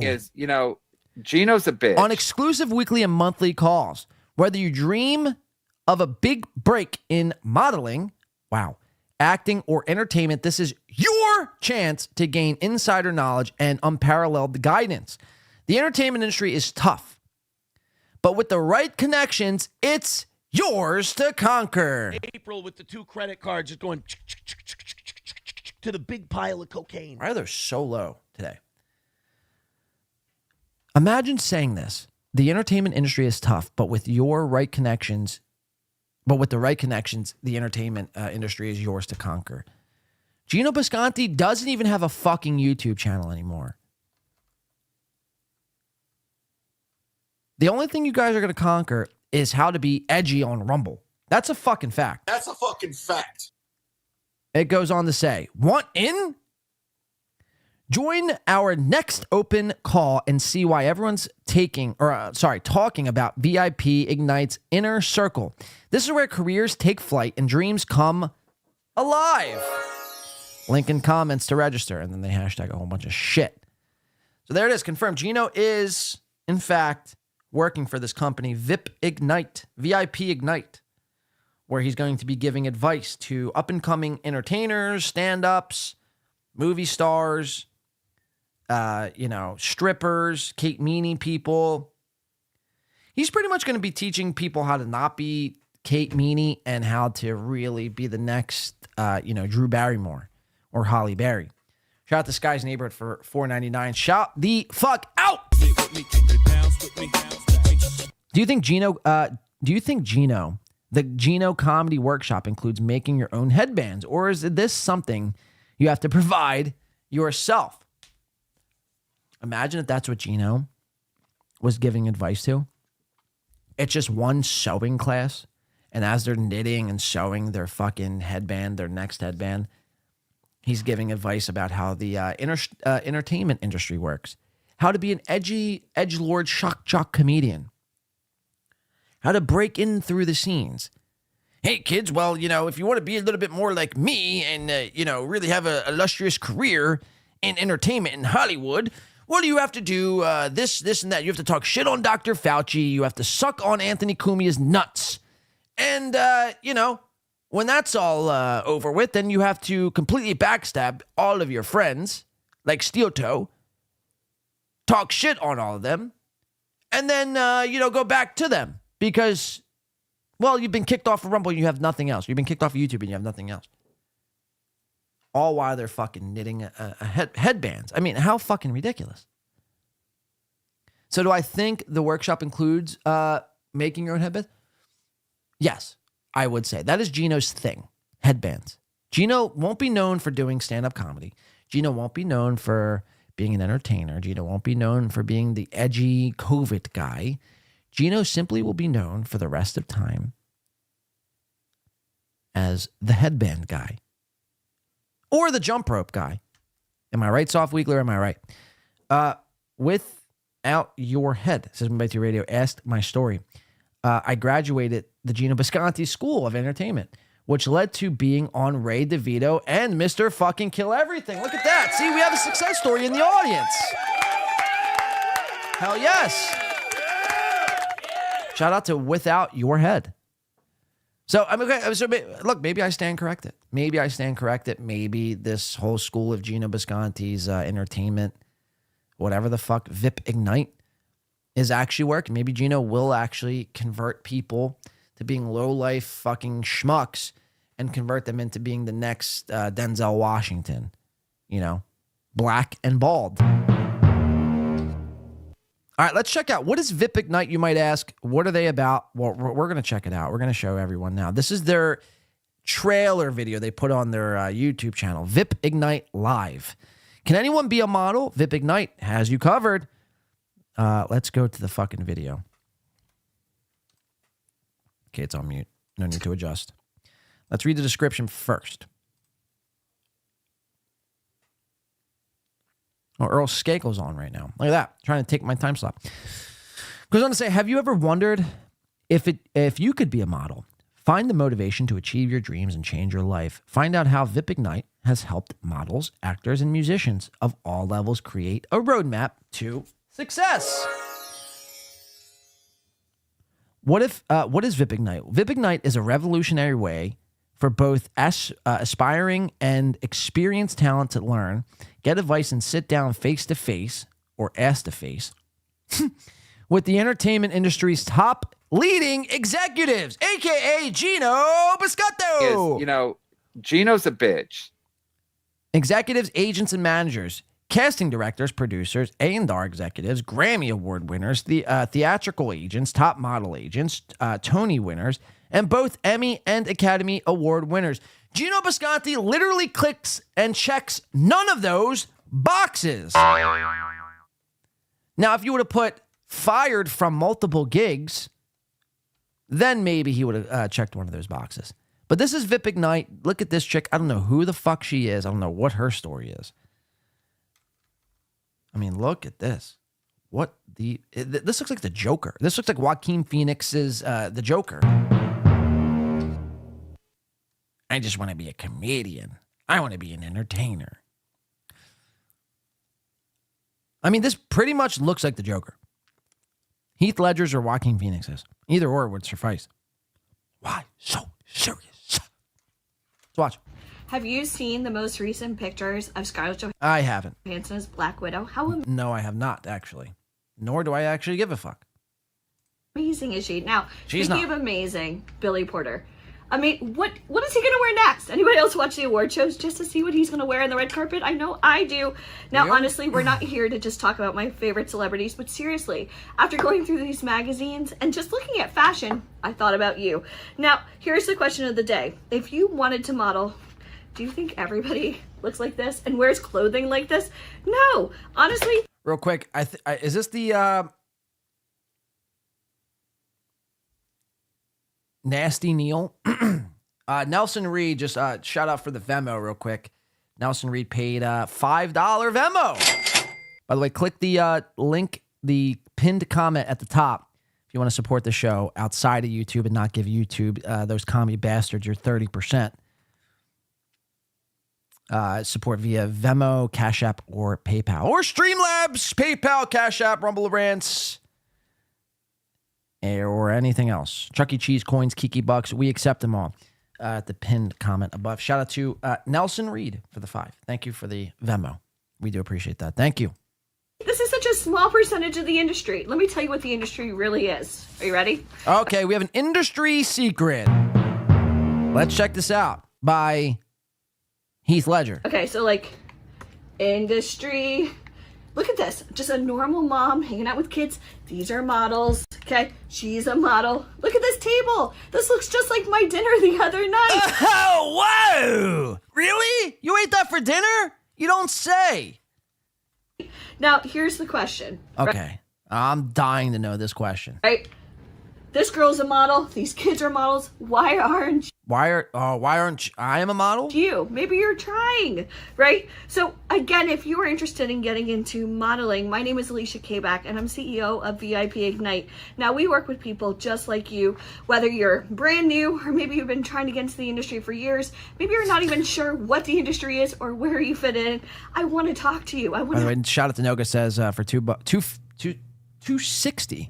By the way, says heard VIP Ignite is an undercover male escort service. I mean, wow. I actually wouldn't be surprised. I would not be surprised, especially if they just hired Geno Bisconte. To help you. Thank you, Noga, for the $260. Honestly, my partner Mike and I, we started this company over 10 years ago, have 10,000 success stories. But the reason why we You have 10,000 success stories? started, we were so sick and tired of hearing people trying to get into this industry, literally going on websites, paying for pictures, paying for classes, and all it was empty promises. Now, do you know the difference between an amateur and a professional? Professionals get paid. Now, being that we've helped over 10,000 talent, literally, we are introducing them and getting them opportunities with some of the biggest names in the industry. Like Geno. You guys, you want to be hooked up the biggest names in the industry? People have been fired multiple times this year. Just join VIP Ignite. I actually want to tell you a story. Why does this bitch have seriously, the most insane clown lips I've ever seen on a woman? Really quick. Now, I have a talent by the name of Mary Pat. She's 60 years old. And she's always wanted to get into the industry, so she decided to Google. She found a couple of places. She spent so much money on pictures, classes, websites. Honestly, Mary Pat is adorable. She has a tremendous body. God, I wish I had a body like Mary Pat, right? And she's 60. Now, here's the thing. With our help, within a few months, not only did Mary Pat start booking real work, she actually was just in a TV series with Anna Kendrick. Whoa. That's right. She never even had any experience. So here's the thing. If you were like Mary, how long would you go before you gave up? What if you were trying to get in this industry and you didn't know how to get started? What if everybody around you was trying to give you advice, but it was all the wrong advice? This is why we want to help you. So if you're interested in hearing stories just like Mary Pat, figure out, okay, this is her destination, this is her journey, let's figure out what we can do together. Imagine wanting to be like Mary Pat. To help you get to that finish line, whether you are brand new or you just hit a roadblock, let's figure it out together and let's start a plan. I'm so excited to work with you. And again, you can do this. So I can't wait to see you. Click on the link below and I'll send you some more information. Sweet. I can't fucking wait. By the way, shout out to motherfucking Jeff Closer coming in for the Venmo for $12.50. And what's he say here on the Vemmo? This was funny. It says for Blades VIP Ignite membership. Fuck yeah, man. Hell yes. Yes. I could be like Rosemary Pat. What the fuck's her name? Send you some more information. Work with you and again, a roadblock.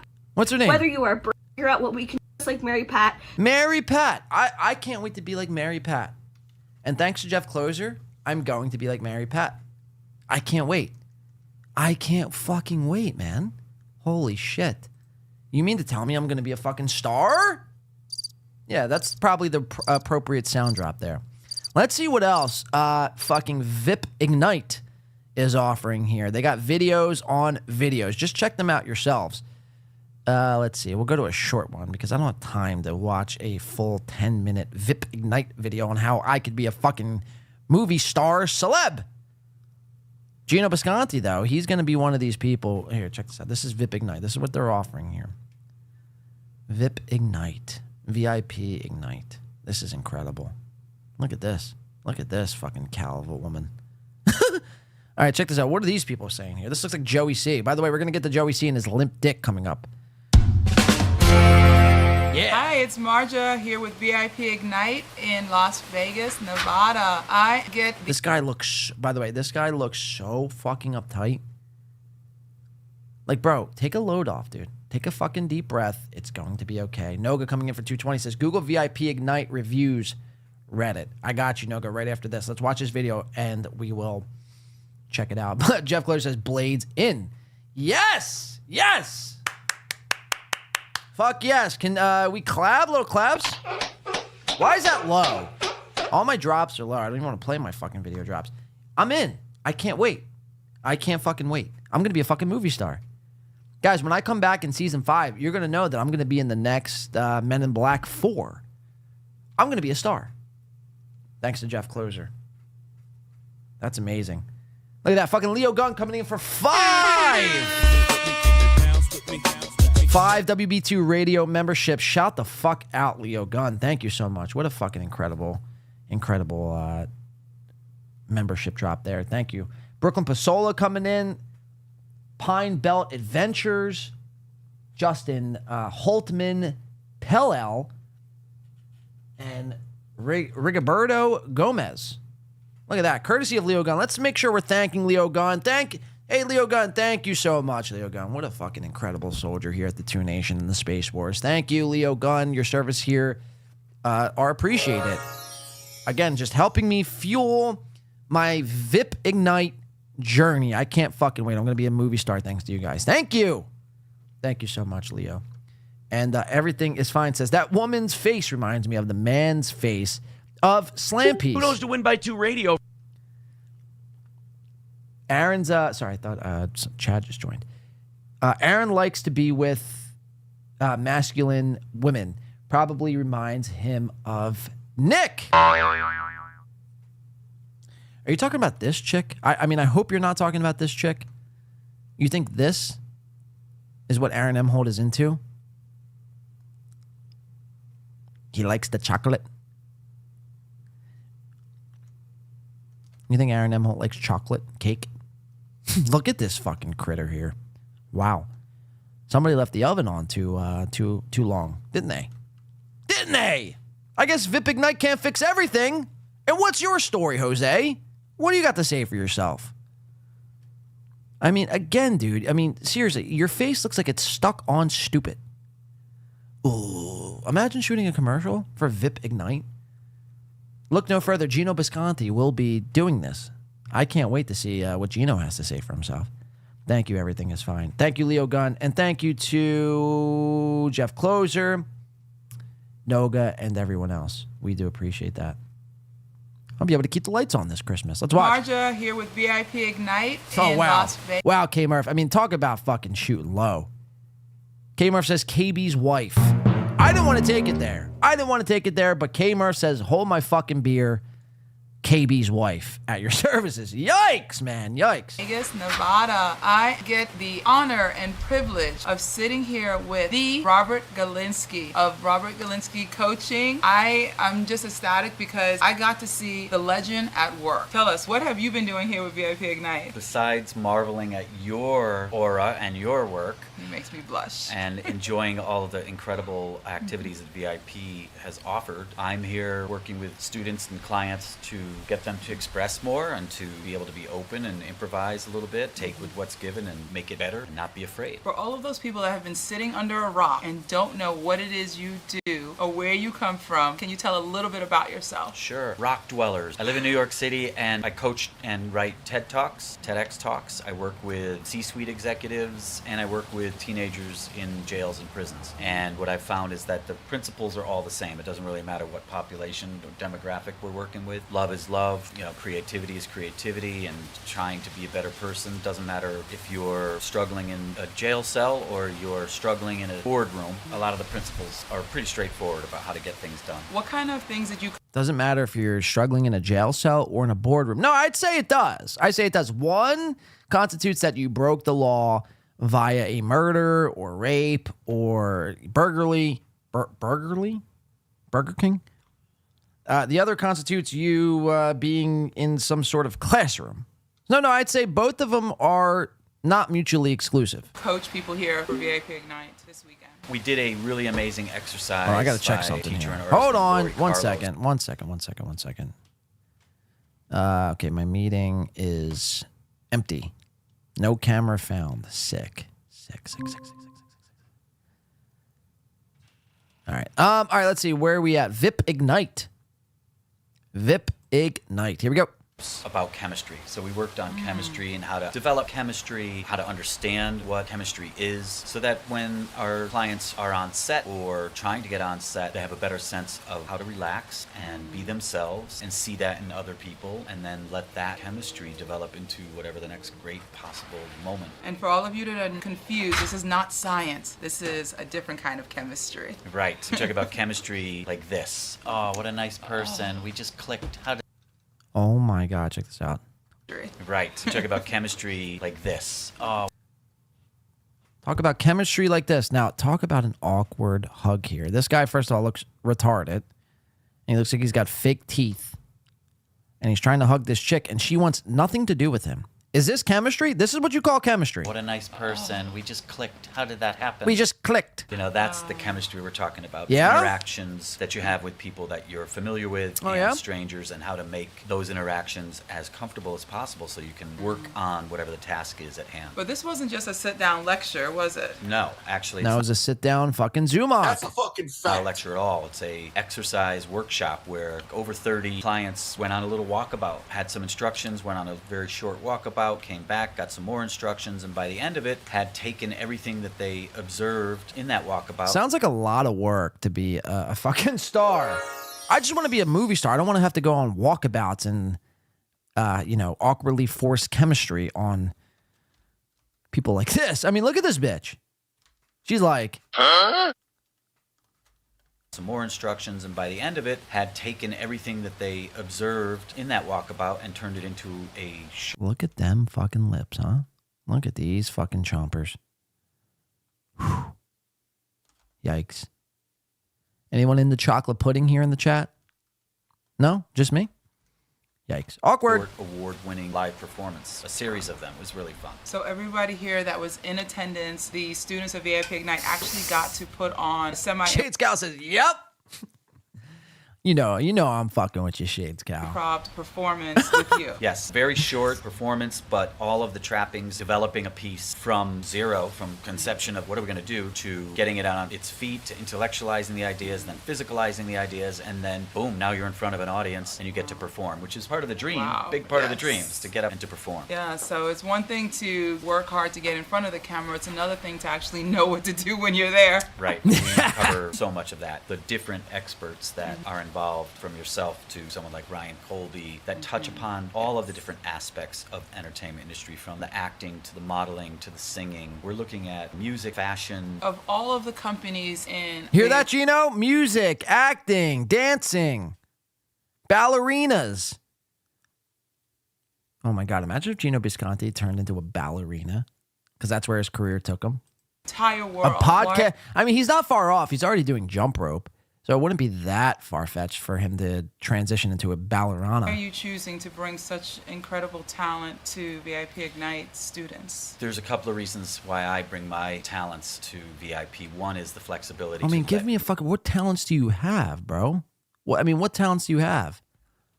Outside of having a wonky fucking haircut. I mean, imagine being like 50 years old and cutting your hair in such a fashion here. Like, bro, you're not fucking 32. You know what I mean? You're not 25. You're not a fucking youth anymore. You have a gray beard. You have sag under your fucking chin. There's no need to be cutting your hair like this. Just do a normal fucking haircut or wear a hat. This isn't impressive. This isn't cute. This isn't like, oh my God, this is what people in the fashion industry are doing. This is what people in the entertainment industry are doing. You look ridiculous, homie.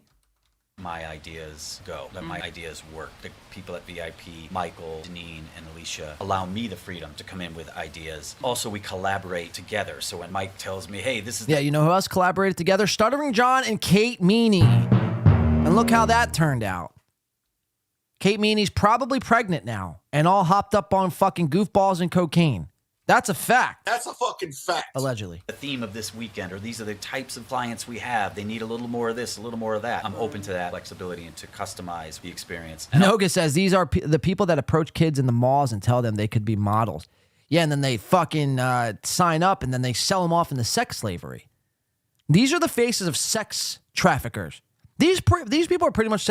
Geno Bisconte is pretty much working for sex traffickers. That's factual. And also the other... Allegedly, of course. Speakers and teachers that VIP bring in, they're top-of-the-line people. They're first in class in their industries, and they bring the best of whatever they have to the clients here at VIP. And so it's great to just be working side by side with someone like you. Side by side. Right?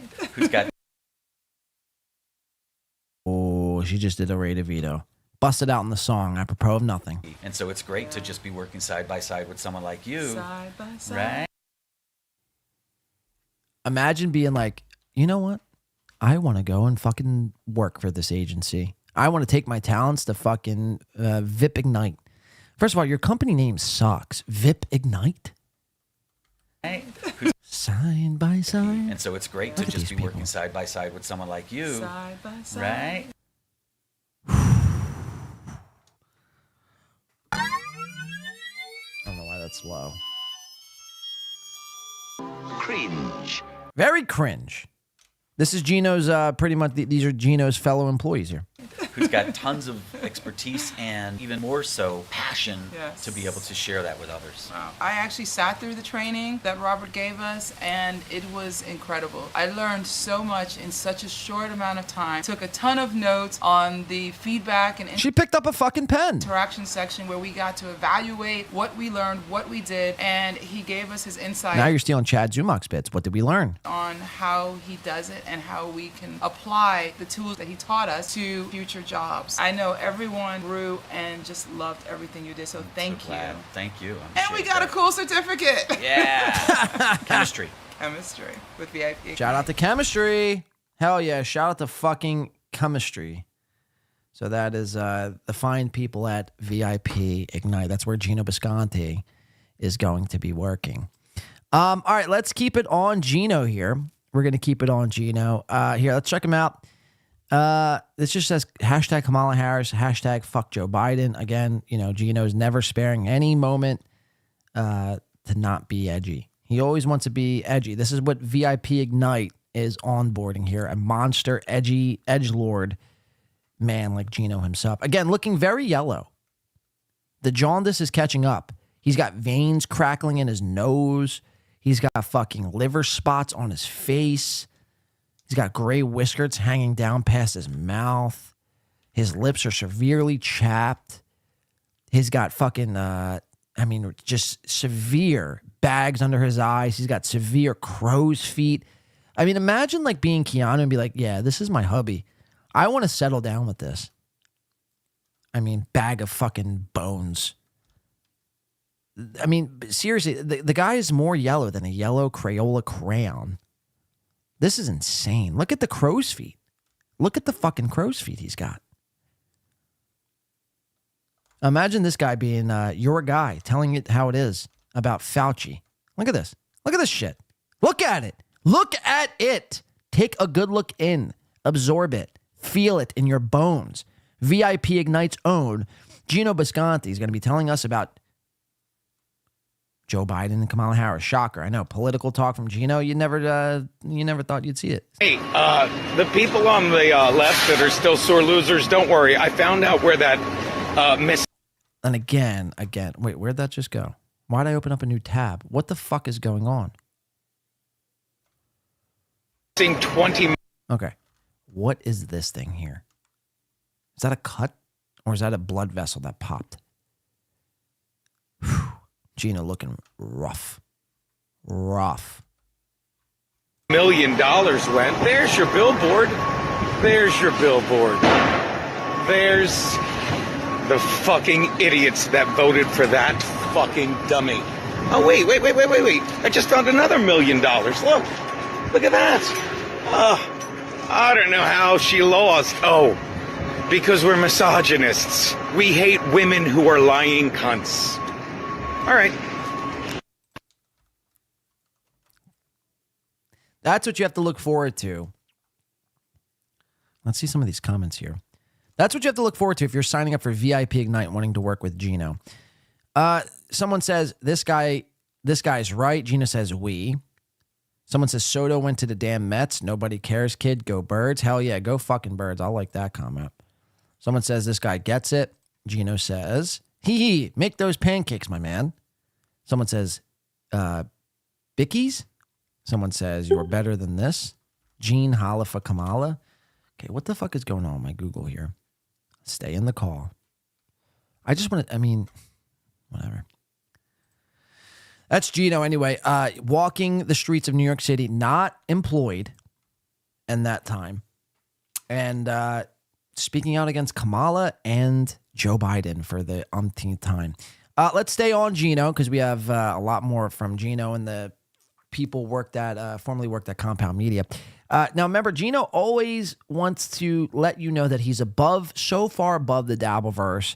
It doesn't face him. Everyone in the dabbleverse are losers. He doesn't talk about Stuttering John until he does talk about Stuttering John. Every fucking time, every single show, this man is talking about the dabbleverse and Stuttering John and Aaron Emholt and Chad Zumach and Ray DeVito and Kevin Brennan. Every single show. You fucking hack.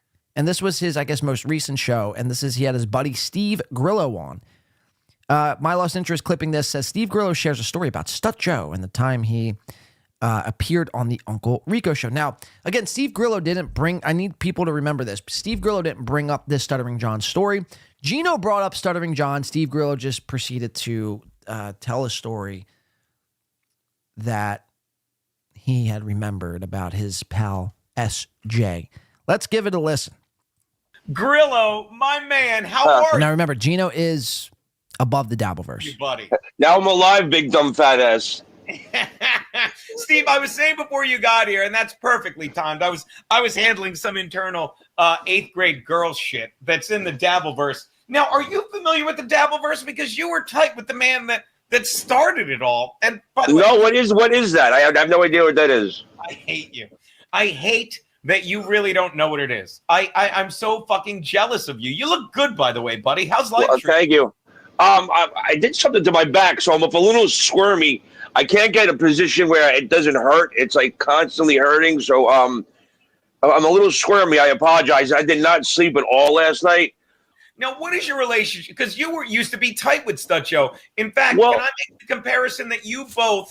I love you. We got to do this. I'm already having a blast. Can I make the comparison that you and Stut Joe were both interns on Stir, right? Probably the same. Well, yeah. No, we were. He made my life a living hell while I worked there. Yeah, and the difference between you and him, it's this simple to me. Correct me if I'm wrong. Is like after 6 years, you're like, I'm not making any money. Can I get a raise? Can I get health care? And they're like, no, because Stern's like, I have other people I can shit on. No offense.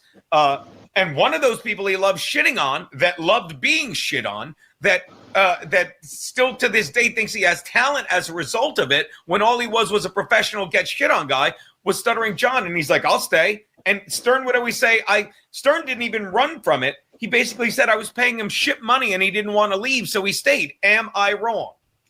Yeah, no, you're really not that wrong. John did make a full-time salary. I don't know how much it was, but he did. I was working 60 hours a week getting paid for 30. He was getting at least paid for 40, and maybe because he was out there, getting beat up by celebrities and shit, he probably they gave him a little bit more. And plus, he was there longer. But now again, all this is meaningless. Pay no mind to any of this. What I'm trying to show you here is Geno, every single show, has to bring up something revolving around the dabbleverse. He needs it. He's addicted to it. And again, it's just like all these people, they always want to go above and beyond and always want to tell you how they're so above the dabbleverse. They don't need it. It's below them. It's filled like Alex Stein. But then Alex Stein will say he's above the dabbleverse and then the whole thing is toxic, all the meanwhile being afraid of Mr. Kill Everything. He doesn't want beef with Mr. Kill Everything. Geno Bisconte does the same thing. He just runs laps in his own head. He's fucking loony, he's psychotic. He's losing it, folks. For my current relationship with John is I every time it was always he was always arguing with somebody and stuff like that, and he always had a problem with somebody. And it was actually for the first time in our 25-year friendship that I felt like I didn't feel like below him and everything, but and I sort of kind of felt bad what he was going through with Shuli and stuff like that, because they were harassing him to no end, and they're trying to cause him cause his job, get him fired from gigs and stuff like that. And not for nothing, he's got kids, he's got to pay rent. But then he said he kind of like gave me an ultimatum about I wasn't allowed to go on Shuli's show, and I was like, well, Shuli's never been anything but good to me. Every time I went up to the station, he always interviewed me for Howard 101 News. He was always kind. I used to bump into him outside on the street, and Shuli happened to ask me to come on the show, and I said, how recently was this? I would say it had to be over a year ago. And check out this guy's background, man. I mean, what the fuck is going on here? He's sitting in front of dressers.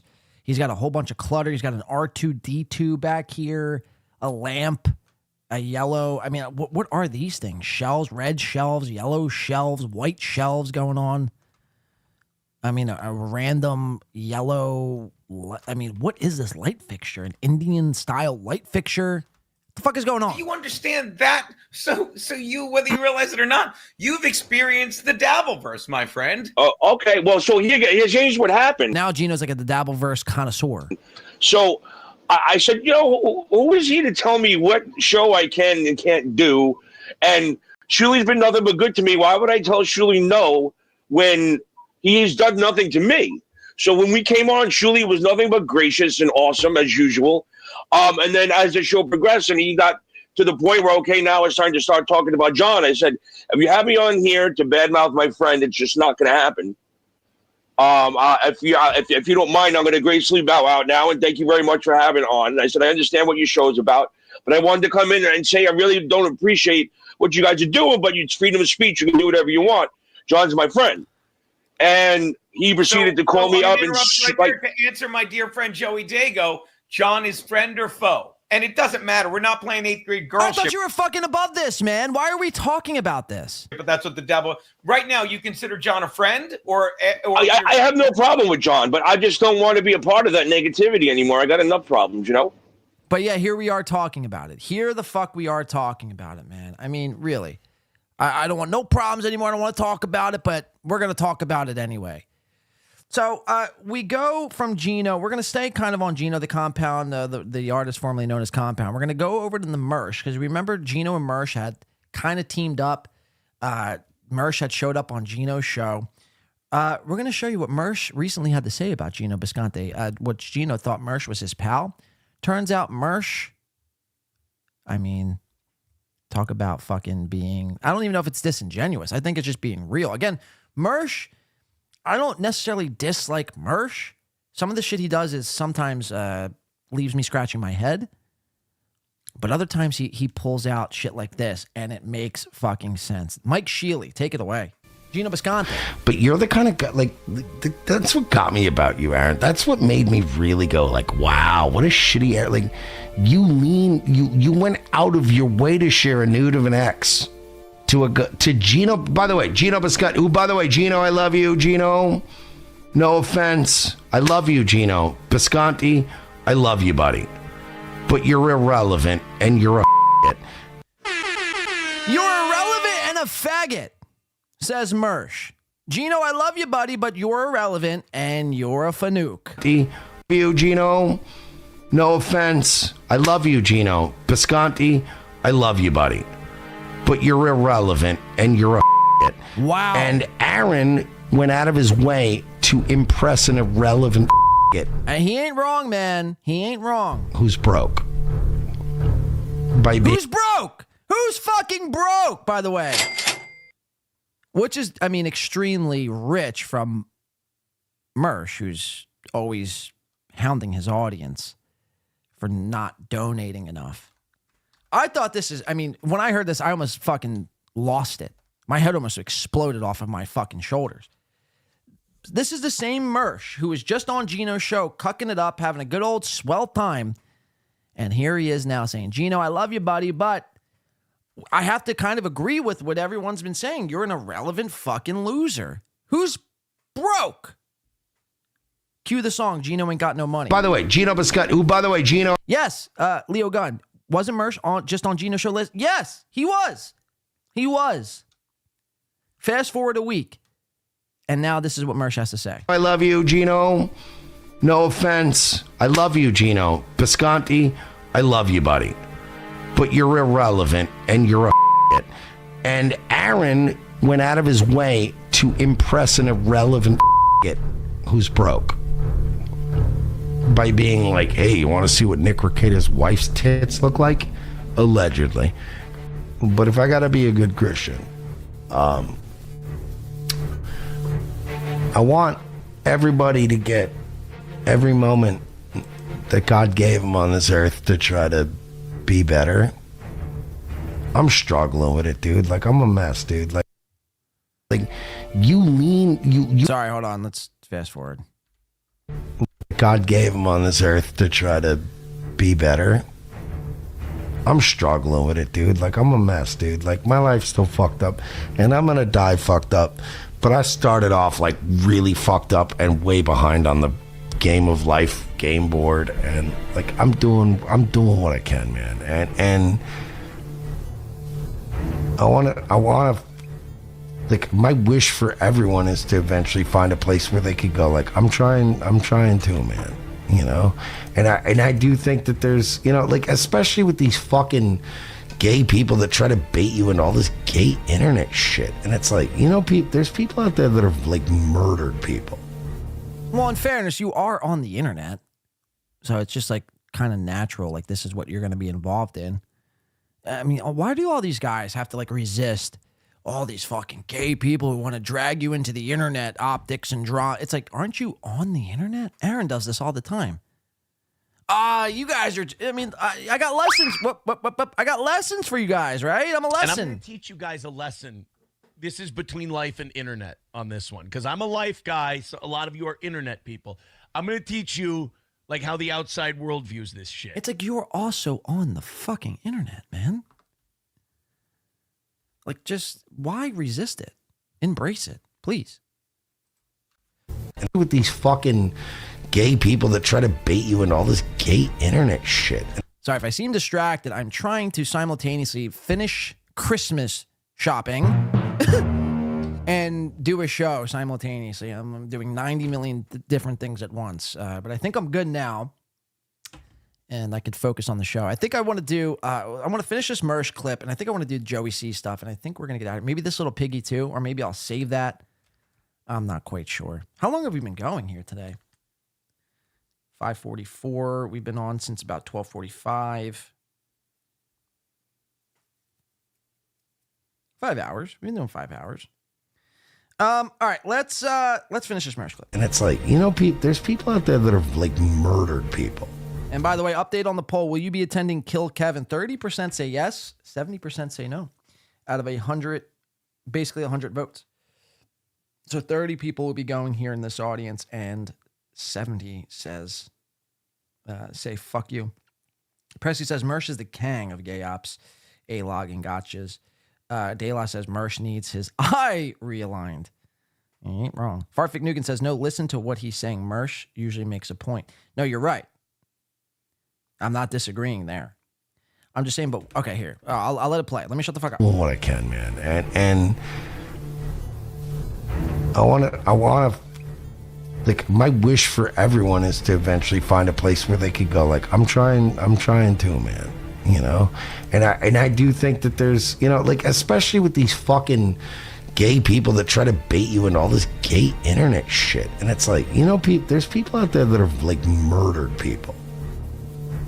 And right, maybe they do, maybe they don't, but some would argue they deserve forgiveness, at least in the eyes of God. And you get to a point where, yeah, man, like I'm hoping these on death row genuinely find God. Like I'm like that it's kind of that shit I grew up with, getting back into my brain, but it's kind of burrowing into my brain. But the more you think about that shit, it's like, yeah, man, I want to see motherfuckers like trying to make right and try like Sorry, I just, and I know I zoomed in on this the other day. I just can't get over the crust, the smoke crust this man's got on his microphone filter here. I mean, you don't see no smoke crust on my microphone. Look at this shit. Look at this. See any crusty fucking splooge? Stuttering John splooge on my mic? There's no crust. I ain't got no crust. Look at this. No crust. Why do we have white crust on our mics? Thought that when I grew up, the whole point of like Christianity was Earth is a sinking ship. I don't know who he's trying to address here. I mean, yikes, man. Yikes. He's like looking. I mean, this is really, I mean, if I could look two different directions at once, I'd probably get more shit fucking done, to be honest with you. Look at his eyes. Oh, dude, I know it's like Mersh's cross eye is like such a fucking lazy joke. I know. I'm for the lazy joke. We're trying to get life jackets on, get them off the boat, get them into heaven. And it's like, so I don't do the death penalty.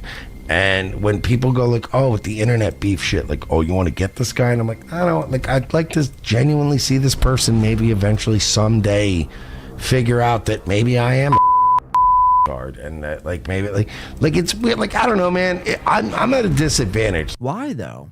I don't. Fuck these people. That's what I say. Because at any point, these people would cross you. They would step all over you for one extra view or $2 extra in a super chat if given the opportunity. None of these people. Why do you want to see these people do good? We're in it for the lulz. We're in it for the people to have mental collapses and spirals. Why do you want to see people maybe hold out hope for them to do well? That's, I mean, to me, is nuts. If they do well, it's one thing, but I'm not going to be hoping that they do well. I mean, I'm not going to be praying that they do bad either. I mean, unless you're Aaron. I mean, that's just weird phrasing to me. And that, like, maybe like it's weird. Like, I don't know, man. I'm at a disadvantage. Like, I do internet beef shit. I laugh at trauma. I laugh at trauma. Drama and Trauma at 7 p.m. Check it out on Nightwave Radio. Shit, I laugh at trauma. I laugh at. I think he says trauma twice. I laugh at trauma, and I laugh at trauma. Laugh at trauma. Internet beef shit. I laugh at trauma. I laugh at trauma. I laugh at trauma, and I love to laugh at trauma. I just love laughing at trauma. And we all do it. But, like, I don't know, man. I guess, like, my shit comes from a different place. You see these motherfuckers that, like, genuinely are like, no, let's get into life ruination shit. Like, let's undo this guy. And I'm like, and I'm always just going, like, let's laugh at, like, wow, is this, like...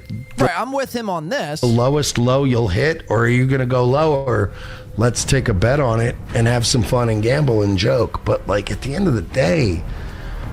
Maybe I'm fucking at a disadvantage because there are sick fucks out there that just want to see everyone on the internet they hate destroyed. I don't like Aaron. Aaron's not a good guy. Agreed. But what I like to, like, to me... Jay, agree? Disagree?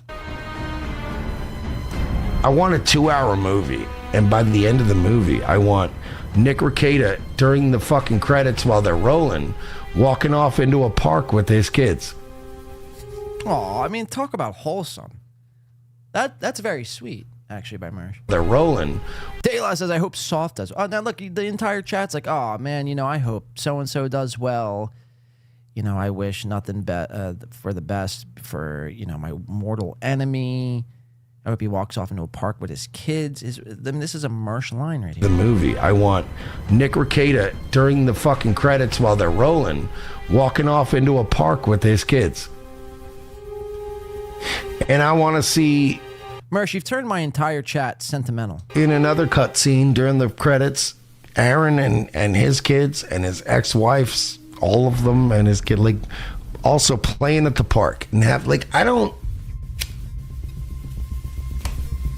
want the suffering, is what I'm saying. Like, I like the temporary suffering because we all have to experience that, and it's funny, and we cover it. You know, Well, then therein lies the problem. You're contributing to the suffering. If you don't want the suffering, then why cover it?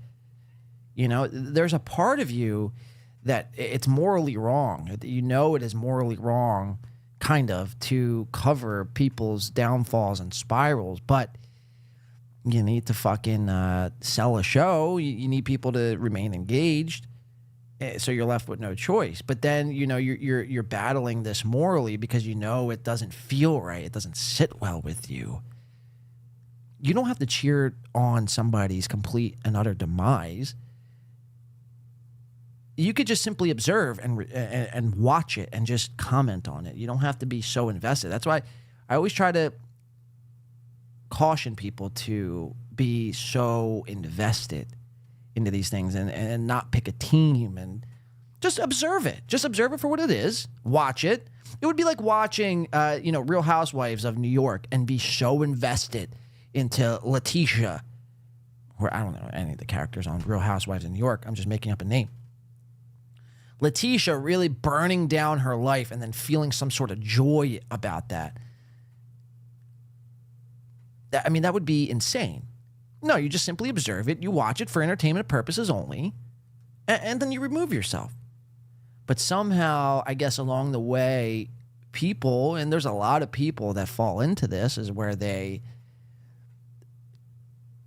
do get so, just emotionally attached to another person's spiral and downfall, to where if the person doesn't spiral or downfall, then it's like a loss for them. You know, they feel some sort of way, like they didn't win. I mean, I don't know what the word would even be, what the phrase would even be, but it's just like, yeah, just observe it for what the fuck it is. Watch another person collapse, laugh at it, and just be like, oh, if they get their shit together, they get their shit together. It is what it is. If they completely fall off the face of the earth and, ruin their lives, that's funny too. I mean, this whole morality thing you're battling with here, I mean, it's pretty fucking gay. What the suffering? I mean, I get it to a certain extent, but it's like, then you have to detach yourself from being so invested in all of this, because that ain't healthy. That's what I'm saying. Like, I like the temporary suffering because we all have to experience that, and it's funny, and we cover it.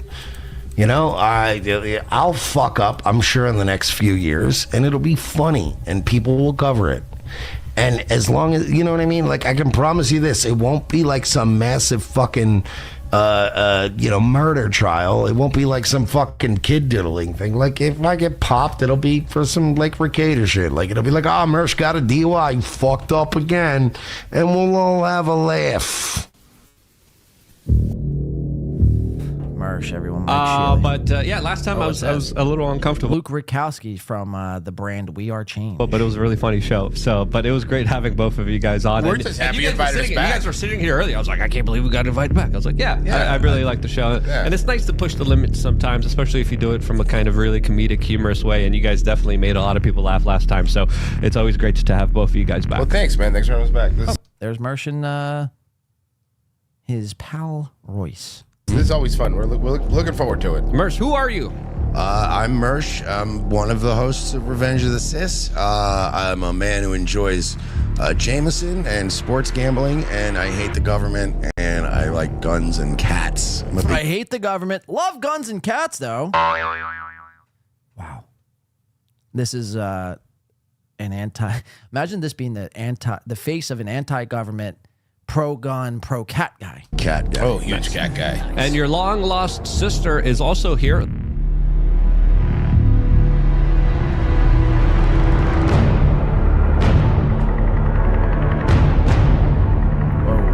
Scary.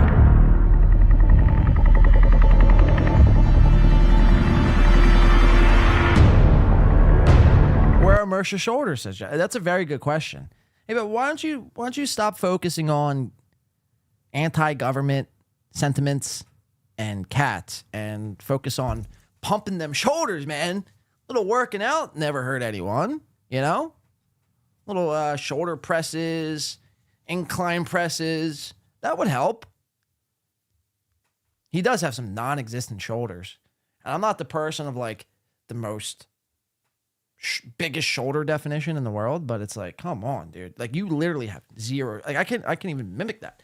How would you even mimic no shoulders? Like how would you even do such a thing? I don't even know. Mike Sheely, everyone, commenting on Geno, pretty much calling him an irrelevant bitch, a broke, irrelevant bitch. Which is true, by the way, which is very, very fucking true.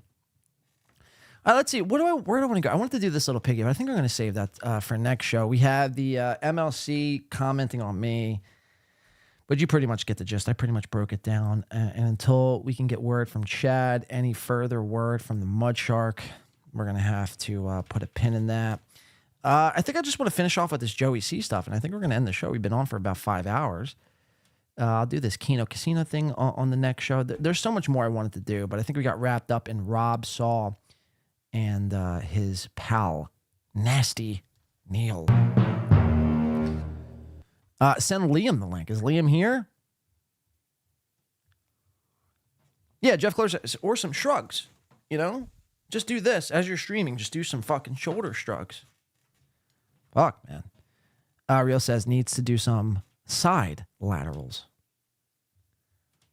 Send Liam the link. Mr. Z. Sky's Neighborhood says, I don't think he could focus. I think that's what's wrong with his eyes. Yeah, they're just constantly wigging the fuck out. Why are these drops so low today? I have no idea what the fuck is going on. All right, so let's finish off. Let Joey see his limp dick. This is fucking fascinating. We're going to start off with Joey and Lou to God discussing, and courtesy of My Lost Interest again, clipper, I think, of today's show. Joey C talks about his new medications and how they are making him impotent, aka his PP stopped working. Let's watch Joey C. Lou. Did you get enough sleep? 5 hours. That's not enough sleep. 5 hours, you know. You need. But I got other problems, you know. I got other fucking problems, you know. I go to the doctor tomorrow. I hope the doctor will fix me tomorrow. It's just when I don't get rid of this fucking nasty stuff inside my system, because I can't even get an erection anymore. I'm backed up and I'm fucking ornery, and it fucking making a very intense situation because I used to do it twice a day, every day in my entire marriage. And by do it, he means, do the nasty. Him and Christine, and this is just, it is very disgusting. So this is for our audience members here today who can stomach this sort of thing.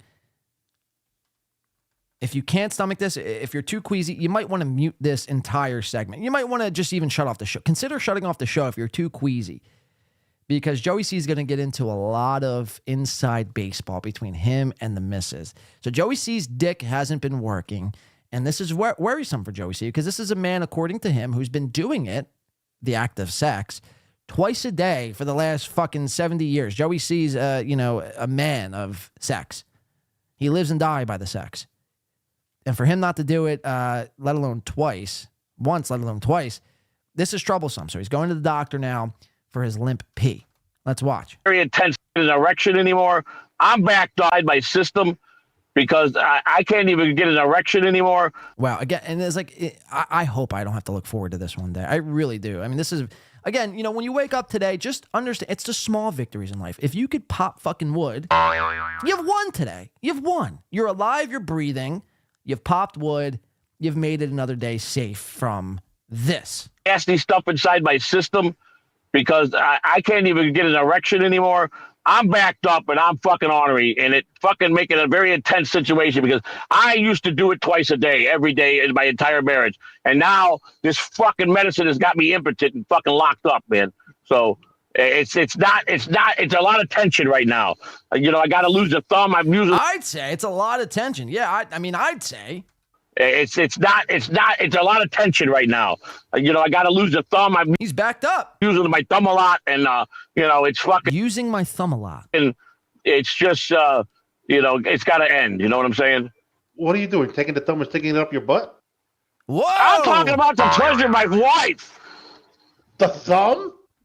For once, Lou to God is actually making sense. That's not working right now. I get the penis isn't working. I understand your dilemma.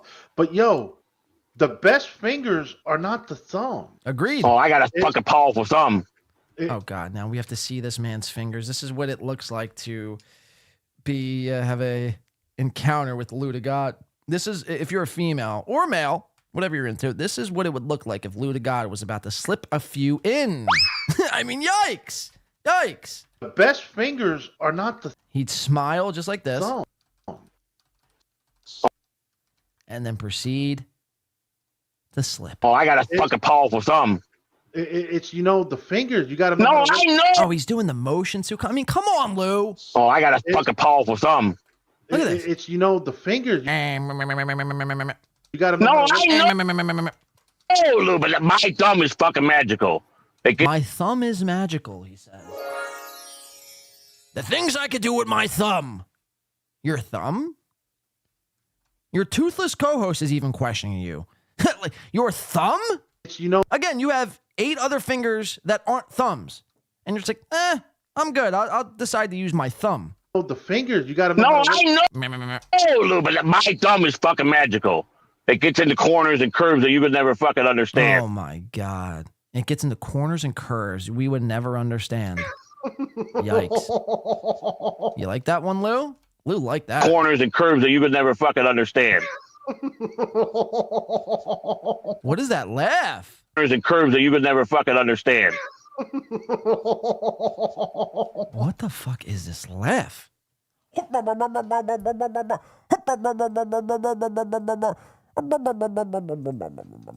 curves that you could never fucking understand.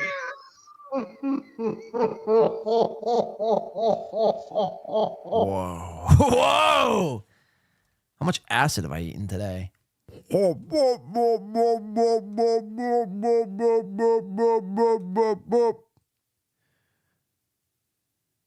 lost my spot here. Hold on. Hold on. Got to slow this all the way down. Lou to God.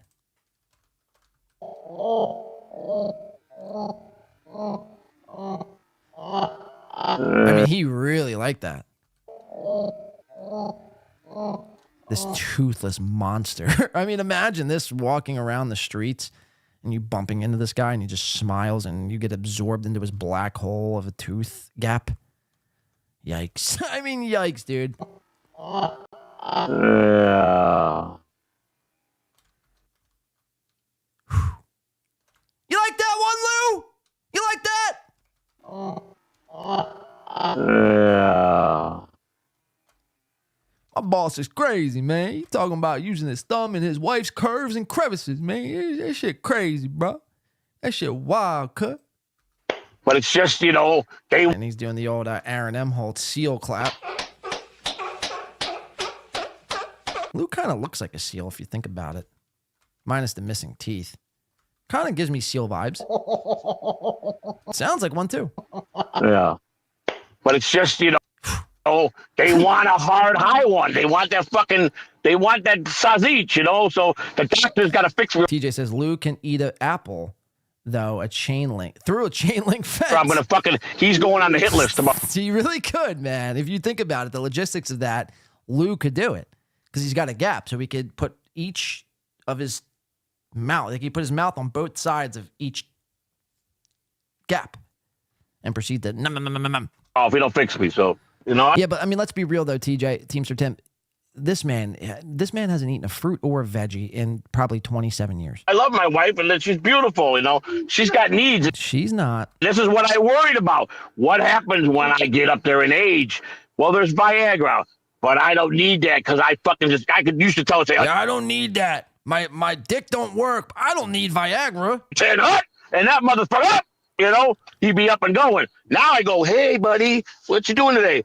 Imagine Joey C talking to his fucking penis. I woke up this morning with had the piss. Where's that piss hard on? Shut the fuck up. Leave me alone. That's what he told me. He called me a bitch. He said, bitch, I'm in control now. You fucking made me fucking be hard all them days and nights and all them years. Fuck you, motherfucker. Now I'm going to sleep. Leave me alone. But all bullshit. It just might be your body getting used to the pill. I don't know, Lou. I've never now woke up with a fucking morning hard on for being as a piss, man. That's fucking freaking me out. It's freaking me out, Lou.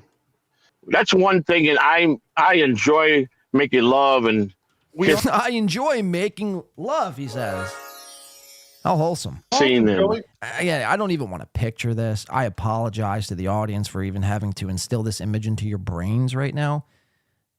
But this is Joey C. loving, expressing the love he has, making love to his wife, Christina, the fucking greasy goblin. The day is going to come when the wood ain't going to be wooding no more. No, that ain't. Yeah, that day is today, Lou. I mean, seriously, nothing can get past this guy, man. Nothing can get past this guy. Yeah, he's explaining to you now how his wood ain't wooding. It ain't fucking going up. It's staying down. Gonna happen, motherfucker. That's not gonna happen ever. It's happening right now. Listen, I knew a ball player was a shortstop with me. His father got this thing. He used to fucking. It was built in, and he had a button. He pushed the fucking button. It was inside him, and he was out. He hit that button, ting, and that motherfucker, he was back to normal. So I'll get that fucking button put in, whatever the fuck they call it, you know. Joey, see, you don't have money to buy a car. What makes you think you're gonna get a penis button installed? You think it's just that easy? Wouldn't it be if everyone, anyone who had this problem would just be going getting buttons installed into their bodies? You're just going to go get a button. This is an Xbox, bro. Like, this is your, body. I'm just going to go get a button and then hit R trigger, left trigger, RB, left bumper, YXY, LB, right trigger, LB, YXY. And the cheat code is an infinite boner. That's not how it works. And furthermore, you need cash to do that. He pushed the fucking button. It was inside him. Yeah, Brooklyn Pasola says pump. Yeah, get a. I can't believe I'm saying this. A penis pump. But he was out. He hit that. By the way, this is the best time. This is the greatest time I have realized to have this sound drop installed. I mean, it really works for this entire clip. Button, ting, and that motherfucker, he was back to normal. So I'll get that fucking button put in, whatever the fuck they call it, you know. Yeah, or you could buy Blue Chew. Blue Chew. I mean, good recommendation. Blue Chew. I don't think that's quite the same thing. I think you typically never want to have to rely on a product that Tom Segura, Joe Rogan, and Tony Hinchcliffe are pushing to rely on your little fella, the little Catalano, to stand up straight. Nah, you're pretty much fucked. Stuff don't work. I tried that before. It doesn't work on me. Okay, so there's Joe Sa. And then we're going to go and follow his adventures. I think this is going to be the last thing we do here today. Again, thank you so much, everyone who tuned in on today's show. This is Joey C's chronicles of his pineal gland not working. And he actually went to the doctors. Joey C's quote-unquote equipment, this is courtesy of Base Pill, is on the fritz. Goes to the doctor to fix his thumb. Can take a break. Let's check this out. Let's see if Joey C. Let's see what happened. Does he fix his pee? Does he not fix his pee? Is he taking Blue Chew? Is he taking Viagra? What the fuck is going on? Let's find out. Gotcha, Base Pill. My thing down here ain't working. Jack the Tripper. Real Italians don't need pee pills. Yeah, I can fucking guarantee you about 1 or 2 times a day, every day of my life. I can make you climb with that. It's like dead. Nothing. It doesn't even move. It's going to get serious with me and Mel. We're going to definitely be in a litigation here in court. So they're making tons of money. You draw up a contract, you get my permission, you get my wife's permission, you get Blue's permission. So why do they get to and I don't? It's not fair business-wise. Little Joey can't rise to the occasion and more. Sitting in the doctor's office. So we're going to tell the doctor This can't happen. My broken dick got to be fixed. I'd rather them cut my feet off. I have, listen, 3 weeks now, it hasn't moved. It doesn't even flutter.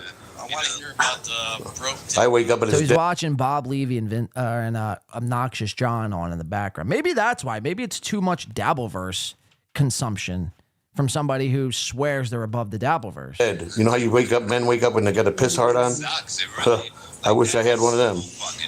You know, I was thinking You know? that while before Yeah, I got to protect my thumb at all costs in case I lose my dick for life. I'm like, man, The handyman special. your choices: lose a limb or lose. Call it the handyman special. Book it. Hey guys. Oof. So, Maybe this is the problem right there. Maybe she's the reason why you can't get your little guy to stand up straight. So we are at the cardiologist, and Joe's gonna address the ding dong issue. The ding dong issue. Hi Mason. Yikes. Hey Donkey Kongington. Yikes, man. Look at this. I don't know whose smile is worse. Lou or Christina? Ugh.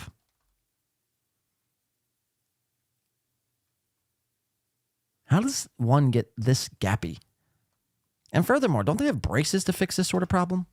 How about instead of trying to fix Joey's broken dick, I mean, you try to figure out a way to straighten them teeth out. Quick grind, he's got his wrench back. Sorry to hear about little Joey, Mrs. C. Hey, it is. She's a hairy beast, says Rick. Somebody in the chat room one time said something about Ozempic, but I'm going to ask about Saxenda. It's just like Ozempic, but it's not the same exact thing. But somebody told me something that started with an E. I don't know. Ecstasy? Ooh. Okay. We got a bad, major problem. Okay, what's the And I ready to cut my feet off. Okay. My There goes, guys. my thing down here ain't working. Oh, okay. Since we started the United. Yeah. Okay. And that's not an option. I got a wife 17 years younger than me. Yeah, that is a big problem. Doc, oh my God. It is a big problem. It's a major problem. It's causing tension. Okay. It's worse than mine. I mean, it's worse than my 20. It don't even flutter. When I wake up in the morning. And then add BMP Doesn't even so we flutter. can see potassium levels. Any cramps in your legs? Is there a bathroom inside here?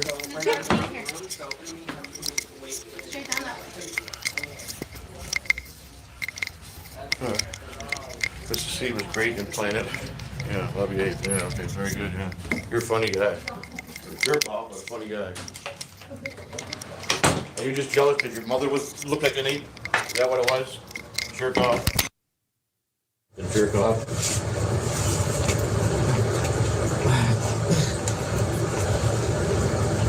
This is wild. I feel like I'm in like dead smack in the middle of the Blair Witch Project.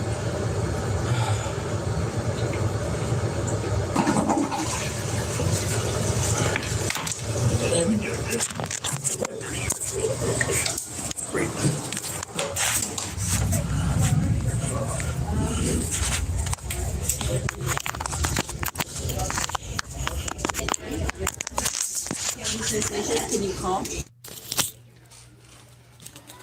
he's walking through the doctor's office now. I think he just took a piss in a cup. Probably testing him for drugs. Yeah. That guy's a funny guy. Whatever, the one that, remember what was his name? But he's a fucking jerk off. Jerk off.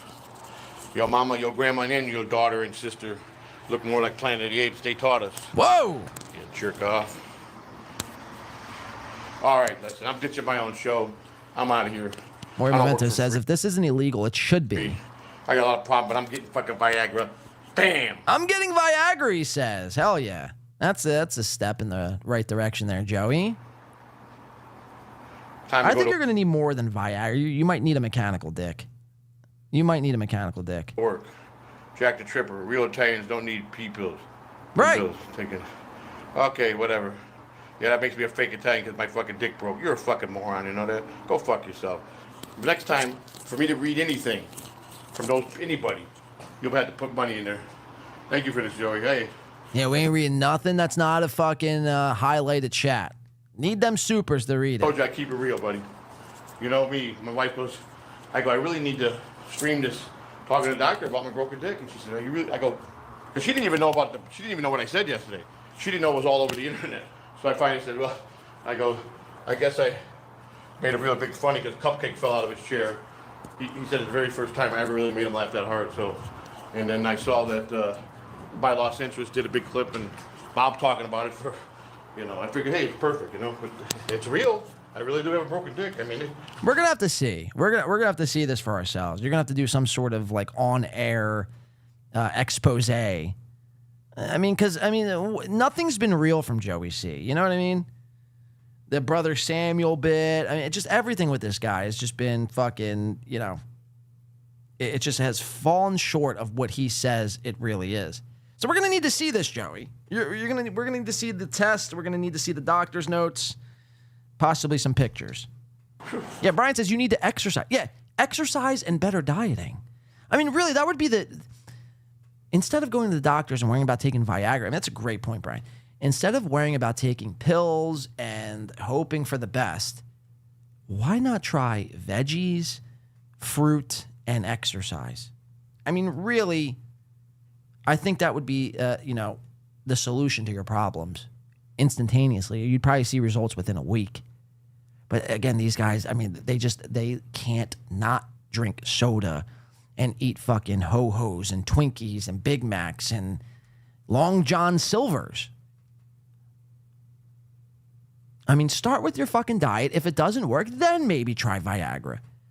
I mean, that's the problem with, everybody in America is, and when they think they have a problem, they immediately have to jump into fucking some sort of substance to cure that problem. But the problem is with that is that you wind up causing 9 more problems by starting a new medication.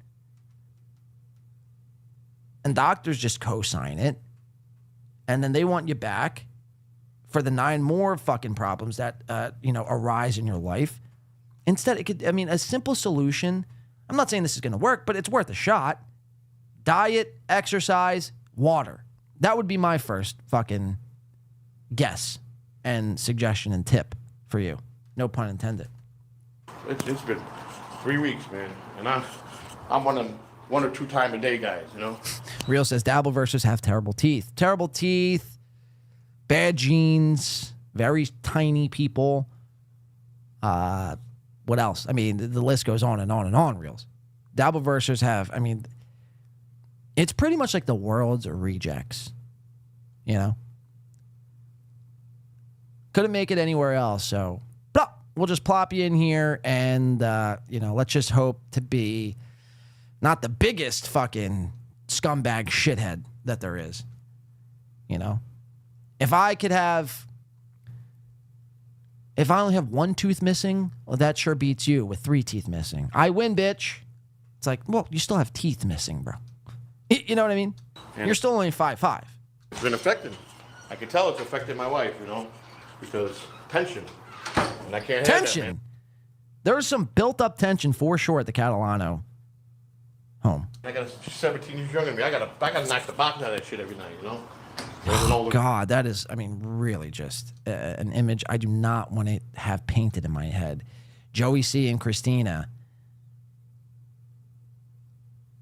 wrestling around in bed. How disgusting. Man, otherwise some young guy comes on with a bigger dick and tries laying that shit on her, and even though I trust her, but when you're vulnerable and you ain't getting it right no more, what happens?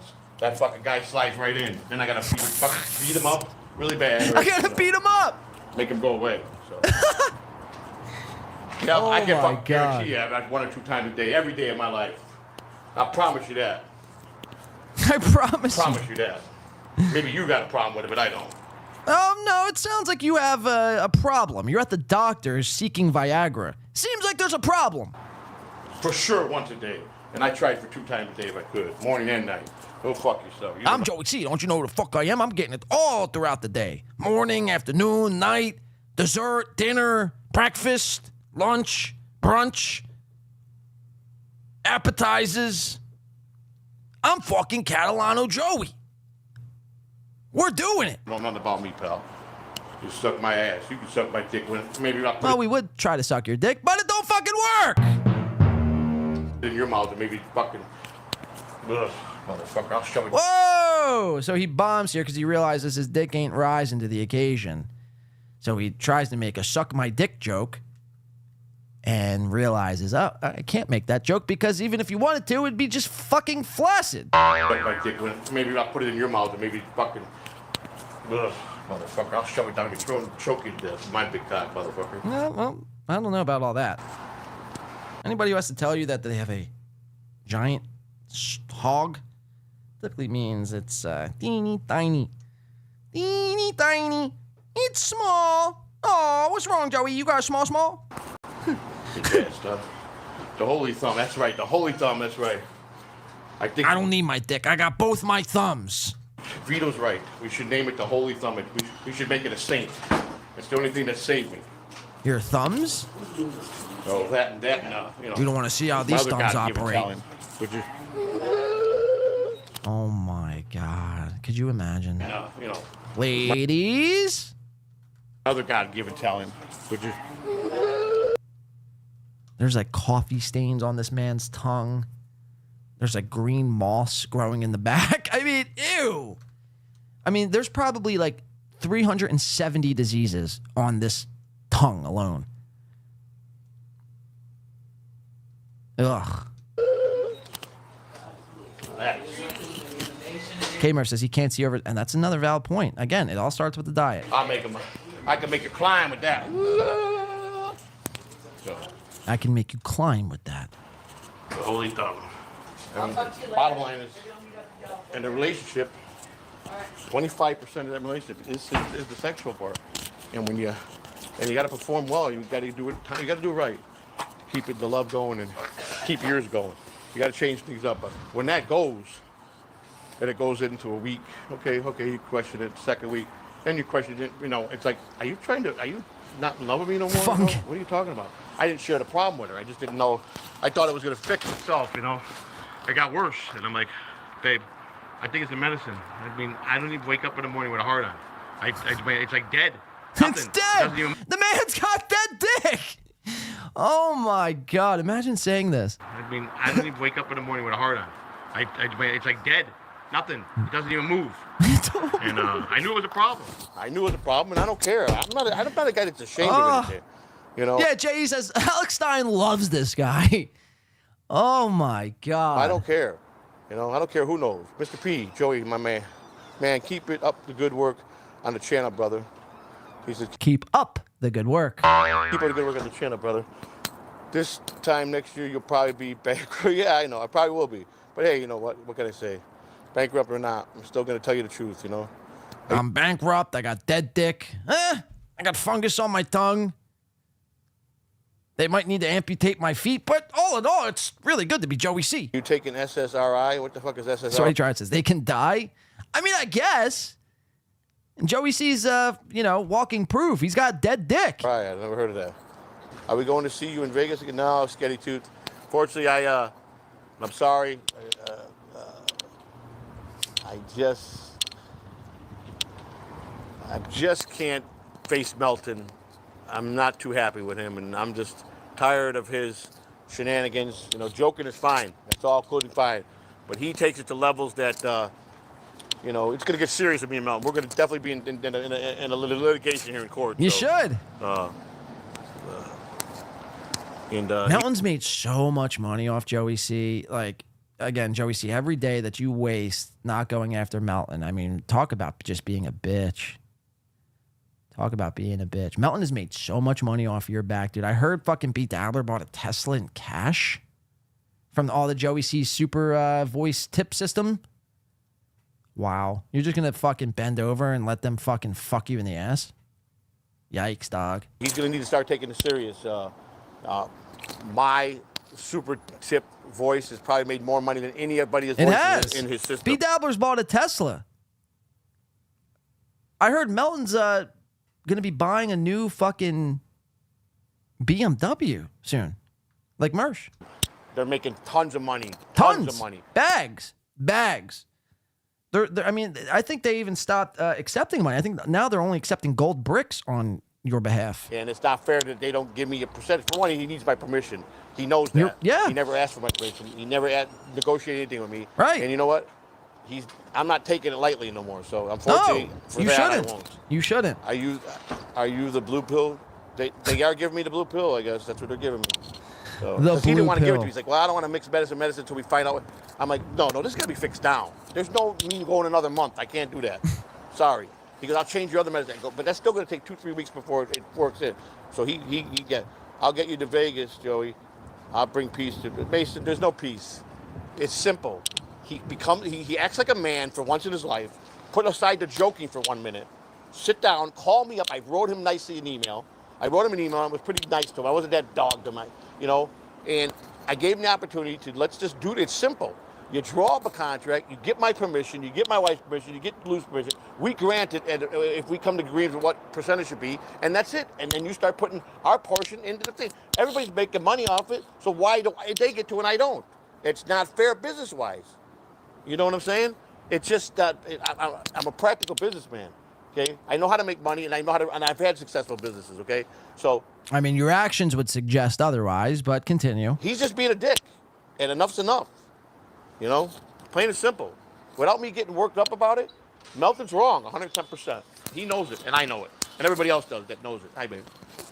So I mean, it is bottom line. We enjoyed going to Vegas, meet people, but unfortunately, I just can't do it. I can't face the man unless he'd be reasonable and sit down with us. Mind you, this is all at a doctor's office. Treat us like human beings and say, He's like spitting. He's got a napkin. I mean, this is sit down with us. disgusting. Treat us like human beings and Wipe the spit off your face, Joey. and say, you know what, you're right. I need your permission to sign this. We'll come up with a percentage that we all agree on, and then the rest is history. I'm out of his life. You got everything. Thank you so much. You're welcome. No problem. Thank you. Once I get that 100K from Melton, then maybe I could buy a bionicle dick. Thank you very much. They said that this should be worshipped. This is Saint Thumb. What? It's Saint Thumb. It's going to become a saint, the thumb. You know what I'm saying? Protect it, the thumb. You know what I'm saying? What's started? So I'm going to get off here, guys, because I got to go to. Bob sent me a thing, and I want to go talk with him. This was just. I mean, thank you guys for thanking me for this. Like I said, I'm not embarrassed. I mean, it wasn't a bit. My thing really stopped working, and my wife. I didn't say nothing to her. I didn't convey it to her. But I'm not like. But I mean, she did after a couple of weeks. Are you still in love with me? I mean, of course I love you. And then I was embarrassed to tell her. To be honest with you, I didn't. Maybe it's her. Maybe it's her. Maybe try someone else and see if that works. Maybe fuck the diet. Maybe try someone else. Maybe her and you are just, you just don't have it anymore, man.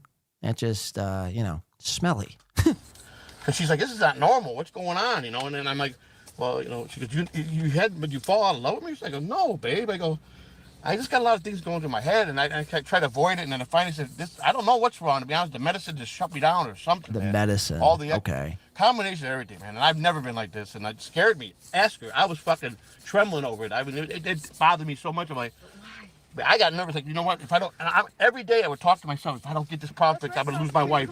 I'm gonna lose my wife. I'm gonna lose my wife. Eventually, I'm gonna lose my wife. I'm gonna lose my wife. My dick don't work. I'm gonna lose my wife. I need $3,000 for a car. My thumbs are gonna be cut off. I'm gonna lose my feet. I need that 100K for Melton. I mean, talk about a long. I mean, again, when you put your head down at night, just understand it could be way worse. You could have a non-working dick, a wife who's unsatisfied, a car that's basically not yours, feet that might not be attached to your body anymore that much longer. The only thing you got going for you is your fucking thumbs. Imagine. The best attribute about yourself is your thumbs. The toilet, and she's like, "Are you crazy?" And I'm like, "No, That's this is not everything." But it's a big part. It's a big part of a marriage. It keeps the. I'm a firm believer. It keeps the tension and all the bullshit out when you have that special moment. You have the special moment. Me, but I'm a worrywart. I always worry about everything, man. You know. Oh I mean, my what man God. at my age that has a woman 17 years Real younger says, I'm so glad I don't have a wife to lose. I mean, fuck, dude. Amen, brother. wouldn't think that? Oh man, this is a major problem if you don't get this fixed, though.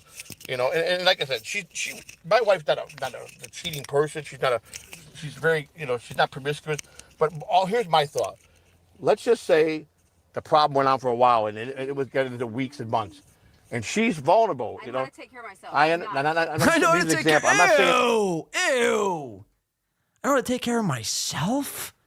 Oh God. Months, and she's vulnerable. I know how to take care of myself. Oh my God, man. I'm just using an example. I'm not saying it's you. I'm just using hypothetical. And I'm gonna be somewhere sick. down the line, someone just runs into you and starts talking to you, and he's a good-looking guy, muscle-bound guy, and he says something perfect to you and catches your eye, and all of a sudden, she's like, well, I'm used to getting it twice a day, and I haven't gotten it at all in the last 2 months because my husband's cock don't rise. And it's like this buff surfer who comes up to... First of all, Joey, you're fantasizing. Nobody's going to go up to Mrs. C and be like, hey, lady, you want to get out of here? Huh? You want to see what it's like in my bedroom? No one is coming to see. You're fine. Trust me. You're good. Your wife is all yours, man. Guy, and he says something perfect to you and catches your eye, and all of a sudden, fireworks starts breaking. You say, damn, and bam, it happens not by your fault because of everything that caused it. That's what I worry about. And what's going to happen? He's going to have a bigger dick, and he's going to be younger, and I'm going to be, she's going to go home to the old man and say, what the fuck? And then that's it. That's what I'm saying. That's all you can say. What the fuck? Your wife gets fucking scooped up by a big, broad surfer guy with a bigger fucking dong. There's really not much else you could say besides what the fuck. It happens to people every day in life. I should have got fucking my diet under control.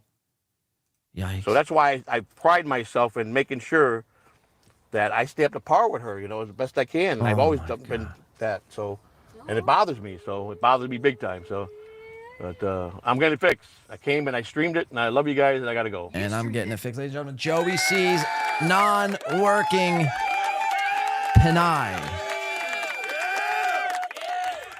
Yikes. This has been a very fun show. Very fun show. I don't very even fun know, man. week. I don't even know. How fucking incredible, though. I mean, what a fucking amazing performance here today. Thank you so much to everyone. Again, when I put my head down on the pillow tonight, I just thank God for the small things, just for things to work on my body. And I think everyone, that's the message here on today's show. Just be thankful for the small things in life. It always could be worse. No matter who you are, no matter what you're going through, it always could just be so much worse in life. Instead of looking at what you don't have, just focus on what you do have. And, in Joey's case, at least he has 2 working fucking thumbs, right? Could be worse. You could be fucking armless and dickless. Then what would you do? So, without further ado, guys, again, thank you so much. Hopefully everyone had a good time tonight. Happy Saturday to everyone. Enjoy the rest of your weekend. I'm going to watch some of the games here. So it looks like the Chiefs won. They beat the fucking Texans again. The Chiefs just are fucking unstoppable. The Ravens and Steelers are 17-17 in quarter number 3 with 9 minutes left to go. Let me see what's happening here. Russell Wilson, 2 touchdowns. Buck 88. Najee Harris, 7 for 36. Cordell Patterson with a receiving touchdown. And Michael Pruitt, another receiving touchdowns for the Steelers. Lamar Jackson's got 2 on the air, 2 throughout the air. Derrick Henry, 89 yards on the ground. You got Isaiah Likely with a receiving touchdown. Rashad Bateman. So that is the update with the Steelers. By the way, Steelers 10-4, Ravens 9-5. This is a huge game. Steelers with the ball. Again, 5 minutes, 14 seconds left to go. So yeah, I'm going to get off, watch some of the game, eat some fucking food. Lord knows I am starving. Guys, thank you so much. Again, I can't say thank you enough. Again, we'll be back on before Christmas. I think we're going to do Tuesday morning. We're going to do a shorter show Tuesday morning. Everything we didn't get to today and then some.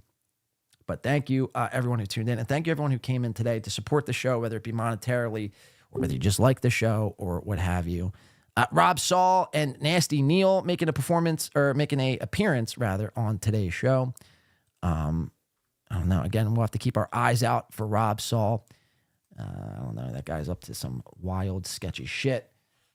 Real quick, let's give a quick shout out to everyone who helped out in contributing today. Let's shout out to Jeff Closer coming in not only through Super Chats, but on Vemmo. If you're feeling froggy and you want to contribute through Vemmo, the links are in the pinned chat, the pinned comment. If not, after the show, they are in the description. And I think someone else came in through Vemmo. Let me just make sure I get them the proper kudos where kudos is due. I think it was Nasty Neal, by the way, but his name's different on Vemmo. Nelson Reed says, "Hey, John, just wanted to send you a Christmas donut. Merry Christmas," and read, oh, well, I already ruined that one, but happy holidays. You know who you are. I don't want to dox you. And Jeff Closer, like I mentioned. Delco Lou coming in. Go Birds this weekend playing Washington. I think we got it in the bag. Easy, Delco Lou. D7876 gifting 5.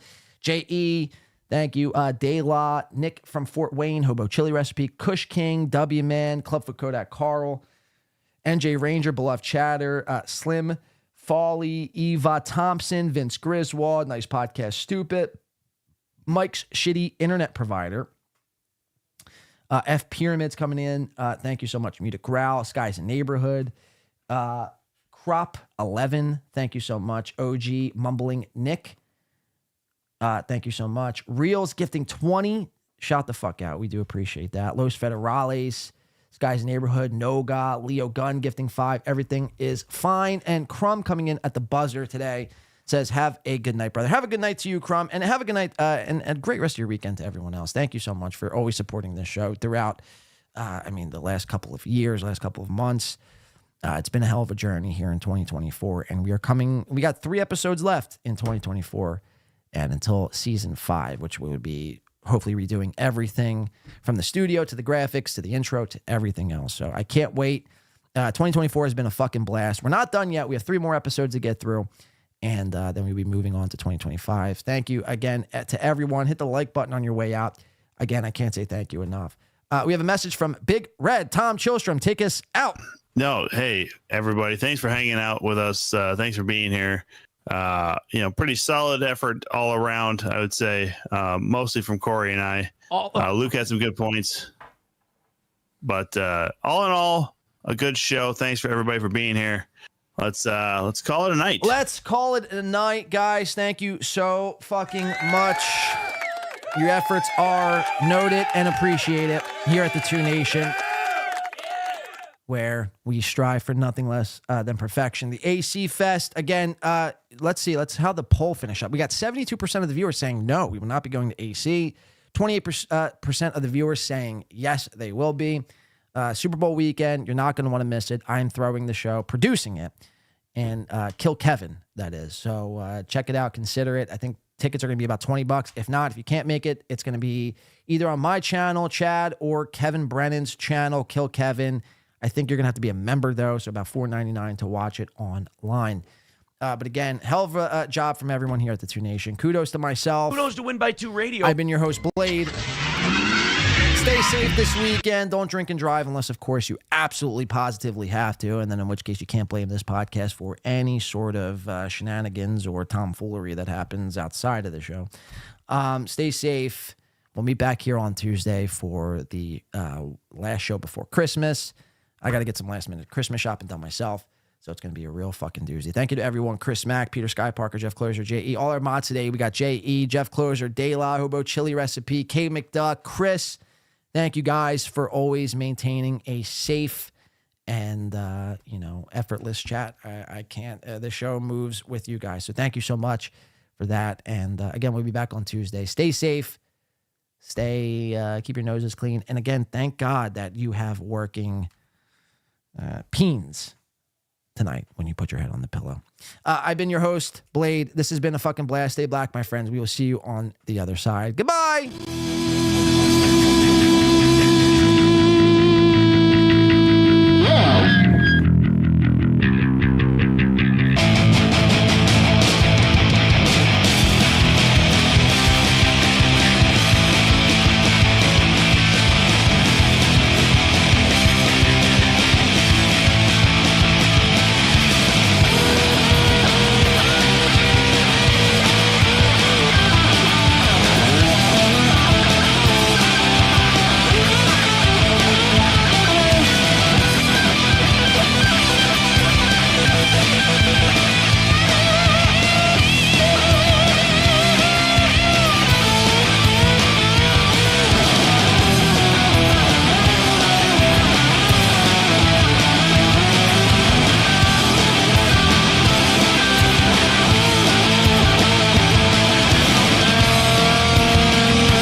And that's all, folks.